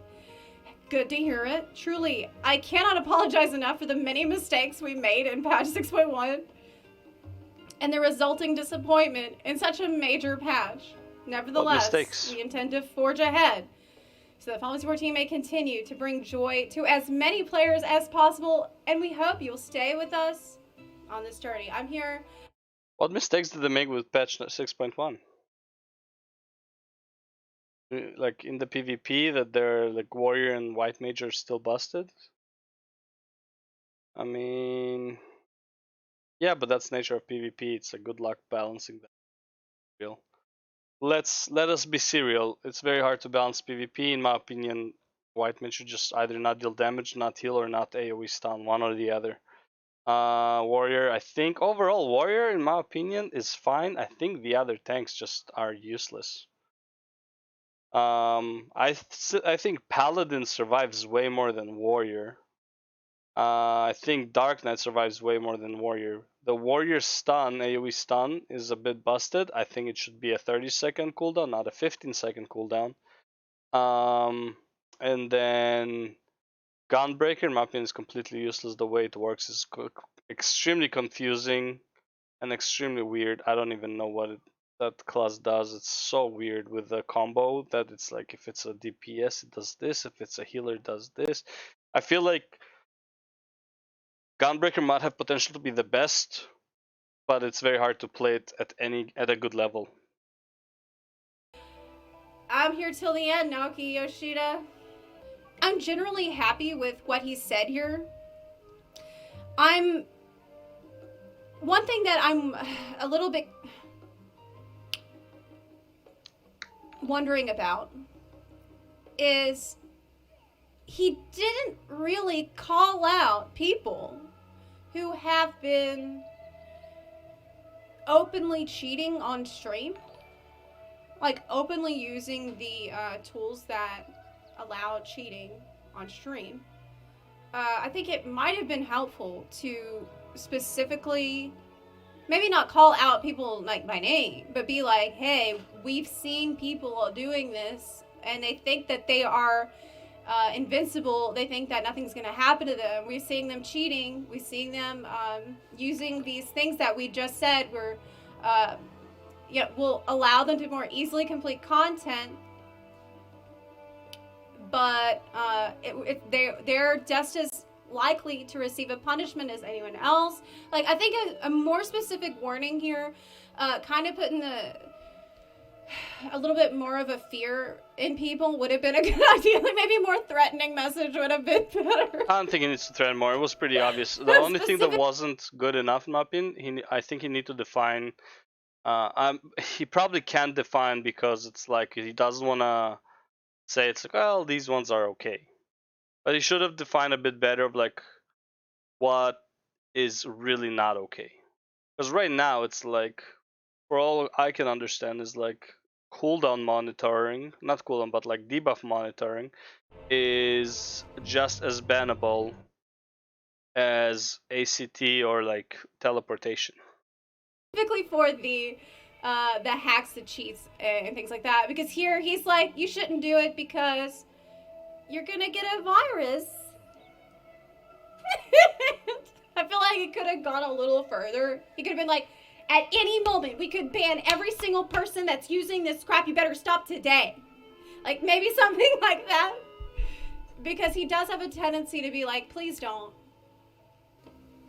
Yeah, I don't think he wants to ban The thing people. is that I don't think many people want to ban a people. massive spectrum like, of different what's kinds of the tools point? that players use in the game. And some of them are straight up cheating. Some of them are pretty innocuous, pretty innocent. Some of them is just like information that a player uses for themselves, like from a DPS meter, that they use only for their own self-improvement. It doesn't actually help them complete the content any easier. But then, as time goes on, we're seeing a lot of these tools become more sophisticated, more advanced, and they are turning into, I think it does. resembling something more like DBM in World of Warcraft, which to an extent does make the content easier to complete. Like, if you have a voice telling you where to go and what to do, if you have a certain buff or a debuff, that does trivialize the game content, and it's not the way that it was intended to be done. Yep. But I still think that Xeno is using, a case for that, I think that's bannable. I think, like, on the hierarchy of things that are really bad for the health of the game, I think that even that is way below straight up cheating and hacking that we're seeing a lot of in PvP. But the fact is, we've seen a lot of that in PvP for years now. Like, people may not know this, but did you know that FF14 actually had PvP in it before patch 6.1? Like, I know this is kind of a shock for people, but I've been around a long time, and I can tell you that there actually was a secret game mode in FF14 called The Feast that existed before patch 6.1. Yeah. I know a lot of people don't believe me. They don't believe me, but it's true. And there was always so much cheating and hacking in it. It was completely out of control, and they did nothing about it. And so right now, the PvP community is like looking around nervously, like, well, are we going to keep doing things the way that they always been done? When are things going to change? Because in this case, it's directly impacting other players negatively. And we're kind of worried about there not being any changes. May 9, this so May 10. Okay, wait. So this is the video a day after. Doesn't want all add-ons to be banned. But why would all add-ons, like, if it's about what was in that, it doesn't mean that all add-ons will be banned, though. I kind of really doubt it.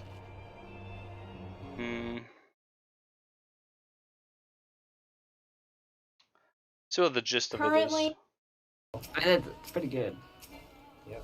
Was it clearing right now? Oh, because she saw the guy get banned Okay, this page for is actually cheating. not too bad. I can't target the other one. Oh my god. So here he is You can being target taken to both of them. GM jail.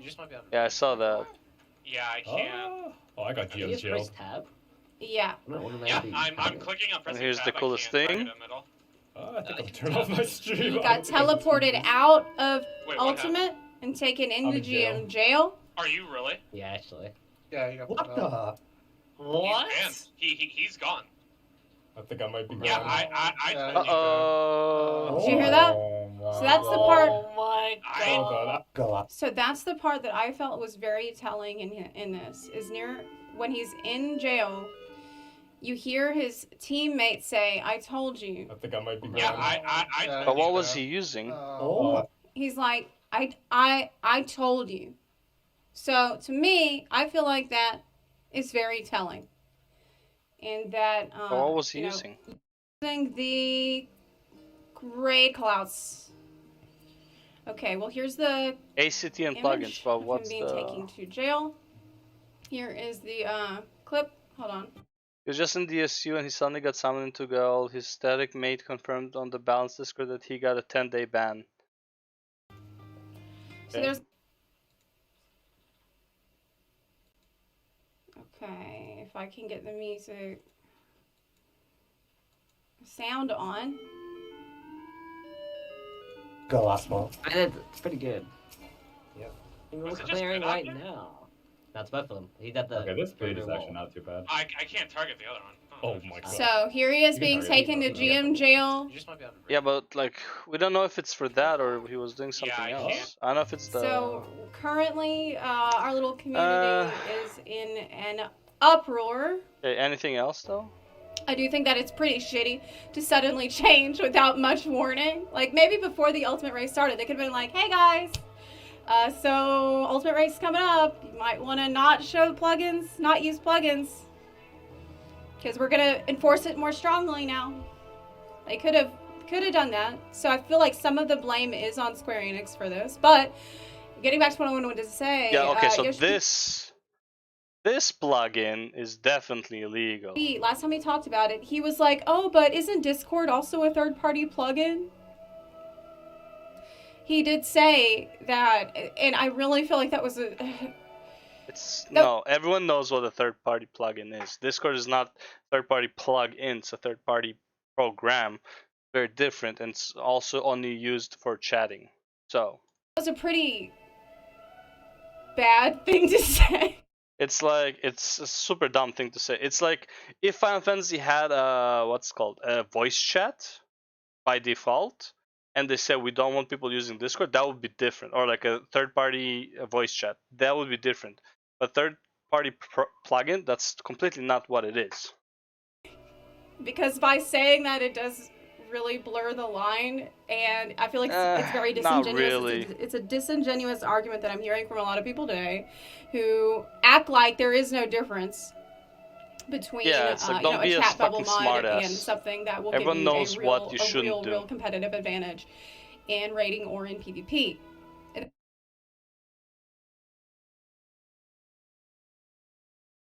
Bro, what is that?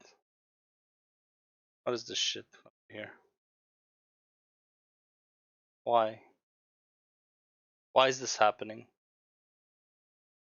There is a very clear line that people have been overstepping for years in a very public way, and they've gotten more and more bold about it, to the point people have been like cheating on stream and bragging about it and saying, "Oh, they're not going to do anything." So obviously they had to do something.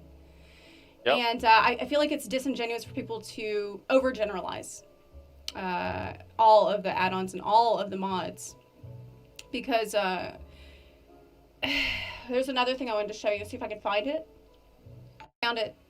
It's basically Sphere made a tweet that I felt was based, which was surprising considering of all the terrible takes that are on Twitter today. Sphere actually had a very good point. He said, not so hot take. It sucks that the situation got to this with plugins or add-ons. Anyone using them publicly knows the risks they took. The mass reporting just is very silly and should never have happened. Also, maybe now people will stop accusing us of having a private server, LMAO. What sucks is Yoshi having to waste his time making a lodestone post because people can't follow TOS. SE tried to be nice and people stuck two fingers up at them. Now people are getting mad that SE is clamping down. So hot take. It sucks that the situation got to this with plugins and add-ons. Anyone using them publicly knows the risks they took. The mass reporting is very silly and should have never happened. Also, maybe now people will stop accusing us of having a private server, LMAO. Yeah, I hope so. But this is the correct take, I feel. If you're using it publicly, you understand the risks that come with that. Yeah, take is fine, I guess. Never showed it on stream again. I haven't ever since that on the stream. I used to show ACT on stream myself, but then in 2020, Yoshi P gave us a talk on a live letter, and he said, "Please stop. We can take action at any time. Yeah. We don't support this. Please stop publicly supporting it." And I said, "Okay," and I never showed it on stream again. Yeah, ACT is on the back. Ever on since the side. that, I never did it again. But Xeno that's why I is- said part of the blame is on Square Enix. Because Xeno might be in trouble soon. Let's be real. they should have they haven't, he hasn't talked to us about. I mean, look at this. Look at this. Twitch. That. Gnosis. X. He's offline right now, but here. Look at this. Where is it?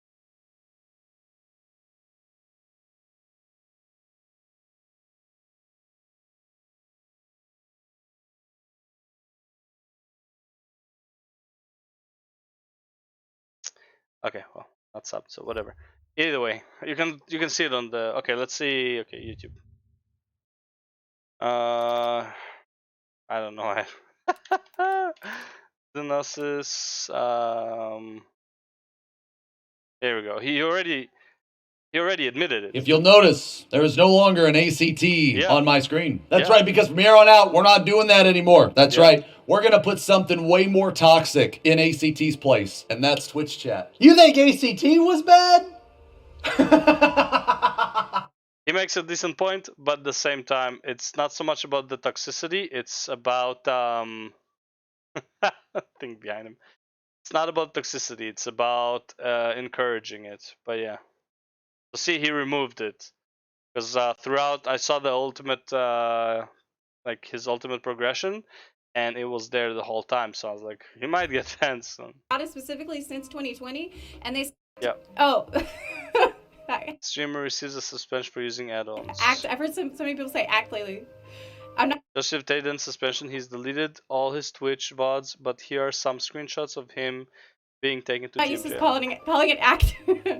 ACT is the DPS meter. That's a simple. And there were multiple simple way posts of describing it. It chat. does a lot more than that, but basically it just reads your combat That's log. what I'm using. That's why actually, yeah, Bagel got banned for 10 days, and one of the things that he was using was a death recap, which I personally do not think is that bad.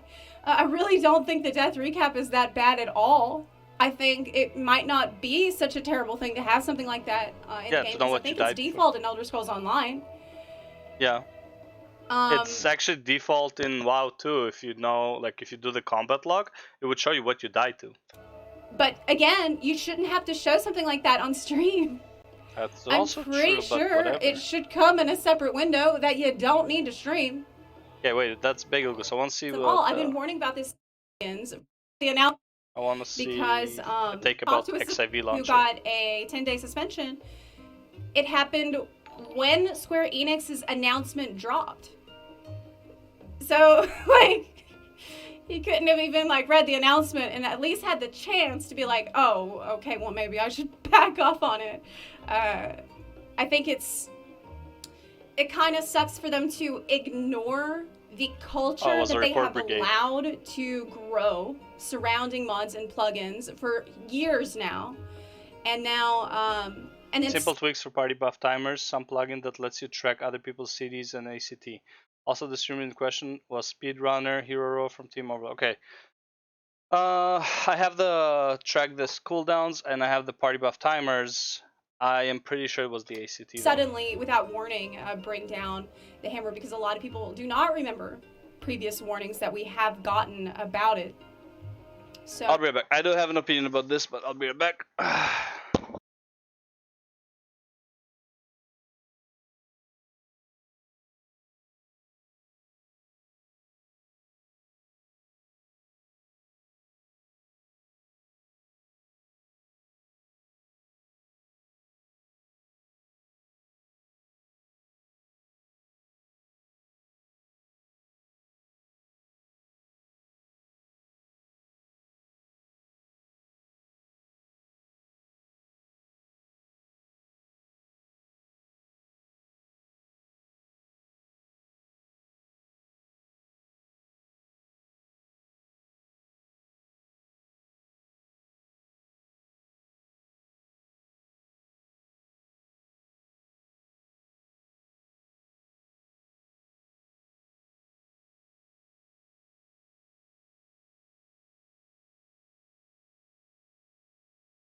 Okay, let me show you something cool. Does it work last time? I'm pretty sure it still works. So right now I am using XIV launcher, so you can see all these like add-ons right here, right? So you see this, this is an add-on. You can't see like the what's called the tweaks and all that stuff, but it's there. Okay. Now watch this.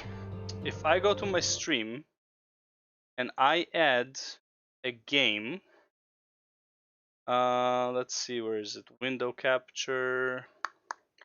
Okay. Do a window capture of Final Fantasy XIV. Okay. So I add the source and I add Final Fantasy. Okay, so it doesn't work anymore. But never mind. Because what used to happen is you could not see the add-ons of XIV Launcher if you opened it as a window rather than a screen. Okay, so let's see. Let me remove this. No, it was a game capture, right? Something like that. Game capture. Here we go. I do a game capture to Final Fantasy. That's sort. See? You don't see the add-ons now when I do it as a game capture, right? So all the add-ons right now, you can't see them. And I believe even if I put the ACT on it, you won't see the ACT. Yeah, so that's actually pretty cool. Right, so you can technically still play with all those add-ons, but people will not see those add-ons. I know this is true for XIV Launcher as far as I know, and I believe you can see ACT. Here, let me check and put ACT.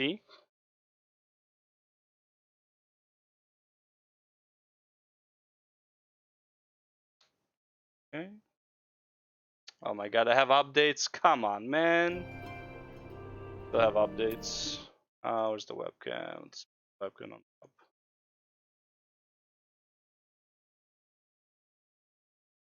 Oh, I won't show the webcam. Does the game capture? Wow, the game capture even goes over the camera. That's how strong it is. Like my webcam right now is on top of the Final Fantasy, but it won't show the camera. It's fucking great. Okay, so anyway, so right now I have my ACT. Let's put Moppy Moppy on. Okay, so here I have my Moppy Moppy on. Right? Let's see. If I hide the game, boom, you see Moppy Moppy now. Right? If it's just as a window. But if I do it as a game capture, you don't see the add-ons. So there it is. You can still technically hide your add-ons if you really want to.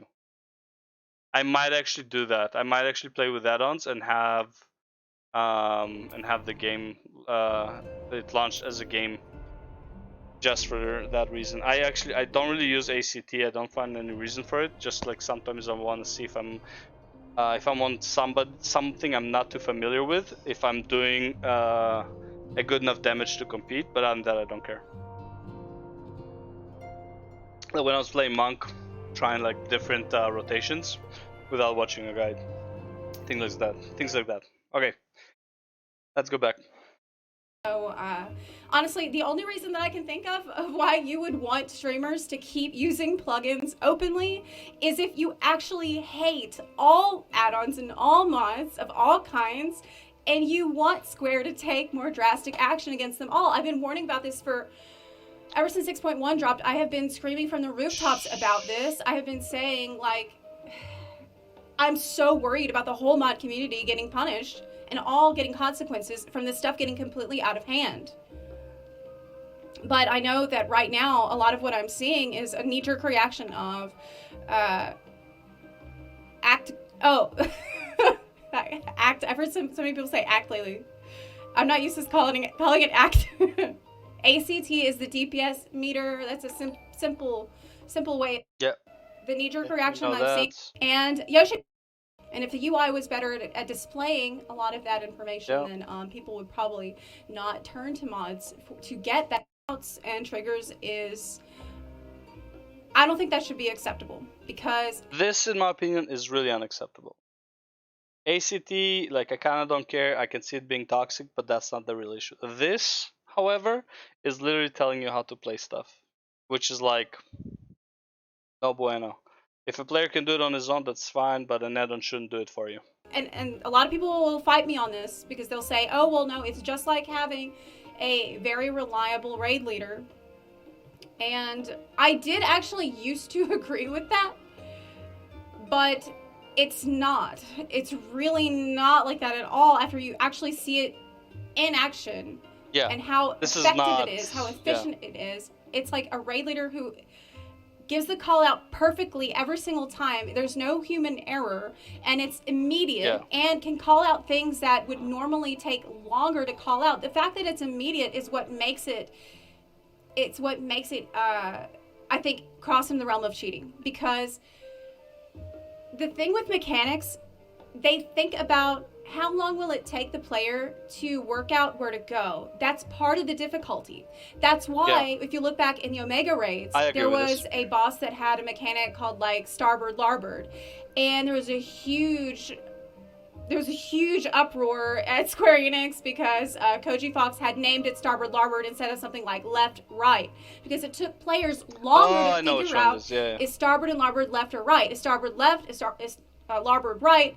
Because of the longer time that it took players to figure that out. Koji Fox actually said he got in trouble for this, because they were like, you've increased the difficulty of the encounter without asking us with this translation that you've done.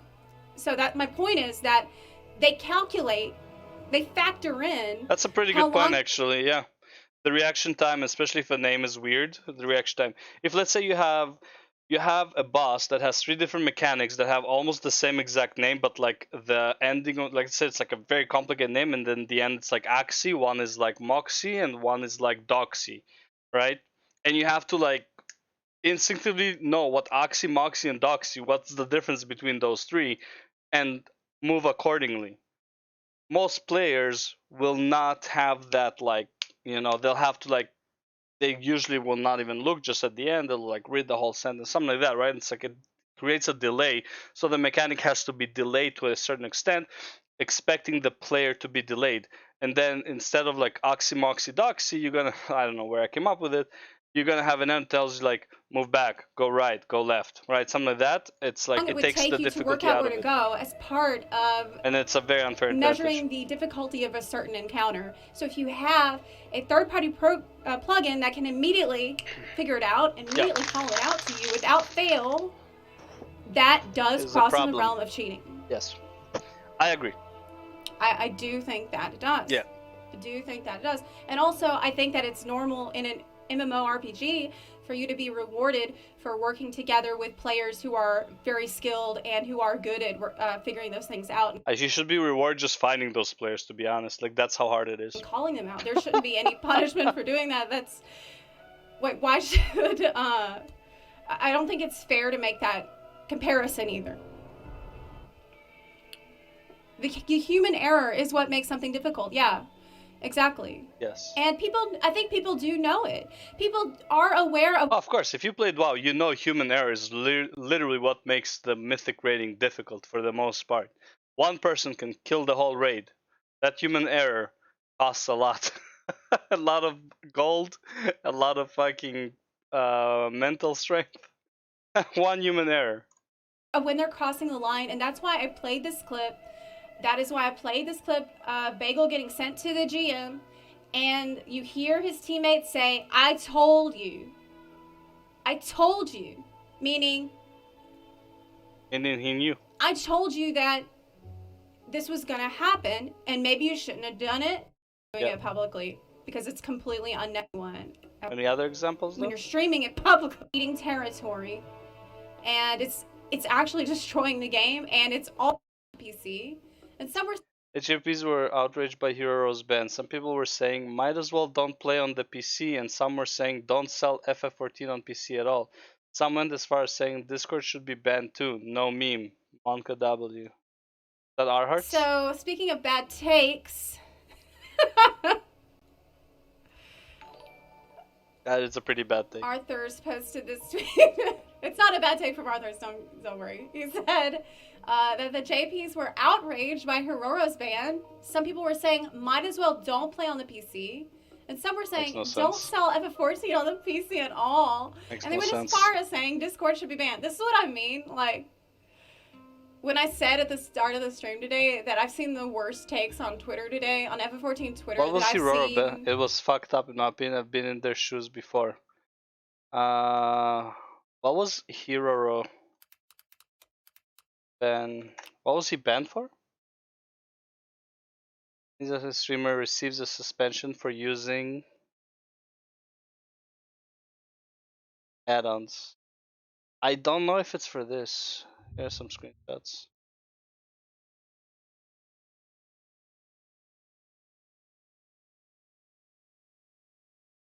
ACT.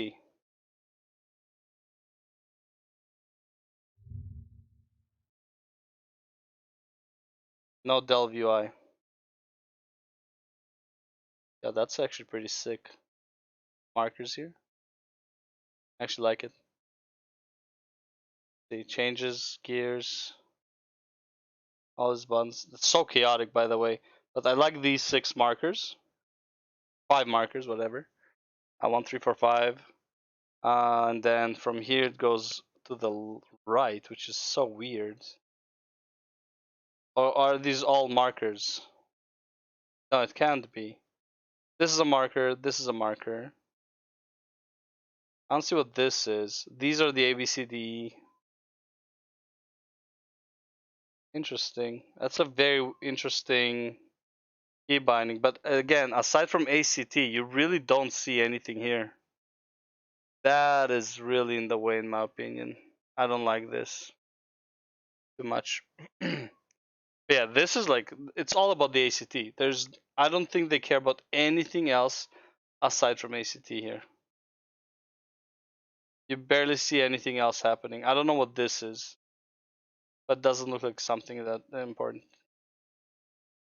But yeah, interesting. Yeah, so. But yeah, anyways, let's get back to the game. That was a nice respite. from gaming for a bit. Good videos, interesting takes about the bands. I am almost 99% sure that it's all because of the, what's it called?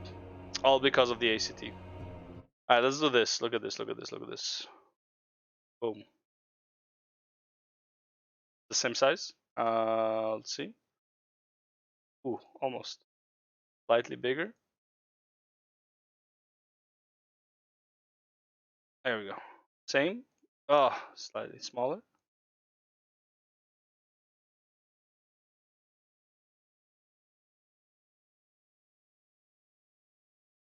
Oh, it's right against the camera.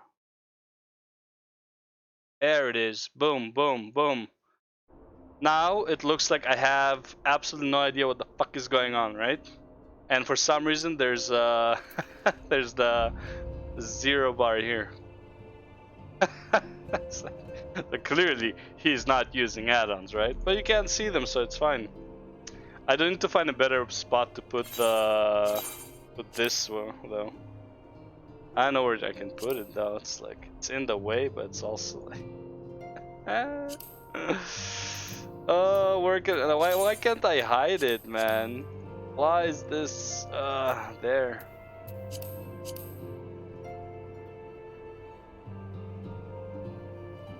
Whatever.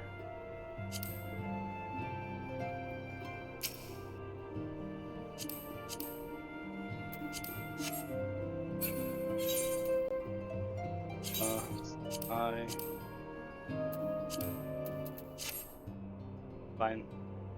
And whatever, you can see it on the stream, but it's like, who cares? Oh my god, that looks so bad. Alright.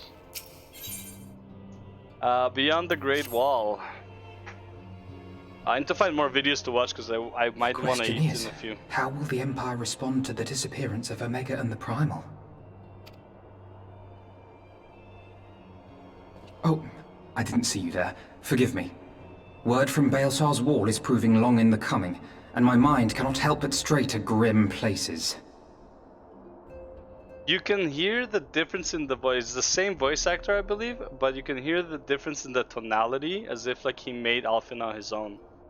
Compared to like beginning of Heavensward and even mid of Heavensward. It's like he changed how he views Alphinaud or something like that. Or like he matured. Alphinaud, a message from the Alliance. Same voice actor. It's about time. Pray summon the others at once. Yes, sir.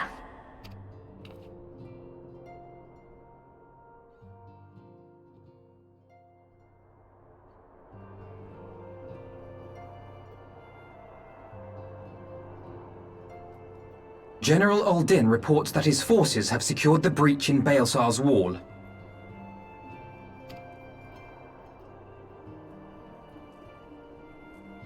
And what of the Primal and Omega? There is still no sign of either at this time. He writes that they will begin a more thorough investigation shortly. Bro, I wish they called the Primal Alpha. And then Y'shtal would be like, and what of the Alpha and the Omega? Bro! Oh, that's what we're talking about. And, as expected, he wishes to petition the aid of the Scions of the Seventh Dawn. As expected. As expected. As expected? The Alliance's decision to capture a part of Baelsar's wall is open to interpretation.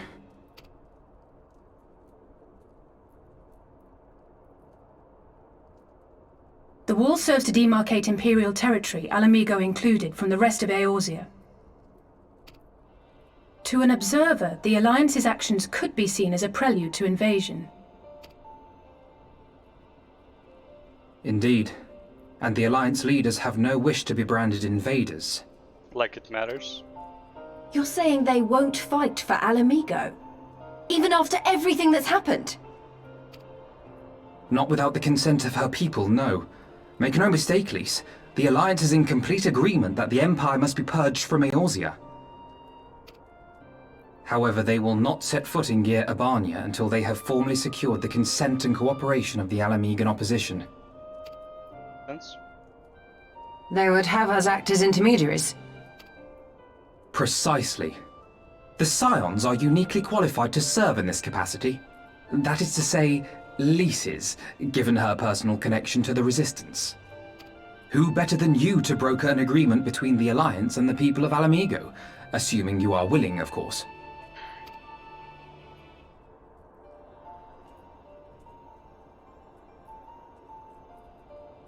Of course I am. You know I'd like nothing more. You have to think about that. As for who should accompany you on said diplomatic mission, I had a mind to volunteer myself. Well, that covers the talking part. But you just know there'll be trouble along the way. Are you available? I was about to, go decorate my house or something, but,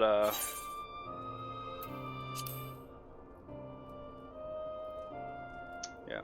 Should have done the 3 dots. It means a lot knowing you'll be there. Well, can I disconnect real quick and then... I too shall accompany you. Such endeavors are seldom hampered by a surfeit of healers. Are you a healer now? Good point. Allow me to offer my services as well. How about just everyone's? I have spent quite enough time here of late, so I'll be coming. But we will need someone to keep an eye on things. I trust you have no objections? Like nothing more? None, my lady. Gladly shall I continue to serve as caretaker of the Waking Sands, and there keep watch for signs of primal and Ascian activity both. As capable as my learned friend undoubtedly is, there are some troubles that may prove too much for a single scion, on account of which I mean to stay. It is settled then. Let us each see to our preparations. Just wants to sit in the big chair with his legs on the table. But imagine how many people needed to carry that table in. Holy fuck, man. You might as well have constructed the table inside of the office. Oh god, alright.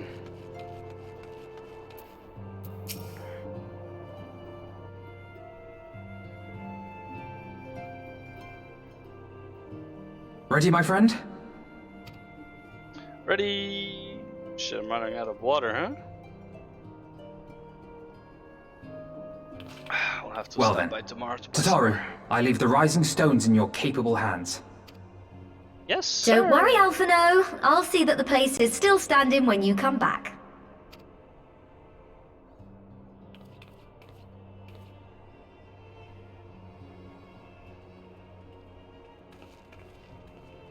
Oh, these guys. Mistress Y'shtola has unfolded all. You are bound for Girabania? Correct. Aye. The Alliance would have us make contact with the Alamigan Resistance as soon as possible. It begins then. As soon it shall in Doma, if the gods are good. 'Tis but a pity it must be now. I am sorry that we shall not be present to fight beside you in the battles to come. Oh, it's better. You can make a distraction. You have stood with us countless times, Lady Yugiri. Pray do not apologize. Yeah, you're fine. Then let us thank you instead. You and yours stood with us from the first, when we came to this land as refugees in search of sanctuary. Loath am I to think what might have become of my people, had you not extended to us the hand of friendship. What do you mean? They We would will be never forget. living outside This of I Ul'dah as solemnly refugees. swear. Much has changed since first you set foot on these shores. Revenant Told stands as a testament to that. I'm sure your people will manage in your absence. Indeed. They have built a new home for themselves and no longer need me to shepherd them. The time has come for Kozetsu and I to return to our master, to our home. Don't you need the people to fight with you, or...? I know how you feel. It's time I went home too. Though our battlefields be 1,000 mounds apart, our purpose is one. Let all men hearken to the clarion call of freedom, of liberation, from Eorzea to the far east, that they may rise up and cast down the curse of Garlemald. Take care, you hear me? When all of this is over, we're going to celebrate. Together. Just you wait. I should like that very much. Fare you well.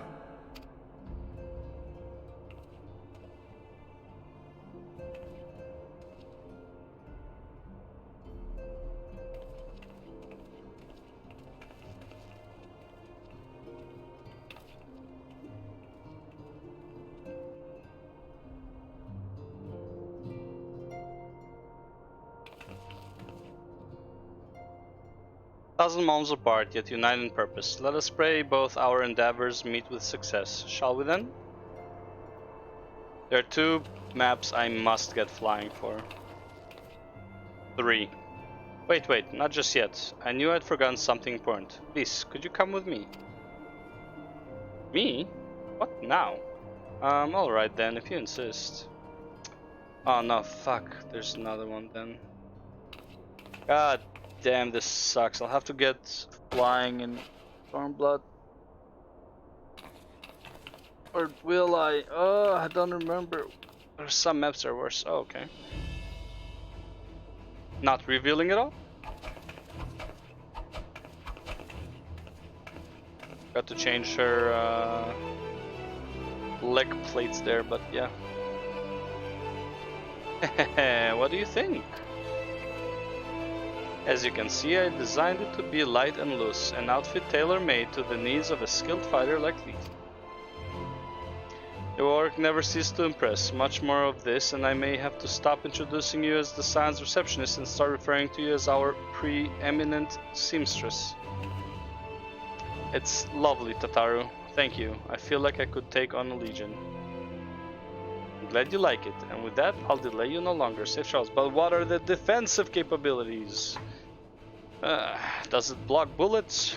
Then onward to Girabania. Our first stop will be at Amarisei's Spire in the East Shroud.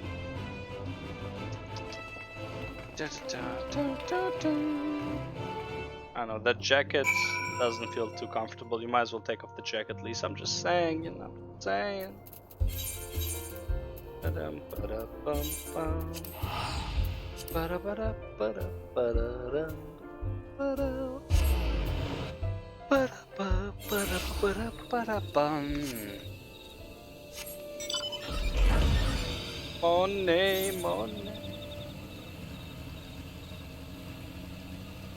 Oh.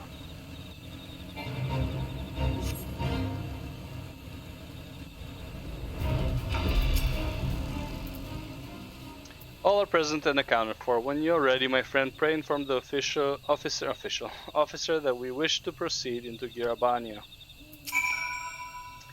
The Sons of Seven Dawn, we were told to expect you. Shall I summon someone to escort you to the wall? Yes. The Fringes, Girabania. Who tells this story?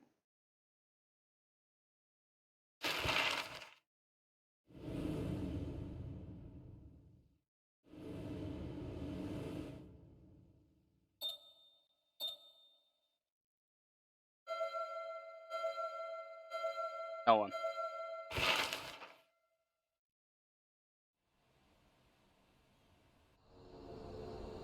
I guess. I remember crossing the border. Yes. Standing in Girabania once more. Me and my fellow scions. The warrior of light among us. Among us. Behind us, Baelsar's wall cutting the land in two. Freedom on one side, tyranny on the other.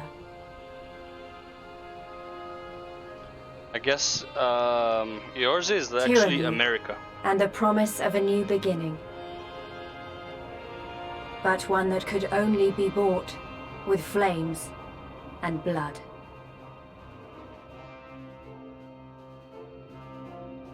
Is this really freedom if you can't say the N-word? Stormblood.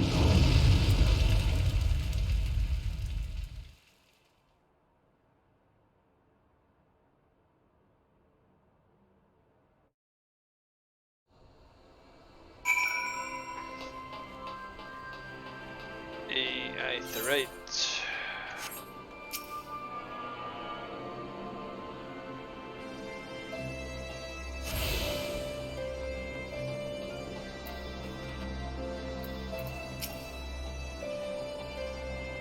I stand on your map. Boy. Greetings, Scions. On behalf of the Earls and Lines, I welcome you to Castle Orions. Thank you, General. We were relieved to hear that your forces secured the wall without incident. Have the Imperials made any attempt to retake the castrum since then? None, save for a few skirmishes between our scouts and their patrols. We have had barely any contact with them, but we all know it's only a matter of time before things escalate.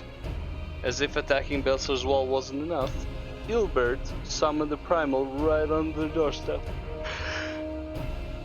And Garlemald is not like to let such shows of defiance go unanswered. It was a declaration of war, even if it was not Ilbert's to make, and now we are bound by it, for weal or for woe. The Scions stand ready to serve. A general, what would you ask of us? As stated in my message, the Alliance will not proceed without the support and cooperation of the Alamegan people. We would have you serve as our emissaries and make contact with the Resistance. Consider it done, General. We won't let you down, I swear. Then I'll leave it to you. Godspeed. Of all the castra in all the world, you walk into mine. Master Garland! Why are you making me yawn, Master Garland? What brings you here? A certain missing elegant weapon and draconic primal, Omega, and sheer Nero. I think the shinobi called it. Anyway, we've been studying their trail of destruction, hoping it might lead us somewhere, which it has singularly failed to do. Event is like Omega fell to Earth in occupied territory, meaning it may already be in Imperial hands. Even so, it bears repeating that we engaged the stasis systems. Assuming the command was received and executed successfully, the weapon will be of no use to them, assuming we should hurry up and find it regardless. See ya. All the more reason to reach out to the Resistance. If we want to press on into Girabania, we'll need their blessing. Everyone's counting on us. Let's not waste any more time talking.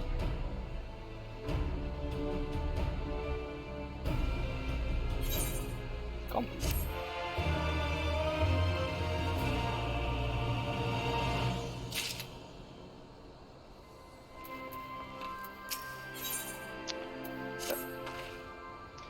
As you probably heard, there are plenty of factions in the Resistance, so I'm taking us to see the one with the most influence. Their headquarters are located in a place called Ralgar's Reach, an old temple, to the east of here, across the Velodine River. I learned a route that should allow us to avoid Imperial patrols. Stick with me and we'll be there before you know it.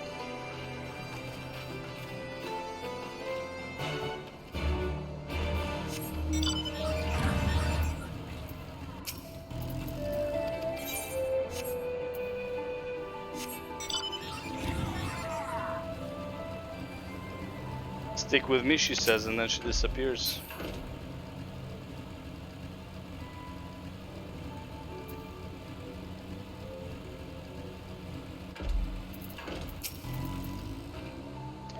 Still with me?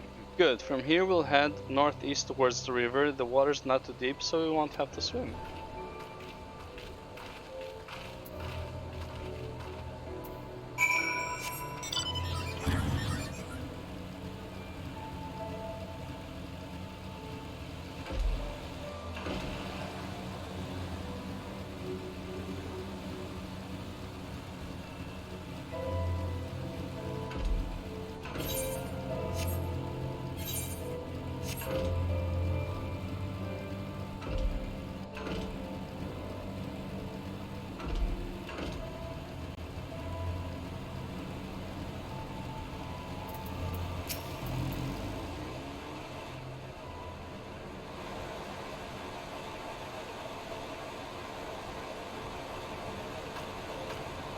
I don't see any soldiers. Good, let's cross. Nodded away. You're wondering about the tower to the south?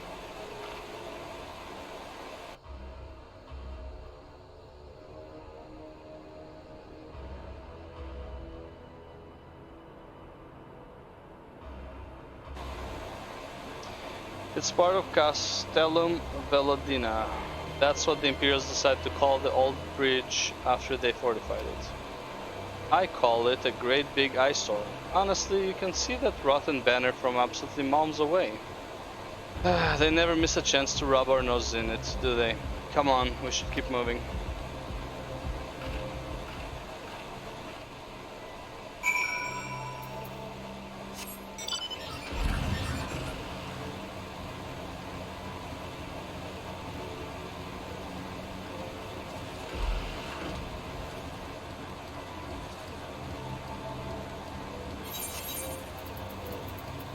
Alright, it's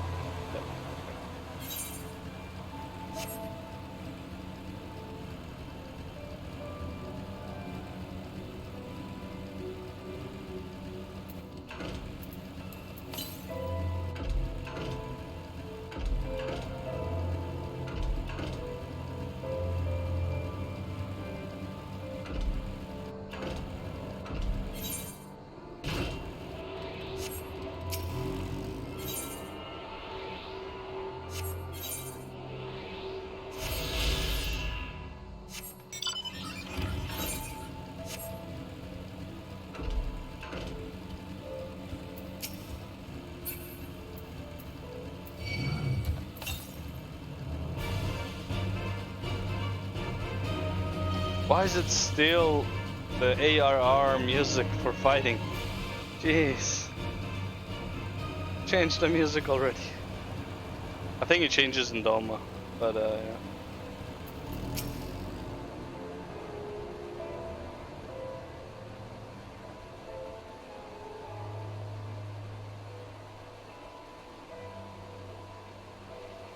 Right here, on the other side of this pass is Ralger's Reach. So you say, but all I see are rocks. I presume there is some sort of trick to this? An illusion? What are you hiding? Indeed, a glamour. Good eye, Y'shtola. It's not working, but yeah. I take it they have a talented mage in their ranks, or mayhap an artificer trained in the modification of glamour prisms? Something like that. The important thing is that it fools the Guardians. Oh, before we go in, I don't know if Tataru told you, but my friend Nago, the messenger who came to the Rising Stones, is a member of this faction. So they know us, and they shouldn't attack us on sight. That said, they can be a bit jumpy, so let me lead the way, and don't go reaching for your weapons or anything.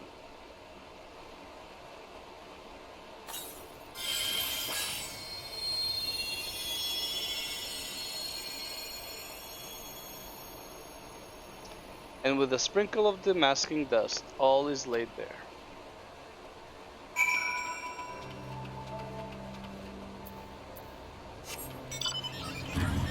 Whee!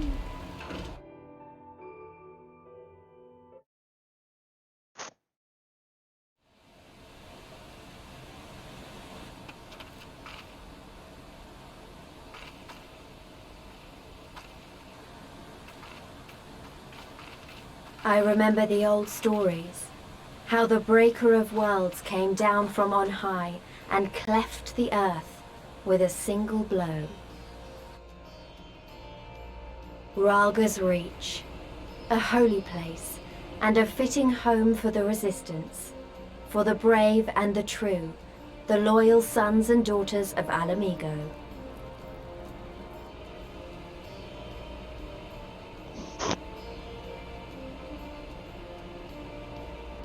They were waiting for us there, men and women whose souls still cried out for what was lost, for what could be ours again. They Wednesday, right?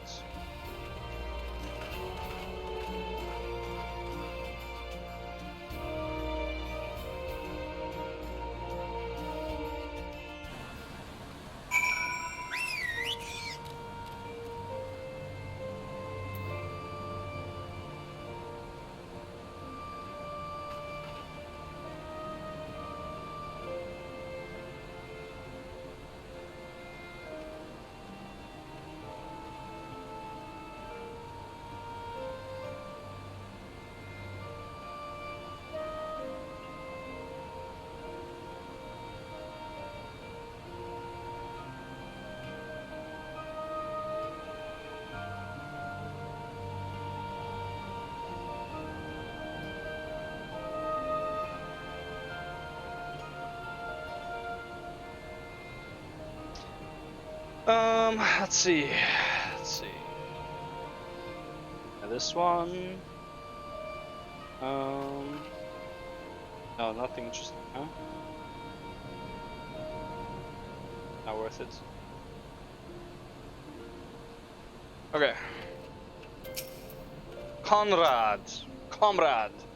You'll forgive us our precaution, but You'll forgive us our precaution, but we couldn't be sure who had crossed the barrier. We see you now for who you are, though. The Scions of the Seventh Dawn.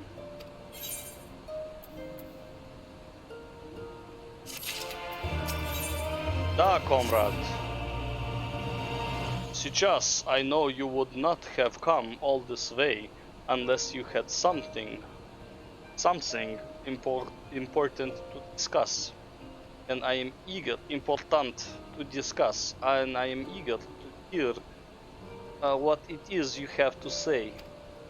But let's not do this on our doorstep, yea? Come with me. Да, комрад. Давай. Пошли.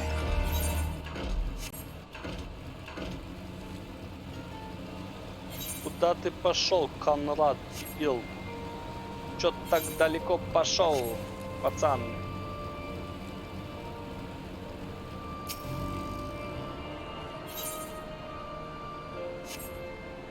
I love this place. It has very easy to understand what do you call it? Charts to teleport to.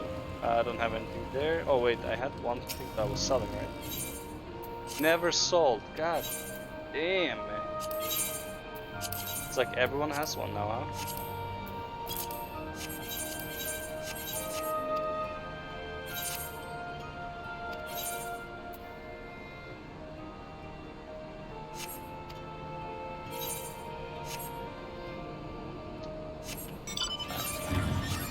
Get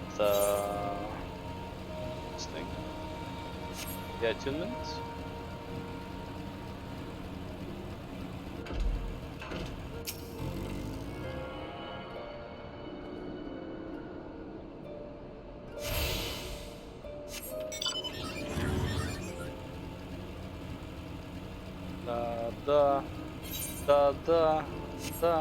Да, комрад. Да, туда жить.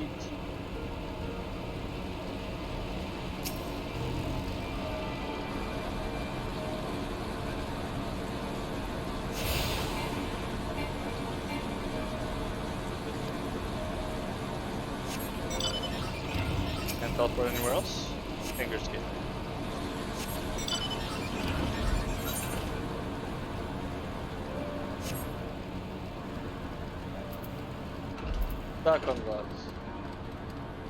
Mefrid, that's the guy we... Yeah, that is the guy, right? Mefrid? Yeah, that's him, right. Oh, is that why he's the one helping us with the monk quest? I think he's the one helping us with the monk quest. Maybe. Hard to say. I don't remember. Who was the one with the monk quest in this area? I feel like it was him, Mefrid. Oh.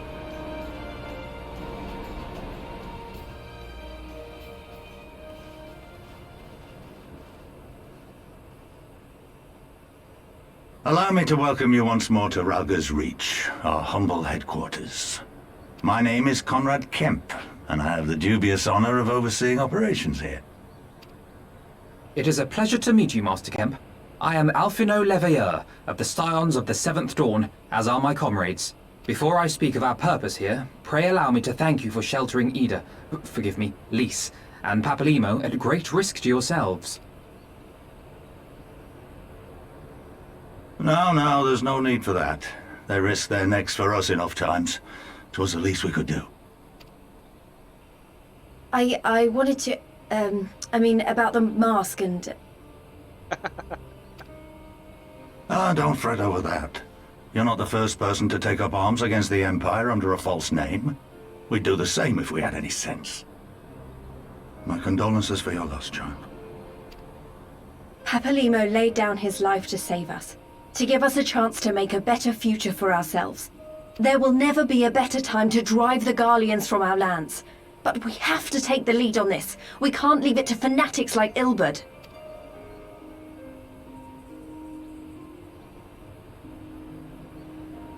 More than a few of our people were taken in by his promises. Followed him all the way to the wall. Good men and women who never came back. When Monago told us what had happened, how the bastard had made sacrifices of them for his twisted ritual, by Rolger it filled me with an unholy fury. But what's done is done. Best we can do now is see that it wasn't all in vain. That is why we are here today, sir. To see that some good comes of this tragedy. Never let a good tragedy On behalf go of the waste. Eorzean Alliance, we do hereby extend a formal offer of military assistance to the Alamegan resistance. Do you now? Well, go on then. I'm sure there's more to it than that. That's pretty much it.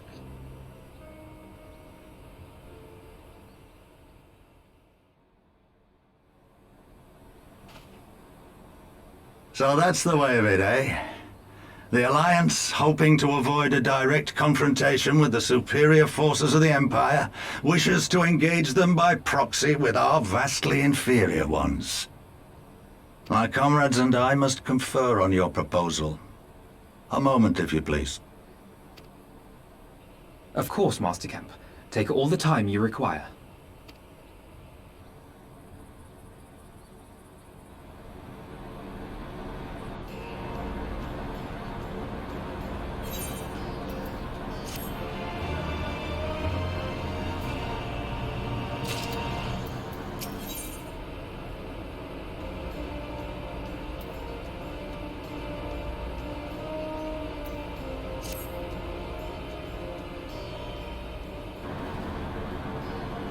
So it would seem we find ourselves with a surfeit of free time. Forgive me, you're free to look around Rolger's region. In fact, I would encourage you to do so. It'll give you a better grasp of our current circumstances. Thank you, Master Kemp. I believe we will do just that.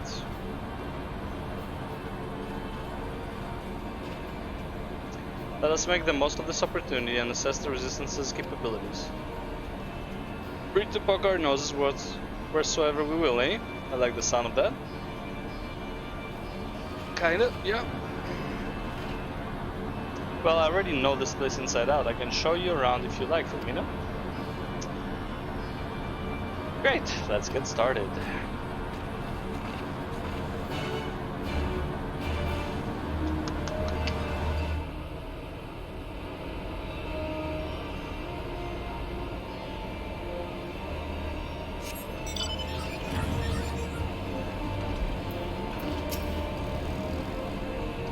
I'll bet you think the Resistance is mostly made up of Alamegan Highlanders like me, but the truth is that we don't even account for half. We've got Hell's Guard from all the way over by the spine in here, and plenty of Seekers of the Sun like Nago. There's even some Beastmen, well, Beastwomen I suppose, like that one over there. She's an Ananta. They've been with us for a while now. Oh, there we go. Well, one of the smaller faction has. The rest won't have anything to do with us. We are no different from the Garleans to them. They keep it to themselves, spending all their time crafting. Ananta make the most amazing jewelry, by the way. They use magics to twist metals and crystals into shapes you wouldn't believe. It's a pity people hardly ever get to see their work, but then most don't even know they exist. That's enough about them anyway. Let's take a closer look at the statue of Rolger, shall we? Middle. Okay, so before we do that, I guess this is closer. 4,700. Yeah, way closer. Okay. I need a few things.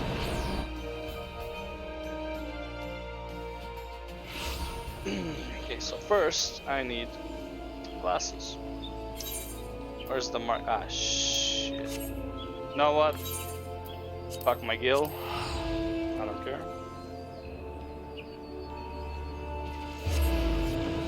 We need to change my appearance just a tiny bit.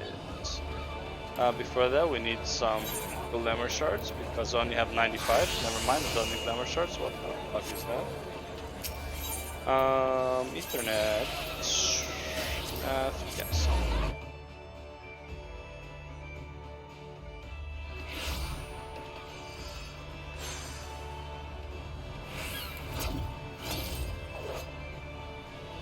When do I get my second one? Oh, don't get a second one. It just turns into a teleport. Okay, so I need this, retardant, and let's get the presser going. First, and to get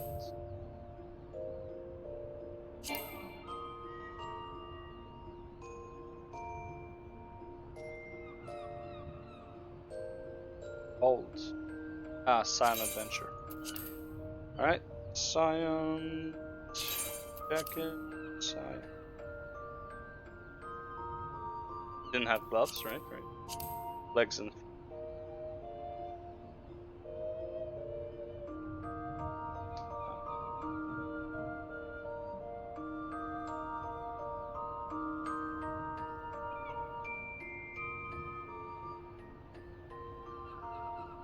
oh, here we go. And then I get this, right? Now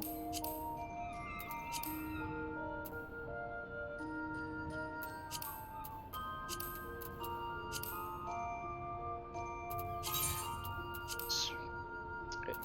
This gloves, it doesn't that, I guess.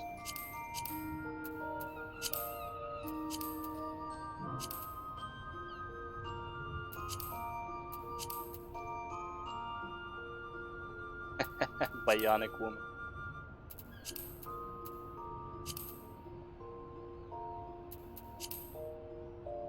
Okay, now I can also dye this. Unfortunately, I wish I had glasses though.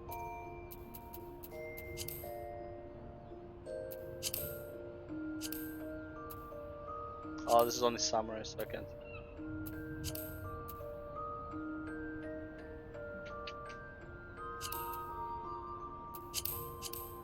This, okay. I can dye this.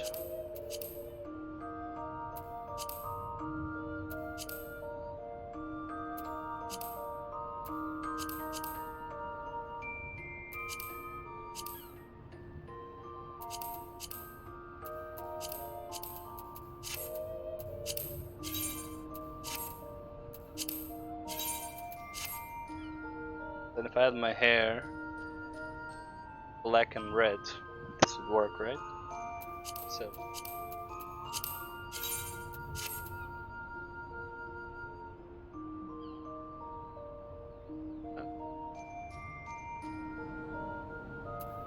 I think I can go with blue as well.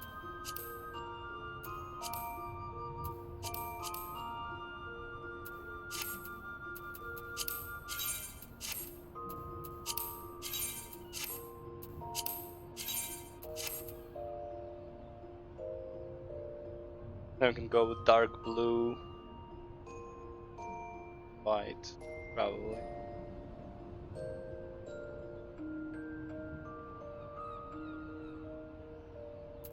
Yeah. I need glasses though. Okay. No, I need to save, but I can't because I don't have that thing. Alright.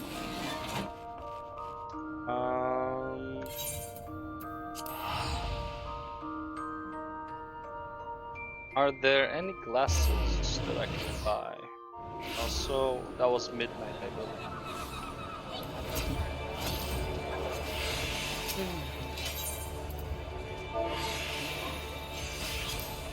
Like glasses? Yes. Let's try it on. I dye it?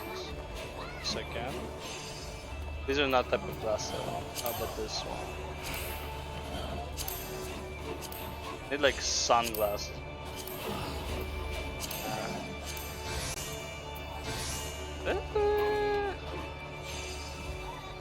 Maybe.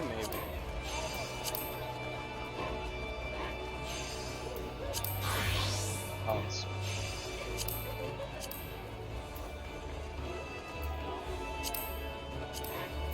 Can I dye these?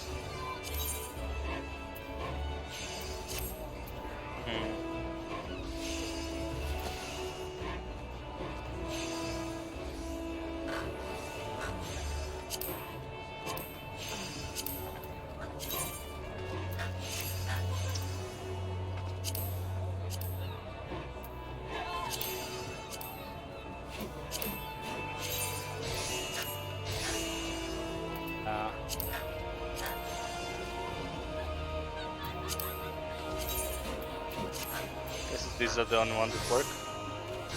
Alright, fine, whatever. Let's buy these. Oh, fuck, man, that's expensive as shit. Okay, and now we need a weapon. A weapon, regular weapon.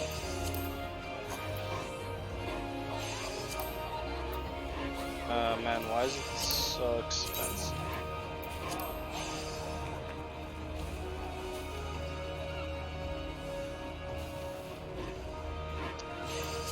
Man, style costs a lot of money, but is right now.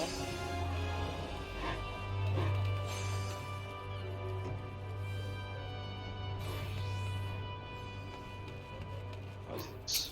Fire. Okay, you're not the one selling.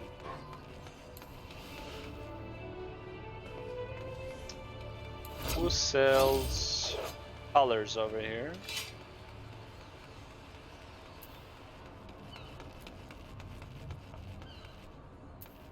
There, no.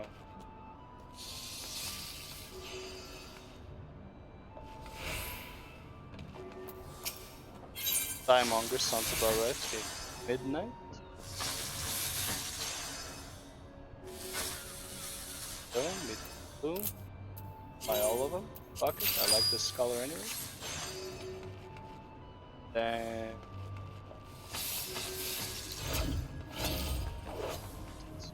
to the aft castle.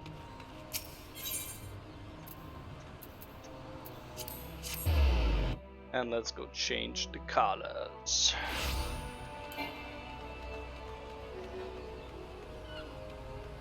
And the transport.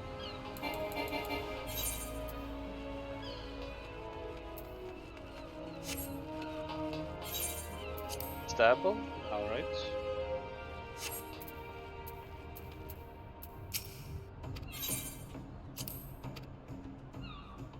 And to get the glamourless glams, 4.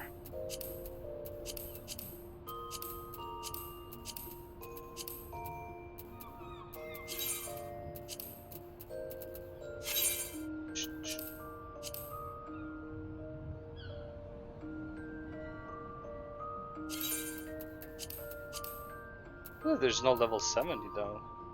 Shit. Glamour. Can dye this, obviously.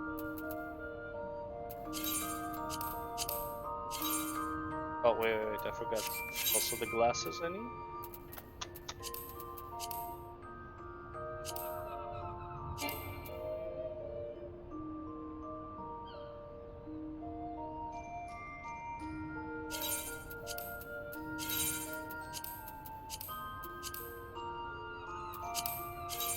Now we die every.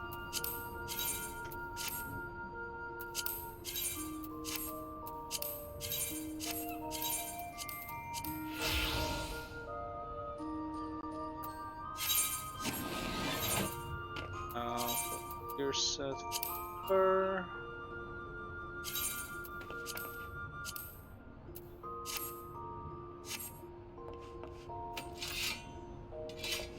And then we this idiot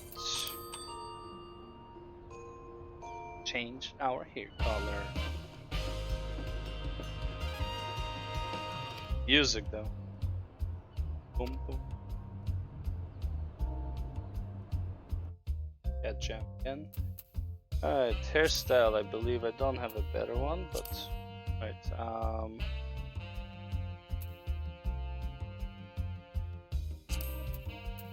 this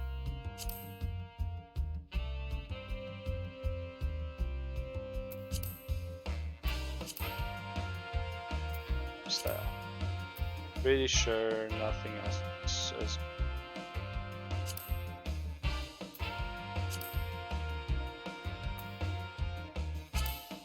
It's cute.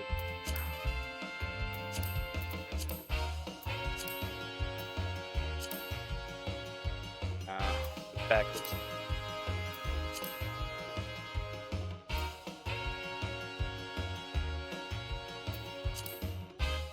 I do like this, to be honest. With the glasses, it might actually look decent.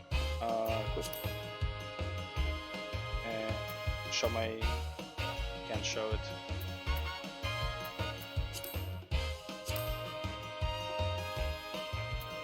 I can't show that thing. A boy? What is this shit? We ain't a Karen.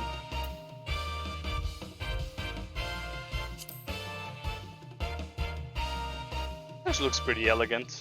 All things considered. Gangsta.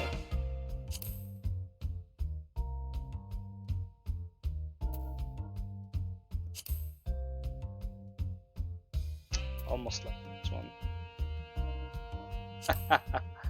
The snobby hentai chick.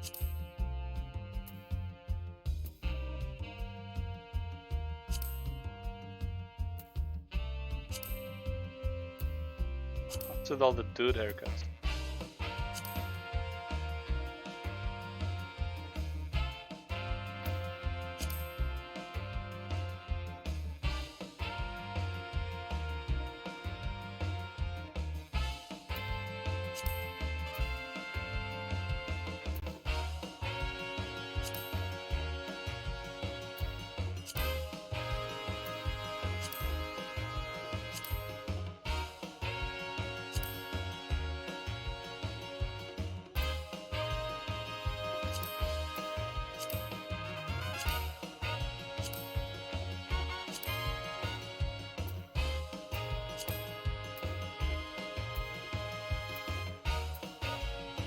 All the seagulls over here, huh?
Can't see any of these.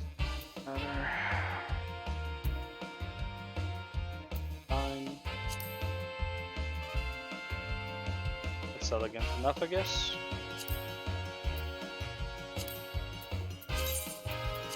Confirm this. I didn't hair change for the longest time though. I love that it's always 2000 gil regardless of what you do. Bro, you should be a fighter, not an artist.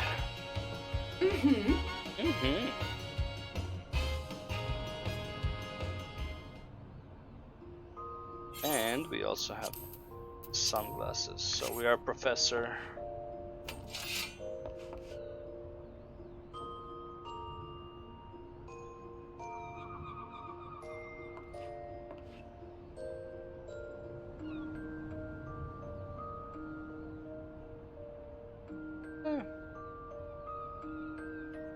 Guess we can go with this now.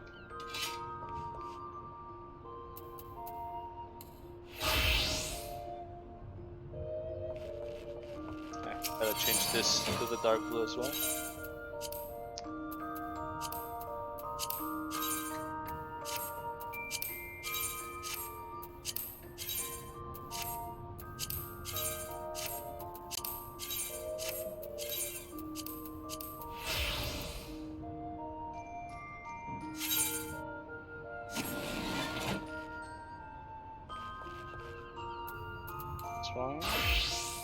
deities. Warrior doesn't even.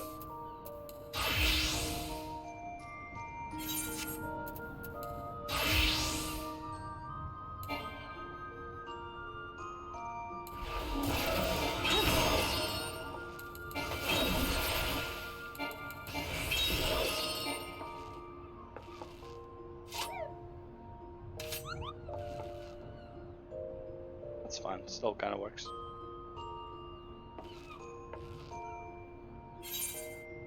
The 65 versus...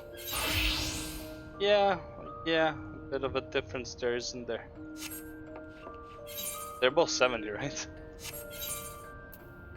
Problem is this basic gear. Oh well. Wait, I can do the...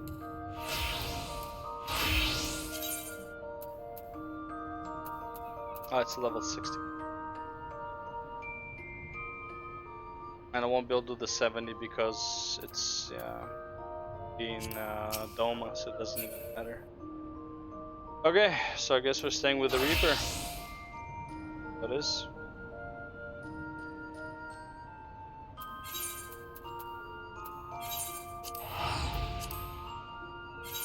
So much gold from these things.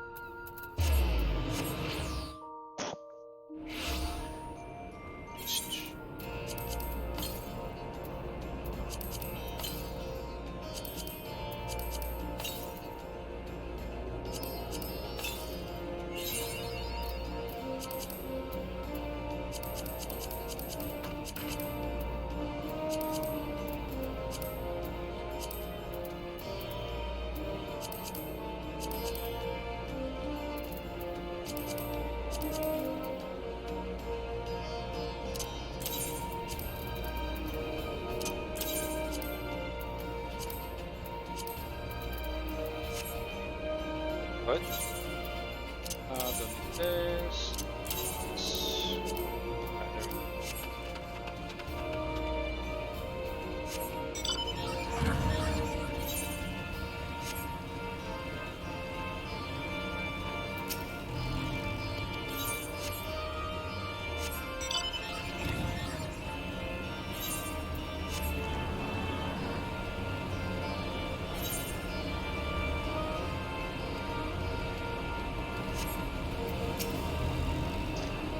At least, what's up? Come on, tell me.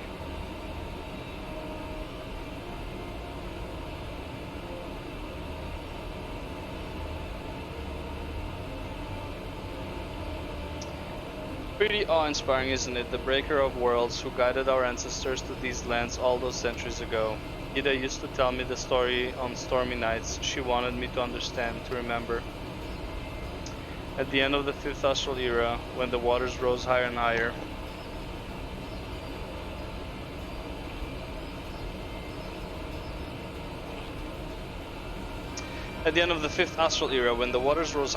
people all across Eorzea besieged the heavens for a sign, and lo, a burning star appeared in the eastern sky and led the way to these mountains of Girabania. They who were saved by his grace pledged to honor and to revere him, to devote themselves to great works without and within. A storm of blood approaches fast, hell's open heavens weep, for no one soul doth lie beyond the measure of his reach. Ralger's reach.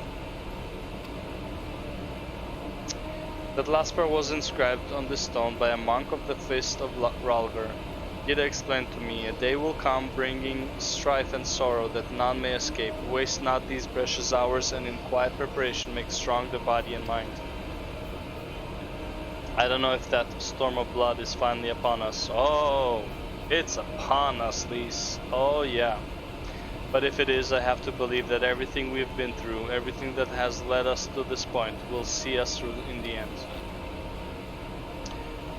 Sorry, that was all a bit melodramatic, wasn't it? Let's keep moving, shall we? Off to the infirmary.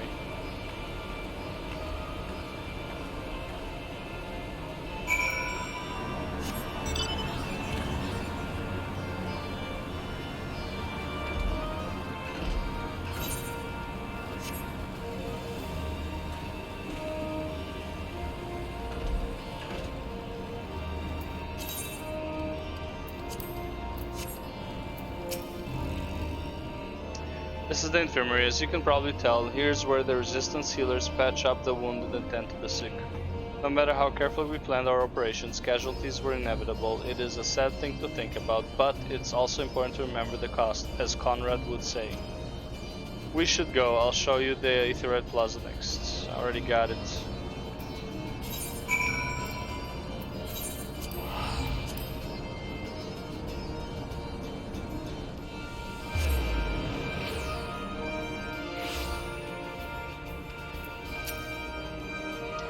When you've seen one Aetherite, you've seen them all, right? Not quite. This one's an older design, dating back decades, when the first Fist of Ralgar was still here.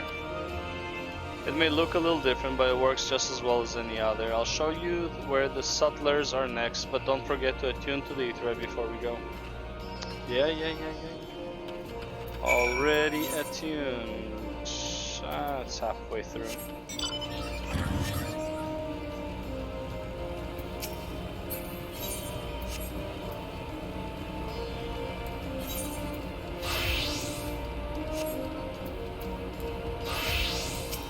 Oh well.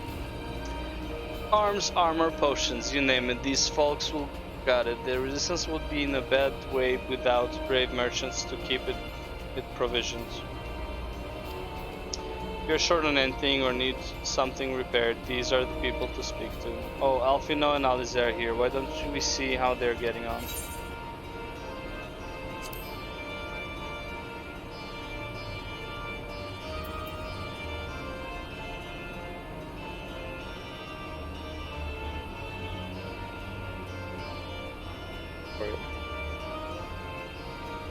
Why?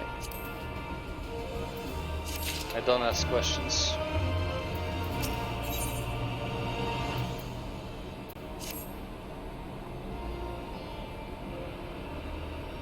Why are you standing like that?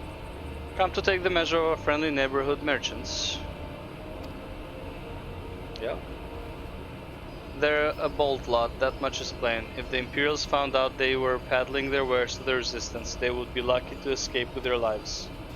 It is a gamble, and I admire their courage, but their motives could hardly be said to be altruistic.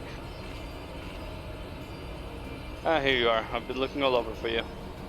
We finished discussing your proposal, and we are ready to receive you all back at the tent.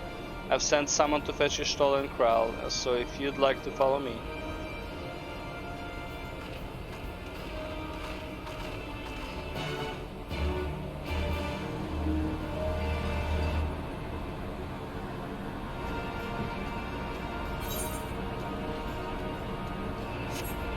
One second, guys, before I forget.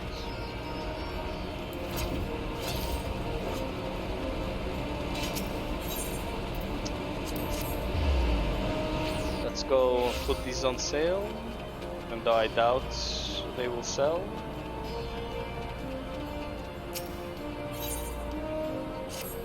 But you never know.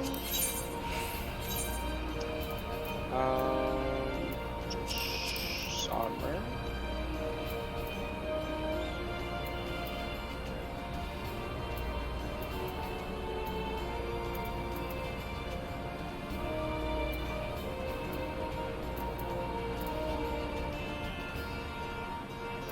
Oh, it was a helm. Jeez. Jeez, Louise. There we go. Okay.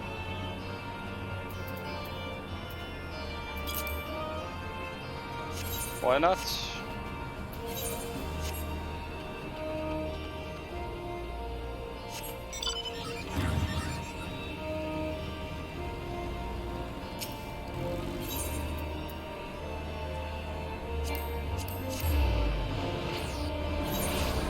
Why the hell not?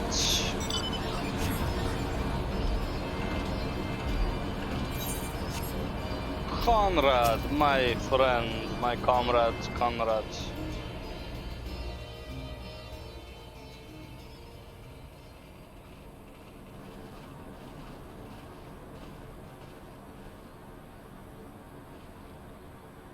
Yes, comrade? We are all Thank you all for waiting. Yeah. We have reached a consensus. I, Conrad Kemp, do hereby accept the Eorzean Alliance's proposal. You must understand, however, that our cooperation comes with certain caveats. Those caveats being... I take no joy in this, just so you know. Were it within my power, I'd offer you more assistance. But the resistance is far more fragmented than you realize. The men and women in my care belong to but one of many factions. Simply put, I can only speak for the people of Rolga's Reach. Now, I have every intention of appealing to the others, and I expect many will agree. But it will take time, and I cannot guarantee universal support. Understood. I shall see that the Alliance is under no misapprehensions as to your position. Much obliged. But that's not the whole of it. As you can imagine, the loss of those who cast their lot with the Griffin left us short on numbers. Some of our most trusted veterans died at the wall, and we've had to fill their posts with the young and inexperienced. Frankly, everything's in a right bloody mess. The trusted veterans went with the Griffin. Well, guess Oh, the we'd word be that more than is happy to for- help you get back on your feet. If we're going to work together, we'll be doing ourselves a favor. Well, there's no shortage of work to be done, that's for sure. We're in dire need of new blood, too. Ishtola and I could lend a hand in the infirmary. From what I saw, they could do with a few more healers. Very well. I, for my part, shall return to the Rising Stones. I'm certain there are others among the Scions who would welcome the opportunity to fight for Alamegan liberation. There's 2 signs left, bro. Oh, you mean like the other guys? Is there anything else we can do to help? I had something else in mind for you lot. Monargo and Mefrid will tell you more. Understood. We won't let you down.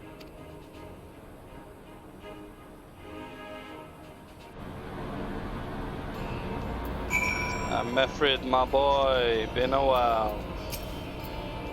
Right then, Monago and Mefrid are to be our keepers. Knowing not of what they require, one task is as good as the other. You make your choice, Lina. My choice is which one of these will sell for more. Looks like this guy. Your ether compass may now be used. I was already able to be used. And then think about it, I guess every expansion has that choose your destination, first destination. At the risk of repeating myself, it's still hard for me to believe that we'd meet again here, of all places. Though I reckon you probably don't remember me after all this time, eh? Let's remember you. I'm impressed, given everything you went on to accomplish. You'd be forgiven for forgetting all about your time in Quarry Mill. Suffice it to say, we didn't forget about you either, nor the lives you saved. As for me, I went to Lil Alamigo while Gallian was recovering. Gandobald was my former commander and an old friend. I had a lot on my mind. In the end, I decided to disband our unit. I told the men to live as their lives as they saw fit. Some chose to remain in Lil Alamigo and others went to Ul'dah for work. But as you can see, I chose to come back to Girabania and join Conrad and the others. I've kept busy since then, ferrying people and provisions across the border and back. It's not been easy, but it's been fulfilling. Today, however, we'll be heading east into the peaks. Conrad thinks we might have luck finding new recruits in the village of Alagana. Alagana? If you're going there, you're taking me with you. That's right. You're from Alagana, aren't you, Liz? By all means, we'd welcome the company. There'll be more to it than just asking around, but we can talk about it on the way. Make your preparations and meet me by the tunnel up to the peaks. You wouldn't be so happy if you knew, man. Just saying. You really want to see your old home destroyed and shit? More monies. Are they all 100k? Before we begin, I'd like to thank you and the Sands again for patching me up after I bled all over your floor. No worries, you got Tatari to clean. I owe you my life and I won't forget that. Furthermore, it was rude of me to run off without saying a word. It's all well and good, me claiming my duties here couldn't wait. But a parting thank you was the very least you deserved. My apologies. Sure, no problem.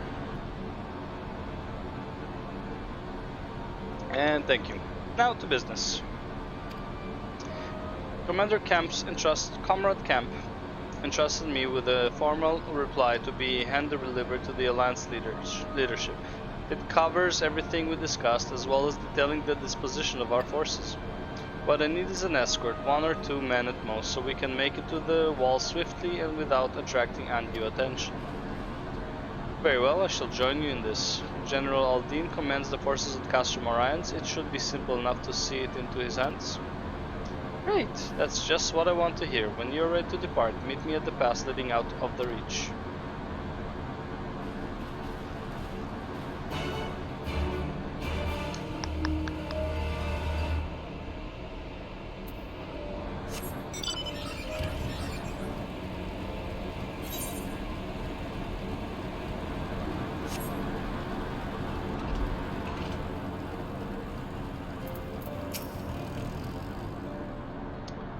Go Methreed.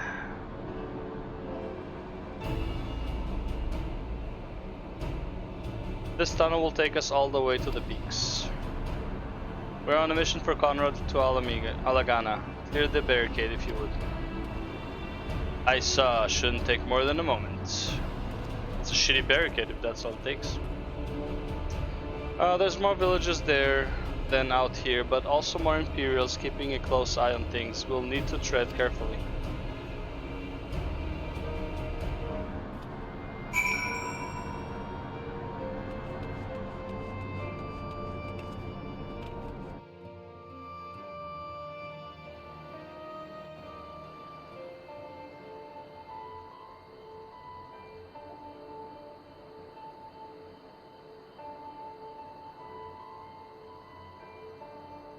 I remember the peaks of Girabania, silent watchmen that would stand long after we were gone.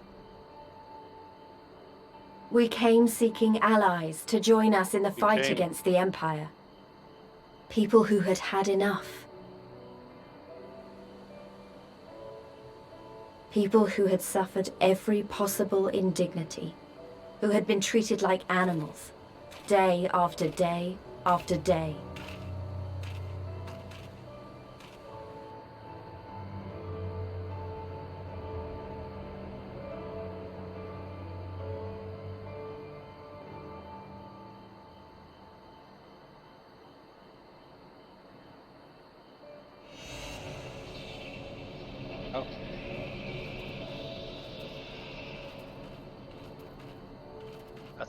That's why it took on me a moment.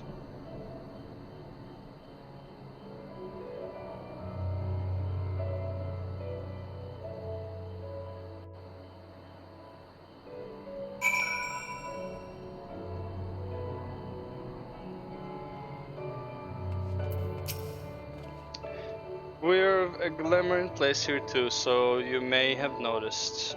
So far as the Imperials are concerned, this is not more than a testament to the savage impulses of a lesser race. Remember though, once we leave these ruins, we'll have no glamours to conceal us. The villages to the east keep watch for patrol as we move.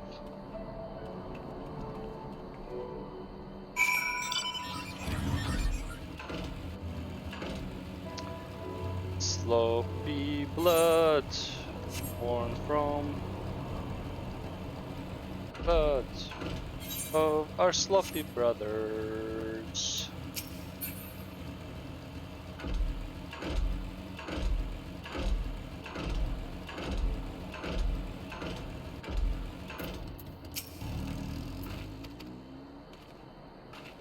Oh shit, that was him. Thought I clicked on Lise. God damn it, whatever, he probably said like, oh, it's up ahead on this trail or some shit. Ooh, 405 yalms, fuck that. Alagana. Yes, and game zone right there, 68. Chapuli! Chapuli. What's this shit about?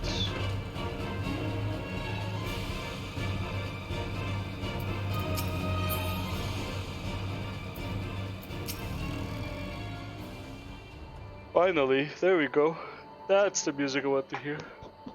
Storm of Blood. You can rest easy, we made it. This is Alagana. It feels strange coming home like this. I always imagined it would be... Oh, sorry, that has nothing to do with why we're here. We need recruits.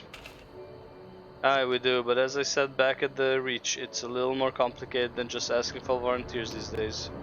As you know, we are short-handed because many of our people were taken in by the Griffin's promises and went to the wall, never to return. It wasn't just them, though.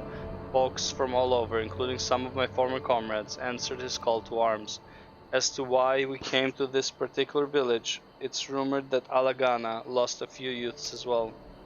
If there's truth to that, then there could be others sympathetic to the cause. Then again, after the Griffin's betrayal, they may be suspicious of outsiders claiming allegiance to the resistance, and rightfully so. So with all that in mind, how are we supposed to convince them to join? I mean, I knew it wouldn't be as simple as giving a speech in the village square. Not if you didn't want the place to be burned to the ground, no. You might as well piss in the Viceroy's eye. I don't think he'll like that very much. We'll need to be a good deal more circumspect than that. You never know when an Imperial spy is listening. You must speak with the Elder first. I know for a fact he can be trusted. We'll listen to what he has to say and decide what to do after. Sounds like a plan. Let's hope there are still some brave men and women here willing to fight.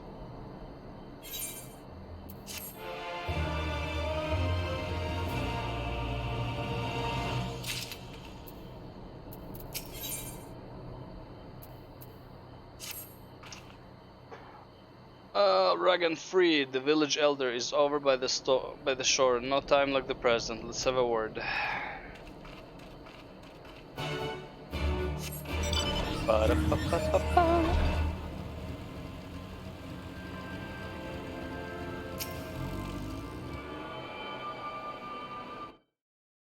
Let me see something real quick. Real quick.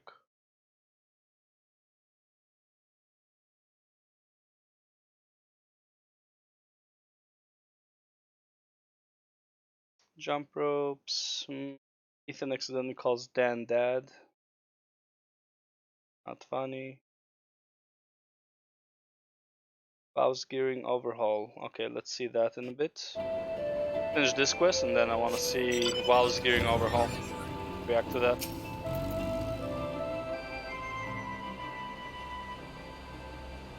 Don't know you, traveler. You a merchant? You'll not find much custom here. Greetings and well met, Elder, and sincerest apologies that I did not send word ahead of our arrival. Too long have I been away from Alagana, and I would know of your recent troubles. Ah, you are comrades of Mefrid, I see, I see.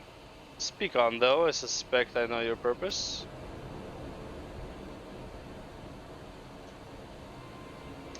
The Griffin came with many men and left with many more. Such is the rumor, is it true? He lit a fire in their hearts and then dangled a dream before their tired eyes, and now you come to steal away what few remain. The Griffin was a traitor and a madman, and we had no part in his schemes. We have made an agreement with the Alliance. This time it will be different. This time? This time? Called comfort to the dead and the ones they left behind. How much more must we give before you have had your fill? But surely you had the Emperor as much as we do. They took our lands, our traditions, even our god, and they demand a fifth of what little we've got left. I hate the bastards with every fiber of my being. But hate's not enough, Mefrid. I can't keep doing this. I'll not tell anyone you came, but you need to go, now. Leave us be and never return.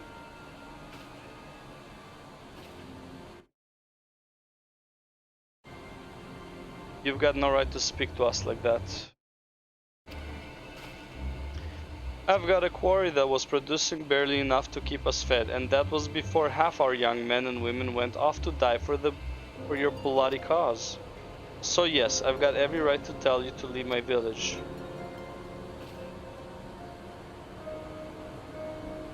No, you don't, because it's my village too, my home. You haven't been there though. When the hells are you on about? Wait, I know those eyes. You're one of Curtis's girls. Lise Hext, and I'm here. I'm here to take back my homeland. By Ralger, the last time I saw you. Give me a second. By Ralger, the last time I saw you, you were... I didn't even know if you were still alive. I never thought you would come. I almost didn't, and my sister never will. Lots of others won't either, and that's why we've got to carry on the fight. You even sound like him. As you say, I've got no right to tell you to leave. Alagana is as much your home as it is mine. But I say to you again, we can give no more. Yes, I heard you the first time. Let's go.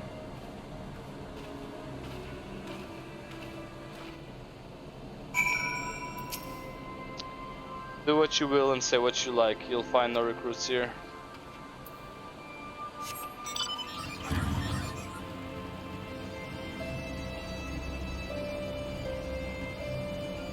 How's that? Looks like something I farted.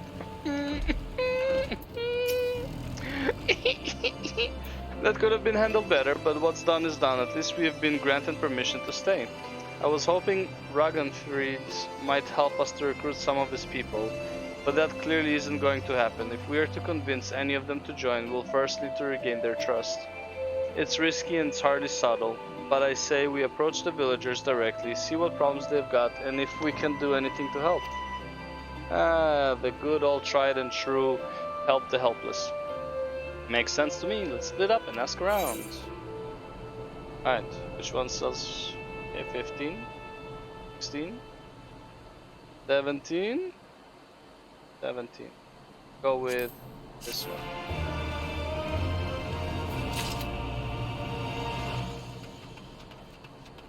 Angry Coil. What a name. What a name, brother. What a name. I'm not attuned. Yeah, I'm attuned. Okay. Whoa, whoa, whoa, whoa. Whoa, whoa, whoa, whoa, whoa, whoa, whoa, whoa, whoa, whoa, whoa. Let's go here real quick. Let's put the 2 items for sale as well. I gotta go pee. And then also I'll make some food and then we'll watch a video and we'll see if I continue to play today. We'll see what time will allow.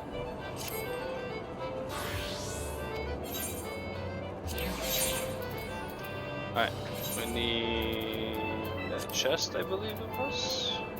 Oh, it was another helm.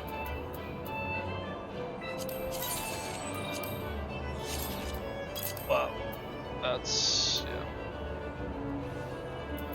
Unfortunate, okay.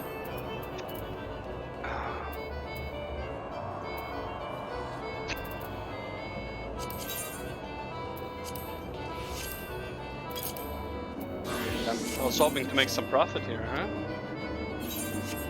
Okay, let's go gamble.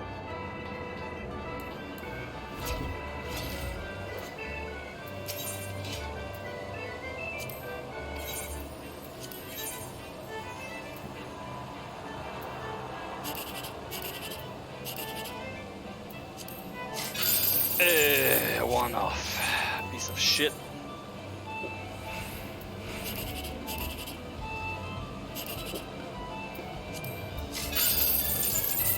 Piece of shit.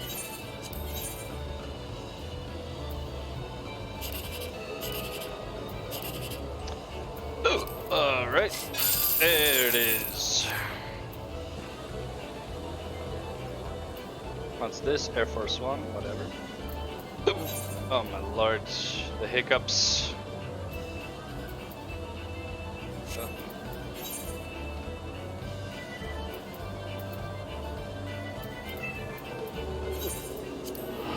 I'll be right back.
Alright, so what we're gonna do is, unfortunately, not unfortunate. I'll be watching the video. It's a 15-minute long video. I'll accept these. Shit, I need to read these. God damn it. A stranger and generous soul besides, bollocks, there's not more suspicious than a good Samaritan. That's true. On the other hand, if you were an Imperial agent, I expect you'd go about your business with more discretion. Bugger me, you really are here to help, aren't you? Nope. Very well, I'll take you up on your offer, stranger. My little brother's working the rocks by Grim and Enid. He's got something for me. Can you go and get it? Sure. Right then, Frightened Coral is his name. Ask him for the leftovers. He ought to understand.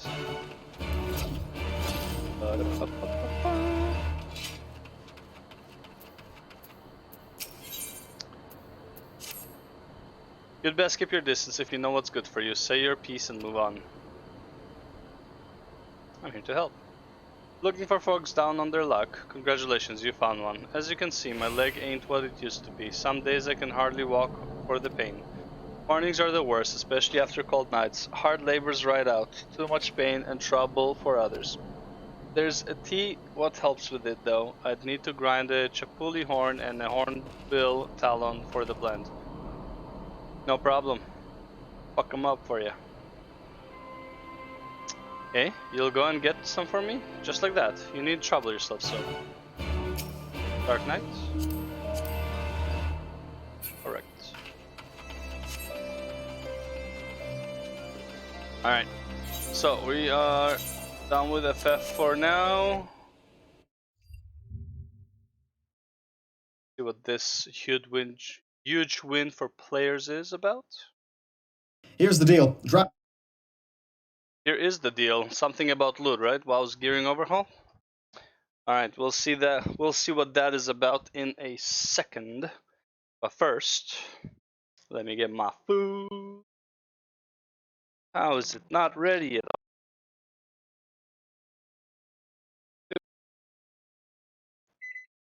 Bing badam boom bam bing bang bang. Bada bim bam boom bam bim. And the plate is extremely hot. Pick it up with a towel. And as much as I know I shouldn't be using microwaves, I mean, like, it's just so convenient. Like, imagine I had to, like, you know, warm it up in the oven or some shit. Like, I'd have to be here, I won't be able to play. At the same time, ideally, I would have my gaming setup right near the kitchen, so I can actually do that, and while streaming, then people can watch me make food, because I don't know, people are sick. They just like watching other people make food or some shit. I don't know. It's weird. My toast is so good. Okay. Alright. Ooh, hot, hot, hot, hot, hot, hot, hot. Ooh. Almost burnt my freaking fingers, man. That's crazy. That is crazy.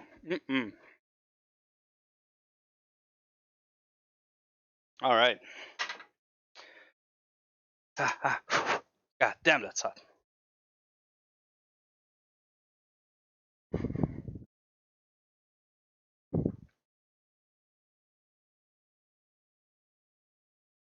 If anyone has complaints about how I eat my food, fuck them. I'm an animal. Just load up everything into the same plate. The wider and the taller the plate, the easier it is to stuff food on it. But yeah, anyways. Let's go, let's watch this shit. Dragonflight might not be WoW's only source of hope. There's new additions to the patch 9.2.5 PTR that are seriously exciting. I'm not messing around with that. Blizzard appears to be working on an overhaul of how raid gearing works. Now, you might just say to me, oh, this is end of expansion quality of life in the face of dwindling player counts.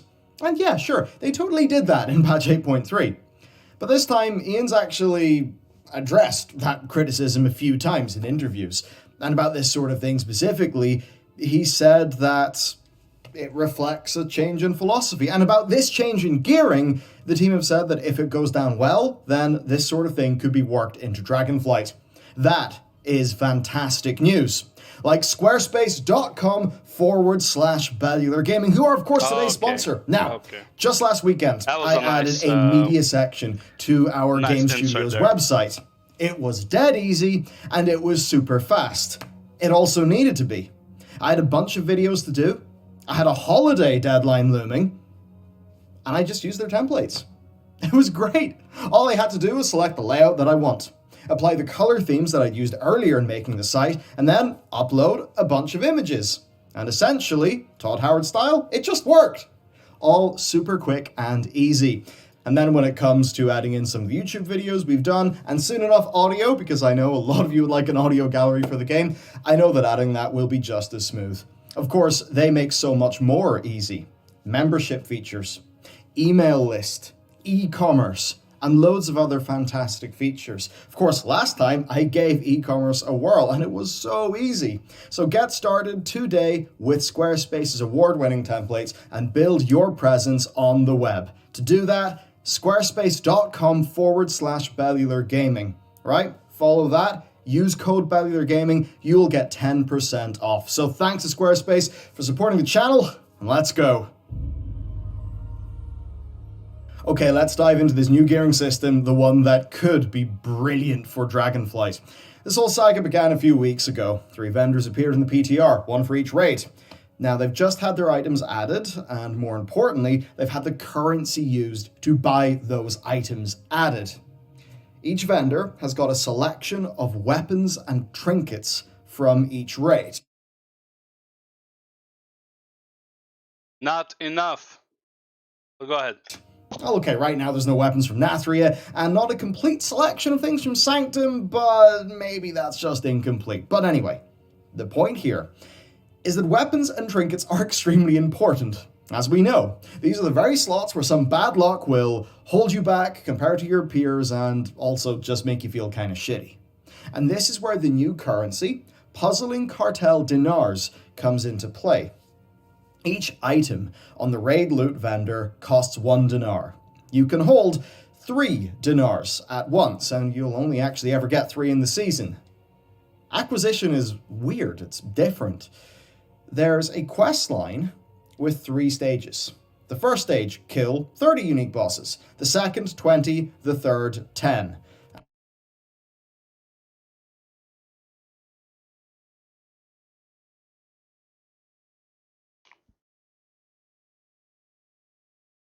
Why?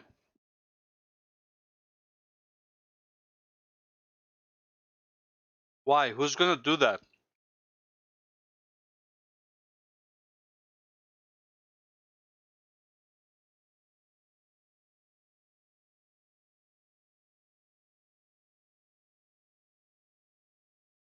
I'm trying to think. What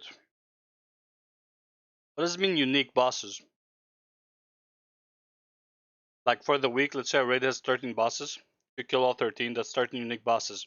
Next week, are those considered unique bosses then?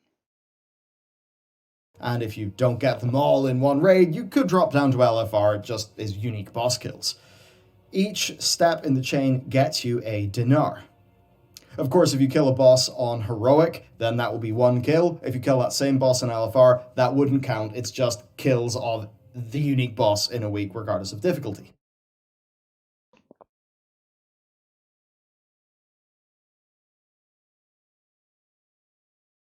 Why?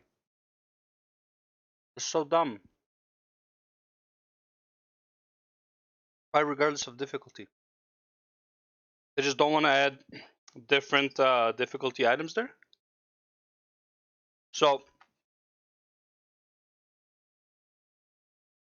kill all your LFR bosses each week. In 3 weeks, you complete all 3 of your dinars. You can buy your best, best weapon and 2 trinkets. What do you do for your off spec? If you want to play, if you're a druid and you play all 4 specs, what then? Makes no sense. Now, Blizzard have said they've made this system because Season 4 won't last as long, and the whole fated situation that basically rotates the raid that you want to do. Basically, they made for Season 4 because Season 4 is irrelevant. It's a throwaway season. It's the end of the expansion, and it's like anything they do right now. Honestly, this is the funniest thing with Blizzard games. With World of Warcraft. Every last patch is the same as 1.0 for Final Fantasy. You can make anything you want, go crazy with the systems. The game is finally fun because they just fuck it. They just have fun with the systems. It's just like, yeah, here you go. 300% haste, 300% mastery. Fuck it, have fun. Because you only get a few months of this, and then we're off to the next expansion, and everything is irrelevant anyways. We're gonna cancel it out. So fuck it, have some fun. You suffered enough. You suffered almost 2 years, a year and a half to a year and 9 months usually. You suffered. In the next 3 to 6 months, we don't have anything for you until the expansion comes out. So fuck it. Here, have some fun finally. Thanks, Blizzard. Great. Each week does mean that you'll get fewer shots at key items from just killing a boss within this season. However, they also know that it basically serves to slice out the most negative part of the acquisition bell curve by giving people deterministic guaranteed loot. Now, you can only get 3 in the season, right? 3. And that does kind of feel bad on glance, doesn't it? But in time's gone by, how many bits of VP gear did you get? Plus, this is targeted towards the most impactful slots. VP gear was not. Now, the gear that you get from these vendors and the dinars is normal mode gear, which is instantly going to make you think it's bloody useless, but no, because there is another piece to this puzzle, a major one. Raid gear upgrades. Yeah, you can upgrade your raid loot. Put simply, 9.2.5 heroic and mythic boss kills drop a new item. It's... okay, I'll spare you the confusing first ones-ish naming convention. Heroic boss kills will drop a fragment. If you get 20 of these fragments, then you can upgrade a piece of loot to heroic quality.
The same applies for Mythic. 20 kills equals 1 upgrade token. Now, these drop from day 1 of the season. They have a 100% drop rate, and that means they're a 100% deterministic way to improve your character. Wonderful, right? This system has a few uses. First up, it synergizes perfectly with the dinars. Of course, by the time you have 1 dinar, if you're raiding heroic, you'll actually already have one upgrade item. And this means that a heroic raider could just buy the trinket they want or the weapon they want and then upgrade it to the item level they want. Now this is fantastic. It essentially ensures that you are not going to be screwed over in that slot. And also it's a satisfying enough thing to work towards. Of course it's useful beyond that. Many guilds, say like my own, we like to progress through normal first and be nice and chill and social and then do heroic. Right now, that normal loot can feel kind of throwaway. Even if it's the item you really want, because then you're just thinking to yourself, oh, well, I'll just have to get the heroic version again. Unlike, say, in the Mythic Plus system, where if somebody gets, say, their inscrutable quantum device... Just to clarify, I don't think the system is overall bad. It's a massive improvement. I'm just saying, why half-assed? Why complicated? Like, why? Like, you took 2 steps forward, you took 1 step back. Just take 3 steps forward and that's it, man. Fuck. They always know that even if they get at a low item level, it's like, oh, thank God I have one. I can just use VP to keep it up to date. With this system, your normal mode raid drops, say that one trinket for normal mode you really wanted, that will still feel really good, because you know you've got the option to carry that item with you for longer because of the upgrade system. It also means that when heroic time comes around, even if you don't get drops from the raid, each kill will progress you towards an upgrade. Now sure, this is not the exact same as Valor points in past expansions. Badges of Frost in Wrath. But, well, really much of the principle is the same. It is a definite reward for doing the content. There is zero chance of RNG messing you around. Now RNG has an important role in a game like World of Warcraft. World of Warcraft has never had a full loot table on a vendor. I would not advocate for that. What players for a long time took issue with was RNG expanding beyond its initial purpose. And that was paired with a reduction in deterministic rewards. And that basically pulled the bell curve of experiences towards the left, creating more opportunities for a bad looting experience. A bad run of luck in your raid, combined with a bit of bad luck in the Great Vault, just feels horrible. It makes you wonder why you bothered. Makes you feel horrible? No. Makes you feel great. Makes you run on the treadmill all over again for the next week. Like, no. This week I will get it. Then don't get it. Next week I will get it. And don't get it. Week after I will get it. And then towards the end, like 2-3 months in, like 2 months, 1 month before the season is over, you finally get it. And guess what? Once you get it, you're gonna get the week after and the week after. That's how RNG works. If you don't have it, you have low chance of getting it. If you have it, you have a high chance of getting it again. Especially when perhaps you could just split your raid team off, do a few Mythic Plus runs, and get loot far faster. I mean, how many raiders, average raiders, are used to getting their best upgrades from Mythic Plus Great Vault slots? Meaning that Mythic Plus and raiding, for some players, kind of end up fighting each other. The big combined loot system can be very synergistic for the people who just want to know life of the game. Maybe raid 3 nights a week, run M+ with people in the other nights. I can't wait that they implement the system. One trinket is going to be so overpowered, and they're going to nerf it, and then it's not the best in slot trinket, but you can't buy it again because you used up all 3 of your tokens. I can't wait for that to happen. That's going to be fucking great. And that's awesome for them. But for the people who just want to do their 2 raid nights a week and kind of just be a lot more chill outside of that, parts of the modern game have felt like a downgrade. And I'm one of those people. And I think for me, and for a lot of people like me, and I think that would extend to my guild as well, we're going to be in a much better situation here. And in a way that's not going to take away from the way that other people play the game. And that's something that I'm quite happy about.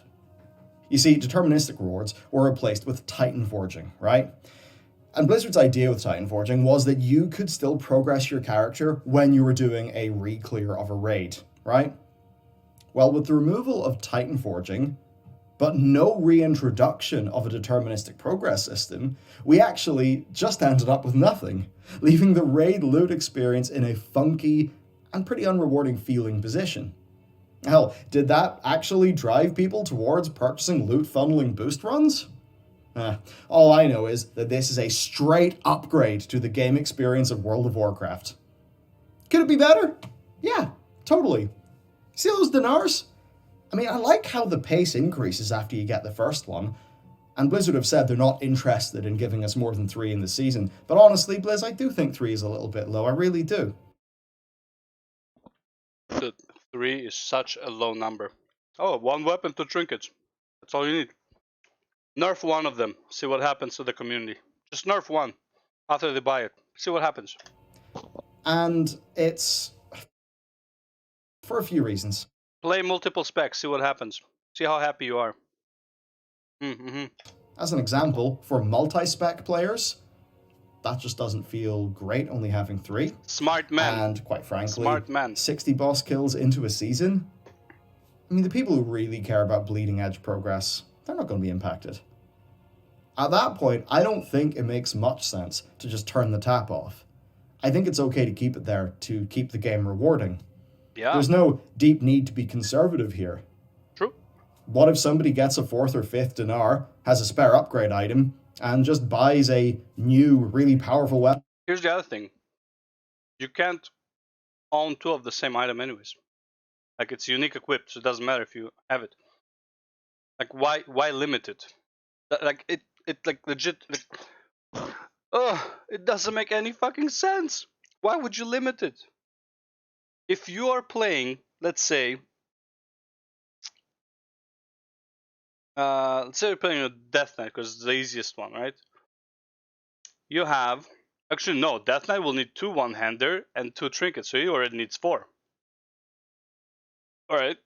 So the tank spec for Death Knight has a 2-handed weapon and the 2 trinkets. That's 3.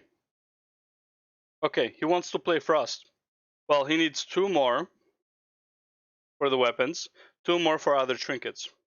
That's 7.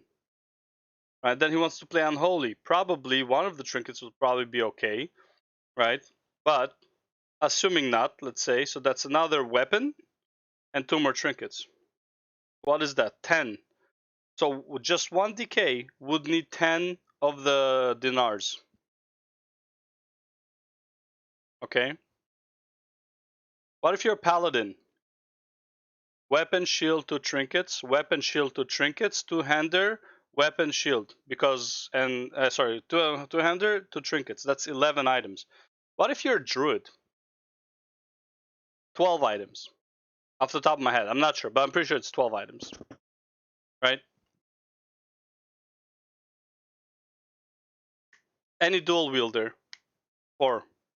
Instantly, a minimum of 4. Why 3? Also, why even limit it? Again, you can only get 1 of each anyway, so it doesn't even matter. Just let people buy, if it's unlimited to like 3 items and weapon, 2 trinkets, just let people buy all of them. Who cares? It's not like them buying more will make them stronger. It makes no fucking sense. Weapon for their off-spec, and maybe that actually encourages them to play with it a bit. That wouldn't be bad for the game. I don't think that this will overly compete with existing loot, and I actually think that if we're going to take the Dragonflight expansion in mind, then we should probably try to design a pacing for gearing that is a lot faster than Shadowlands. And the reason I say that is that Dragonflight will be a far more alt-friendly expansion from day one. In what way?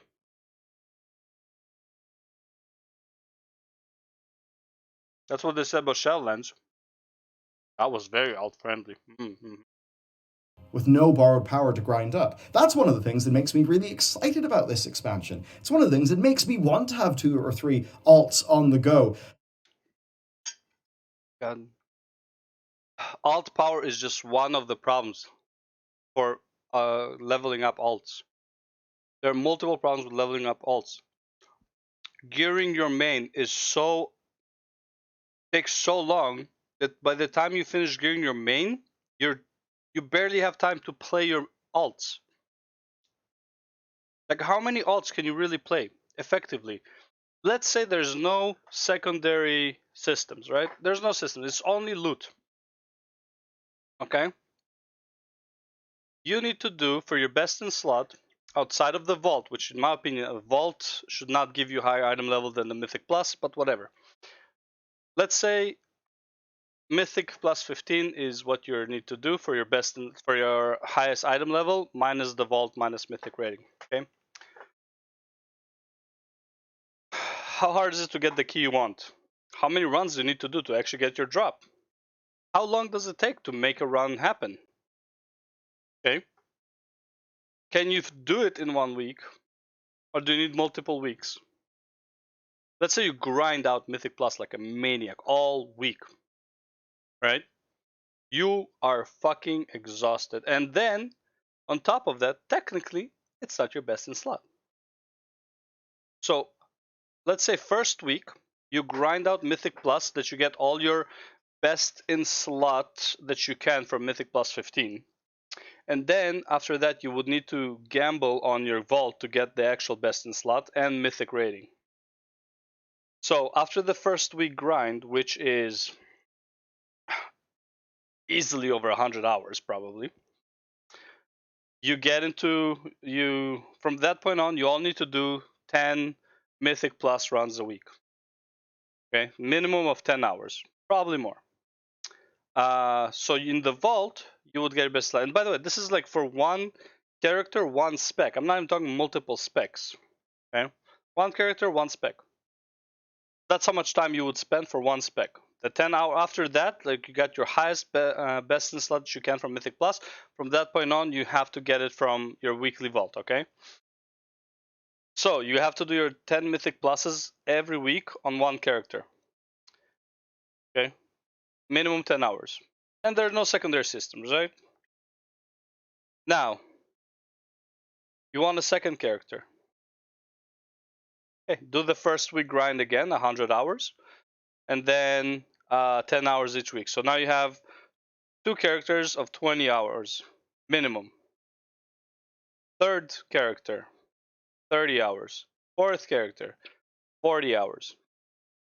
How can you expect people to play alts when it takes so fucking long to give them gear? I want to play 4 different alts at the same level. I want to gear them up all to do Mythic plus 15 and have them, and if I want to sub them for the raid. Let's say we need a certain class for the raid. We don't have it. Let's say our shaman was sick, so it didn't come. I have a shaman. Boom.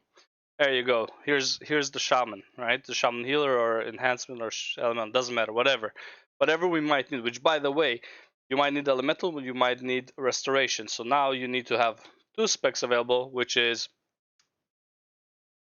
good luck, right? It's like the vault only gives you 1 option for your spec, so good fucking luck. So yeah, how many hours do you need to spend? Like 40 hours ish, right? For 4 characters. Plus the 100 hours initial investment to get them to the Mythic Plus cap, right? It's like, let's say Mythic plus 15 only gives you 200 and the Mythic Vault gives you 215 item level. Right? Dude, that's not alt friendly. Yeah, it's more alt friendly than Shadowlands, but it's still not alt friendly. What if you're someone who really enjoys playing his druid on all specs and you want 2 or 3 other characters? You're fucked. You're completely fucked. You're not gonna be able to. That's not alt friendly. And I think that having relatively brisk gearing... The thing that... I don't want to say that Final Fantasy does this better. Final Fantasy has its own problems. In my opinion, gear should also be a bit more available for Final Fantasy, or at least not have the weekly cap, because if I want to gear up my Samurai, my Warrior, and my Red Mage, and my Sage, so I have 1 for each job, in case I want to fill whichever role I want to for my raid, I can't do that. I can buy gear for 580, yeah, but I want everyone to be the same level. I want everyone to be like my Samurai at 590. But I can't, because to get my Samurai for 590, I've been weekly capping every fucking week. Right? Not every week, because I took a small break, but now I am pretty much weekly capping every fucking week. So it's going to be very hard for me to get them to the same item level if I want to exchange that. But either way, that's Final Fantasy. Now, imagine in WoW. So Final Fantasy has how many classes? 4, 8, 11, I want to say 15 classes. Melee, ranged, mages, healers, tanks. Maybe 18. Let's say 18 classes. WoW has double of that, at least, if not triple. I don't even know. So you have Demon Hunter, Paladin, Warrior, Death Knight, Shaman, Mage, Warlock, Priest, Rogue, Druid. Did I miss anyone? Well, you're gonna have the new one. The new guy. Inquisitor, whatever. Hunter. Monk.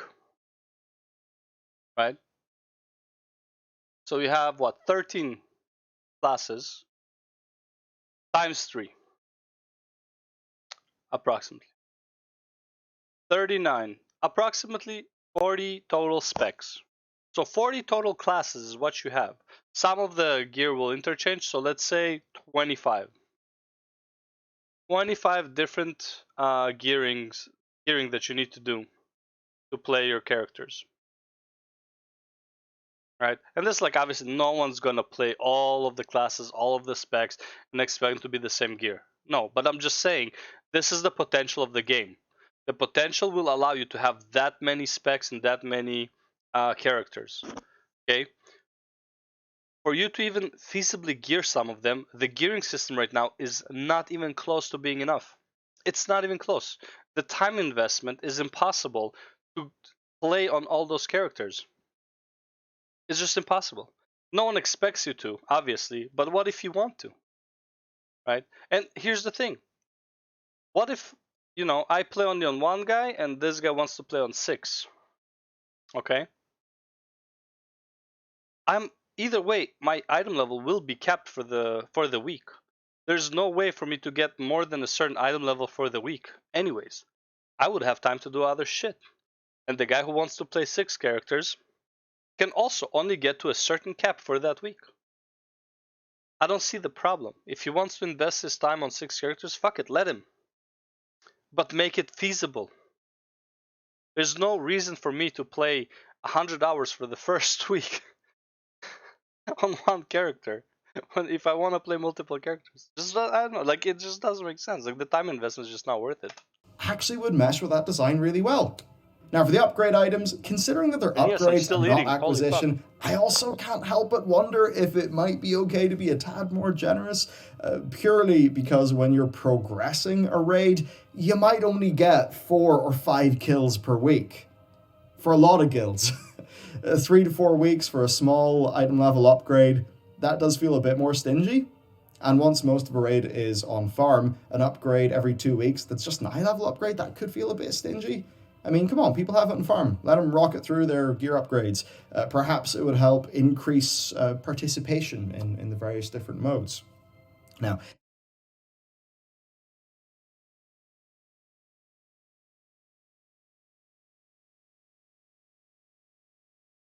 here's the main problem with this system.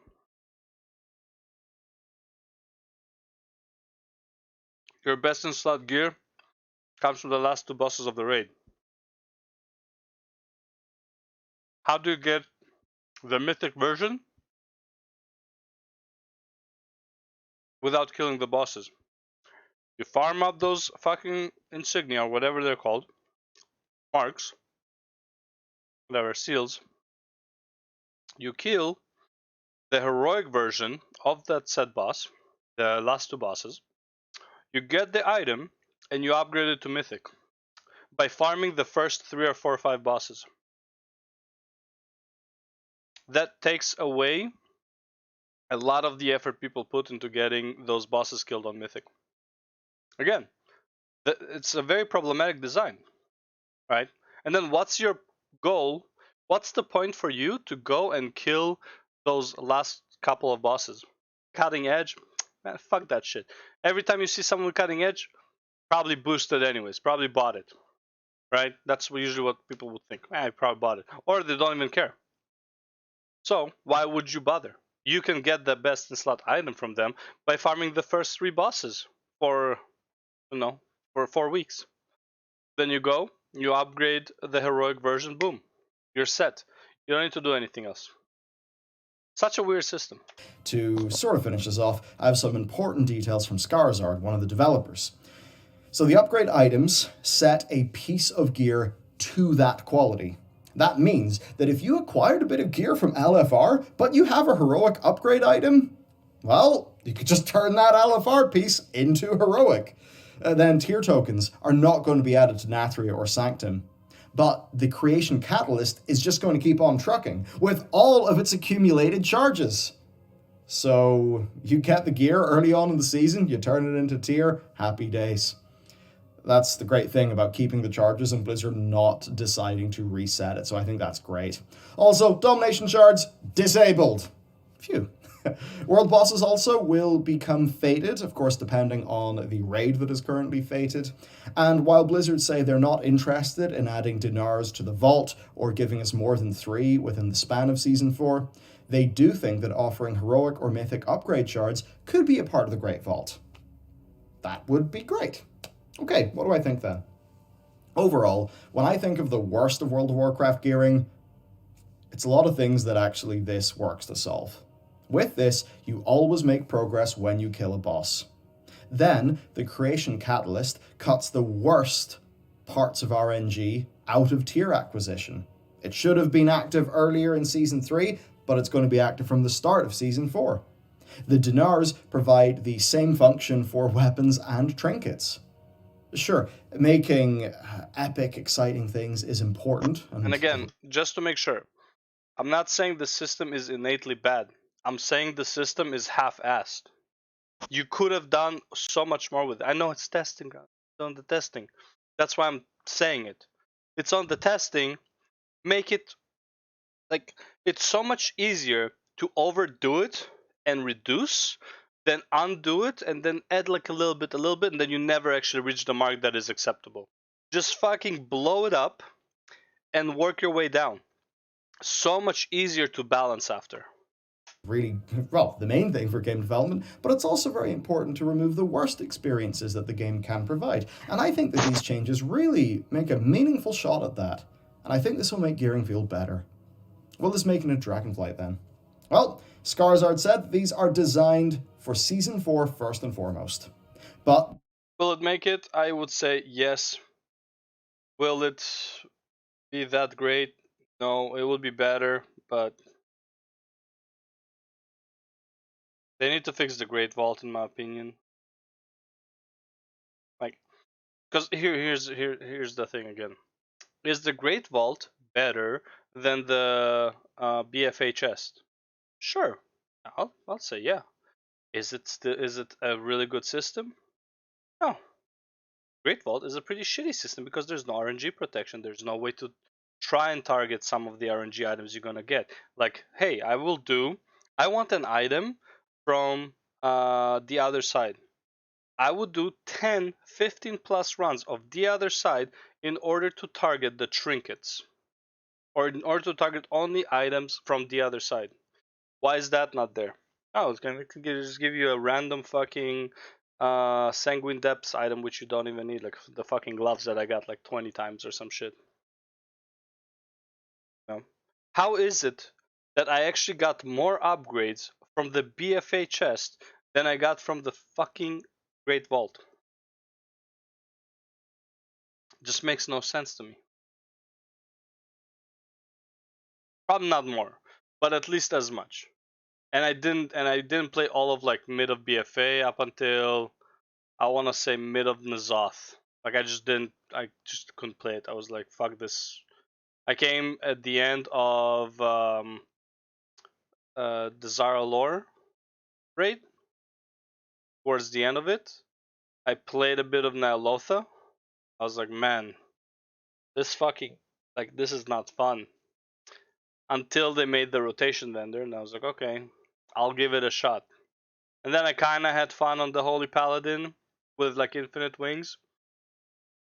But again, it was like, I just didn't care at that point, right? And then Shadowlands was like, okay, I'll give Blizzard another chance with Shadowlands. And they fucked it up completely. I have little faith that, like, again, I have very, very little faith this is gonna be amazing. I'm pretty, like, I already talked about all the problems that this would cause with split runs and degenerate gameplay, right? And I'm not saying you should stop degenerate play. Degenerates will find their way. But this encourages degenerate gameplay. Just make the shards, make the fucking seals that you get or whatever, dinars, I don't know. Make them unique for the raid and make a fucking NPC that only sells, here's mythic raid items, here's heroic raid items, here's normal raid items. You have the seals, boom, buy the fucking item. Done. They do reflect changing philosophies.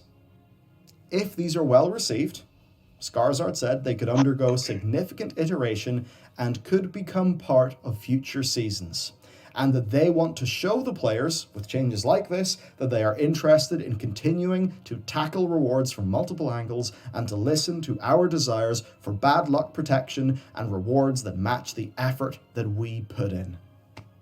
That sounds good, Skarsgård, and I think the community really appreciates systems like this and posts like the one that you made. From my perspective, it feels really good to be able to do a video like this. To be able to do a video like the one I just did in Talents. Not to be too cheesy, but there is a bit of a feeling of the world is healing. So that is it for today's video. It has to play out first. Real top-notch stuff. I doubt will be I'll great. be fascinated to see how this works in Interactive. Again, it's like, just because it's better than the previous thing doesn't mean it's good.